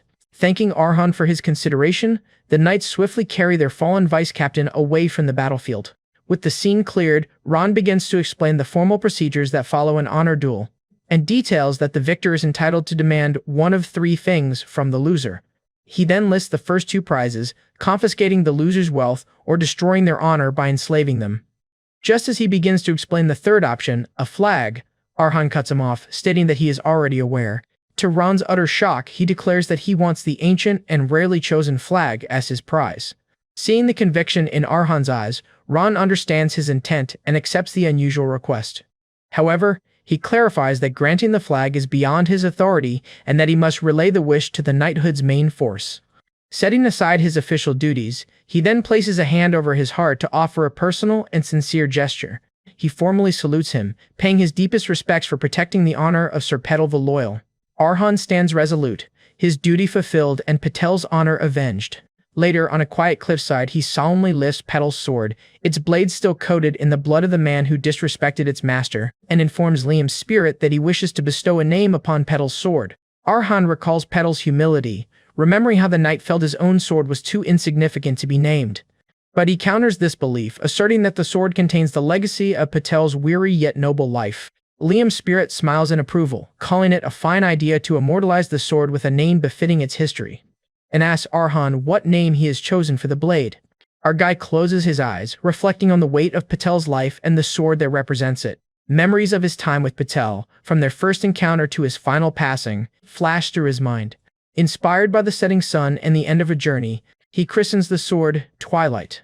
Several days after the duel, the consequences begin to unfold under the full moon. A groan of pain is heard from within the Yellow Elephant Knighthood's camp. Inside a tent, the now armless Vice Captain Mekin thrashes in his bed, screaming in agony and fury. As his knights try to calm him, Mekin furiously dismisses them as useless fools and tells them to shut up. He rages that Arhan abandoned the honor of a knight and insists that the duel was his victory, and furiously orders his men to bring him Petal's corpse and Arhan, vowing to claim the prize of his victory himself. In his delirium, he screams his vile intentions to dismember Arhan and tear Patel's corpse to shreds. His rant is cut short as he swears revenge in the name of the Yellow Elephant, his voice choked with impotent rage. Suddenly, a commanding voice cuts through the tent, declaring the pathetic tantrum a disgrace. Captain Bermartin of the Yellow Elephant Knighthood enters, sternly reminding Mekin that unripened wings are as fragile as paper. He berates his vice-captain, telling him that his weak foundation meant he was always going to be ripped apart by a sturdier foe, and he has arrived to pass judgment. With biting sarcasm, he congratulates him on proving this truth at the cost of both his arms. When the trembling Mekin asks why he is there, the captain coldly reminds him that Arhan spared his life in exchange for those very arms. With absolute authority, he declares that Arhan's demand will be met. He shall be given the flag. The captain's decision leaves the already broken Mekin completely stunned. He questions the decision to grant such a useless and outdated prize, but Bermartin asserts the reason is obvious, and explains that Arhan won precisely because he possesses a conviction as solid as steel, which Mekin clearly lacks. The flag is a forgotten demand, made solely for honor, not for wealth or submission. This ancient right dictates that if the victor demands the flag, a specific protocol must be followed. The tradition states that not only the loser, but their entire organization must show the highest respect for the victor's honor. This respect must be demonstrated by whatever means necessary, binding the entire knighthood to Arhan's honor. The captain clarifies that while the flag is a tradition from an old age that leaves nothing but honor, it is still a powerful statement, and concludes that for this very reason, demanding the flag is the most profoundly knightly choice one can make. Bermartin then lets out a hearty laugh, astonished that, in this profit-driven age, a true swordsman of conviction and chivalry actually exists. He then reveals to Mekin that gathering a force of this size in just a few days would have been difficult even for him, and explains his swift arrival was only possible thanks to a special guest who came specifically to see Mekin. He adds an ominous warning, noting that Patel, the knight Mekin so foolishly insulted, was clearly no ordinary man. Outside the tent, the knighthood and a host of robed figures form a path of honor for an approaching guest. As Daisy arrives, Bermartin commands the disgraced Mekin to show proper respect to their esteemed visitor. The captain explains that their guest is from one of the 5 great houses that steer the continent's political order. She is from the White family, the master of the Watchers who protect the Iron Kingdom. With a heavy finality, he announces to the terrified Mekin, "Its mistress has come to see you." Daisy White lowers her fan, revealing eyes that burn with cold fury as she glares at the man who wronged her knight. Mekin recoils in terror, unable to fathom how the sickly Petal could have ties to the powerful mistress of the House of White. With a chilling threat, Daisy confirms his identity, saying, "So it was you." She addresses the armless knight directly, calling him the vile rat who disturbed Petal's rest by challenging him to an honor duel. Her eyes flash with rage as she condemns him for attempting to defile the honor of her loyal knight. In her own name, she coldly promises him that he will regret not dying in the duel, and that he will spend his remaining life in despair. As the mistress of the White family, she makes a solemn vow: she will make certain that Mekin pays the price for his transgression. In the days following the brutal honor duel, Arhan begins his recovery at the Caravan mansion. He recalls how Soyun's attentive care helped him recover quickly from his severe injuries. However, he also remembers with dread her attempt to feed him a mysterious purple stew. The taste was so horrifying that it nearly made him choke. He was left speechless when she proudly asked if her cooking was good, and can only describe the bubbling purple concoction as something that couldn't even be called food. Once he had recovered, it was time to say a final farewell to their fallen comrade. Arhan and Seolyun hold a funeral for Sir Petal, honoring his memory with a traditional pyre. They perform the Rest in Fire rite, a tradition of the Martia order that the knight once served. This ceremony is believed to send the soul to be embraced by Martia, the goddess of the sky, through the rising smoke. Watching the embers ascend, Arhan bids Patel a peaceful journey to the goddess's embrace. Seolyun also pays her respects, silently watching the flames consume the pyre. After the ceremony, Arhan stands alone at Petal's grave. Suddenly, a voice interrupted, calling out to him, "So it's you." The visitor, Lady Daisy, addresses him as her Petal's champion, acknowledging how he protected the knight's honor. Arhan is momentarily stunned, stammering as he confirms the identity of the noblewoman before him. It is indeed Lady Daisy, the very person Petal dedicated his life to protecting. Just then, a flare shoots into the night sky, signaling the start of a grand spectacle. The sky explodes with a brilliant display of fireworks, a tribute to the fallen knight. Arhan watches in awe, muttering, "My goodness," at the extravagant display. Then, a group of robed priests appears, beginning a magnificent ritual to honor Patel. Their magic transforms the smoke into a fiery phoenix, a sight Arhan has never witnessed before. As he marvels at the spectacle, Daisy declares that this ceremony is nothing compared to the honor Patel truly built. With resolute determination, she vows to use her power to elevate his honor even further. She plans for bards to sing of Petal the Loyal throughout the kingdom. Furthermore, she will ensure his name is forever spoken alongside discussions of chivalry at her family's academy. Watching the fireworks, Daisy wistfully remembers her beloved knight. She proudly proclaims to Arhan that her Petal was a knight worthy of such a grand remembrance. A flashback then reveals Petal's true reason for leaving. He felt his very presence had become a poison in her life. After the war, Daisy's territory stabilized, and she became an accomplished and respected lady of the land. With powerful swordrunner knights assigned to her protection, she was safe from all threats. He recalls that he no longer needed to risk his life for her, and found himself without any cause to fight another honor duel. However, this peace came at a cost, as if paying the price for a life lived on the edge. The flashback shows the moment his incurable illness first manifested with a bloody cough. He had been struck down by a disease that defied all attempts at a cure. Daisy immediately used every resource at her disposal to try and heal him. Yet despite her frantic efforts, his condition showed no improvement. The healers delivered a grim diagnosis, recommending strict isolation due to the risk of contagion. But she refused to abandon him, staying by his side and pouring all her resources into finding a cure. She willingly sacrificed everything she had in a desperate attempt to save her loyal knight. But as she tirelessly cared for him, their closeness began to attract unwanted attention. Vicious rumors started to circulate among the nobles about the nature of their relationship. Jealous and scornful lords whispered that the lady of the land was being bewitched by a mere knight. Petal overheard these vile rumors. Understanding the damage they were causing to her reputation, he agonized over the realization that his presence was becoming a poison, eroding the life and honor of the woman he served.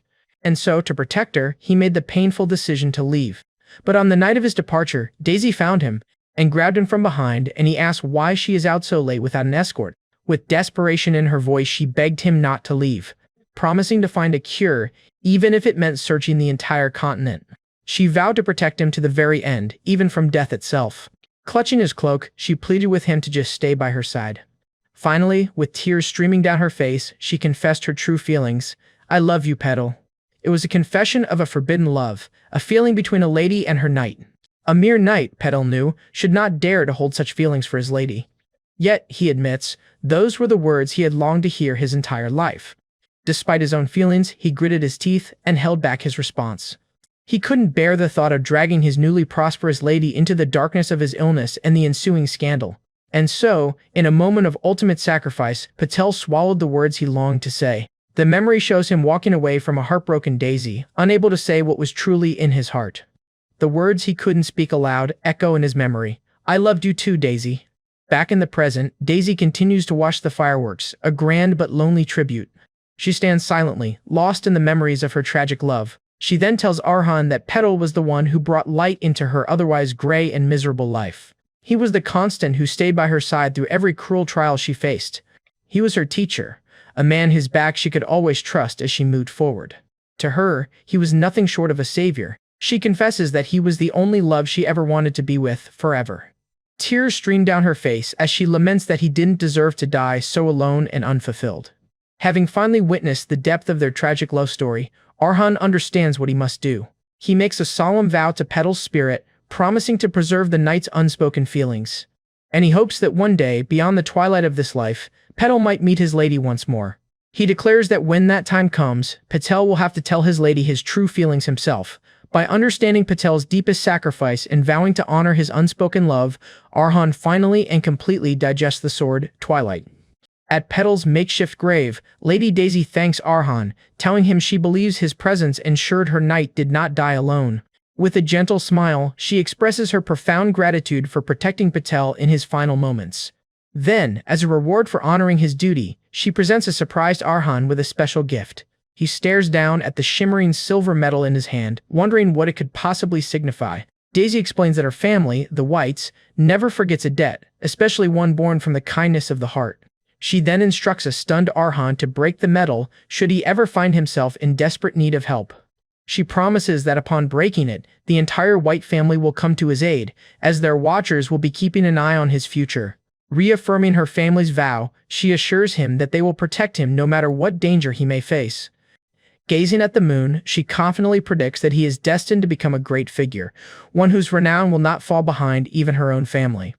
Arhan listens intently as she foretells that he will become a man who leaves his name etched in history. Just then, a vision of Petal's spirit appears, echoing her sentiment and wishing Arhan luck in the battles to come, certain he will achieve historical greatness. As Petal's spirit fades away, Arhan clenches his fist, deeply moved by the faith his departed friend and new ally have placed in him. He tells Daisy that since they both cherish Petal, he supposes they can now consider each other friends. Clenching a fist over his heart, he then makes a solemn vow, asking her to call for him if she ever needs help. He promises that he, too, will come to her aid with all his strength, regardless of the danger she might be in. In a tender moment of farewell, she gives him a gentle kiss on the forehead. As she prepares to depart, she tells him that she will remember his heartfelt promise. Several days and nights pass after Lady Daisy's departure from the caravan territory. The formal memorial service for Sir Petal, attended by his friends and allies, finally comes to an end. Lady Daisy pays her final respects, placing Petal's necklace upon his grave marker. She kneels one last time at the grave, her hand clutching the rough-hewn cross.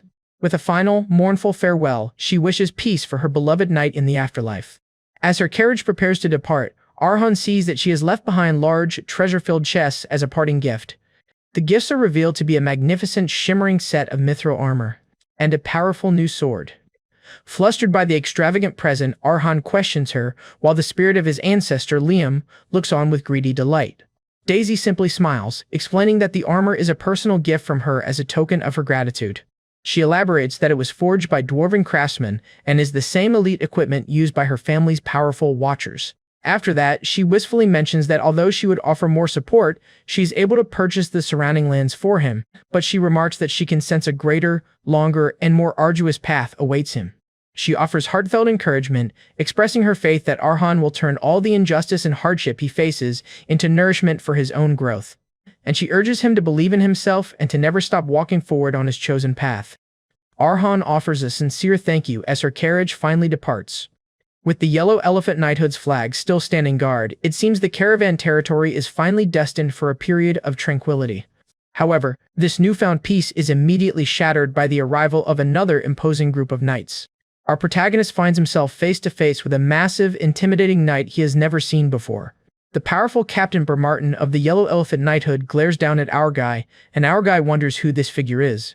Just then, Bermartin muses aloud that there must have been a good reason Meccan was defeated, and he questions how someone with Arhan's powerful constitution would be hiding in the countryside. When our guy asks who the captain is, the captain formally introduces himself as Bermartin, captain of the Yellow Elephant, and the direct superior of the half-wit whose arms Arhan cut off.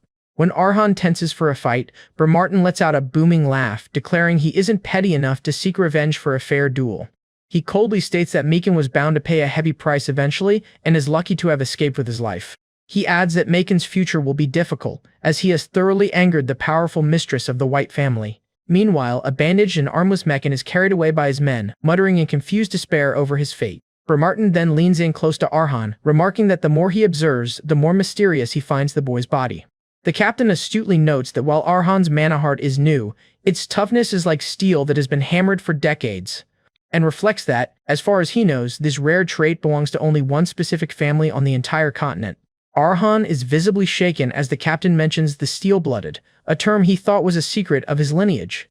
He internally panics, wondering how this man could possibly know about the steel-blooded, while the captain watches him with a knowing smirk. Struggling to remain composed, he realizes that the secret of a caravan taking up the sword once more must not be revealed. So, he puts on a clumsy act, feigning ignorance and asking what steel blood even means. At this, the captain gives him a sharp piece of advice: if you can't hide something perfectly, it's better to say nothing. The words hit Arhan with the force of a revelation. Steel, by its very nature, is silent. Horrified, he realizes his terrible acting has already confirmed the captain's suspicions. Martin warns him to conceal himself more thoroughly, delivering a cryptic message that the Iron Prince's executioner shows no mercy to men over 18. He cautions that if Arhan is this clumsy with his secrets elsewhere, he won't be so lucky next time. However, he then pats Arhan's shoulder, admitting that his rare knightly romanticism has moved him, so he will let the matter slide for now. With a boisterous laugh, he declares that coming to see Arhan in person was the right call, as it proves his instincts haven't dulled with age. Left utterly bewildered, Arhan can only stare, wondering who this man truly is. Martin acknowledges his confusion but states that he cannot provide any explanations at the moment. Instead, he tells Arhan to simply be glad he's a swordsman who loves steel and to continue striving for greatness. The captain extends an invitation, telling him to seek him out in the capital city of Zerni if he one day manages to spread his wings. Standing proudly under his knighthood's banner, Martin the Steel makes his presence known. Before departing with his men, the captain declares that he will be waiting for Arhan's arrival in the capital. As a dazed Arhan watches them leave, Liam's spirit appears and snaps him out of it, asking why he's just standing there. His ancestor reminds him that no matter who that man was or what his intentions are, Arhan's own path and mission remain unchanged. He reinforces the caravan creed. Their only way is to keep moving forward without stopping, no matter the obstacle. With Arhan's focus renewed, the spirit declares that their moment of peace is over. It's time to devour a new sword. Now that peace has returned to the caravan estate, life is settling into a new normal. Arhan awkwardly approaches Seoyun, who has become a new resident. She questions his intentions, trying to understand his request. She correctly deduces that he wants her to stay behind and guard the territory from uninvited guests while he goes off to train.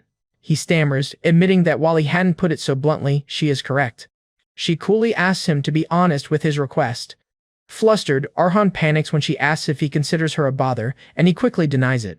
He sincerely explains that guarding the territory is of the utmost importance to him, and tells her that she is the only person he can entrust with such a vital task. Believing his sincerity, Seoyun considers his request. She agrees to grant his request but announces she has a condition of her own. Arhan is taken aback by her sudden condition. Her condition is simple, she demands enlightenment from him as well. She wants the time she spends protecting his village to add meaning for her own growth. Confused, Arhan wonders how he could possibly give enlightenment to someone like her. The scene then shifts to a sparring session, where Seoyun's blade flies through the air and stabs into the ground beside her. She confesses to him that his unique path never ceases to surprise her, and states, "That path of yours. I never thought anything like that would be possible." She marvels at his ability to shatter the barriers of a higher realm, and tells him that from now on, he is no longer a mere mercenary or assassin, but a vessel for the will of Patel himself. Having gained her own insight from that experience, she sheathes her sword, satisfied, and clarifies that the enlightenment she seeks didn't come from him directly. Instead, she reveals it came from the immortal Liam Karavan, leaving Arhan shocked that she can perceive his ancestor. At this, he questions when she first became aware of his ancestor's spiritual presence. However, she dismisses the question and promises him that she will keep her word. After that, she wishes the little gladiators a safe trip. And so, Arhan journeys to the northern frontier of the Iron Kingdom, a place far from his home territory. This wicked land is known for its treacherous mountains and vicious beasts, a place that has claimed even veteran rangers. The region is ominously known as the Grave of Swords. Sitting by a campfire, Arhan feels that finding a sword in a place like this will not be an easy task. He then inspects the mithril sword Lady Daisy gifted him, his expectations high. He is immediately awestruck by its magnificent quality.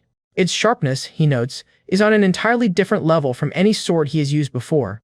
As he wonders what would happen if he ate the sword, Liam's spirit appears, telling him it would be worthless as it contains no memories. Liam scolds him, explaining that the sword's value is enough to build 5 mansions, making it worth more than Arhan himself, and advises him to treat it like a sacred relic or an emergency source of cash, to which our guy sheepishly agrees. Liam then reminds him of the medal Lady Daisy gave him, noting the sword pales in comparison to its value. Arhan pulls out the medal, questioning why this other gift is so remarkable.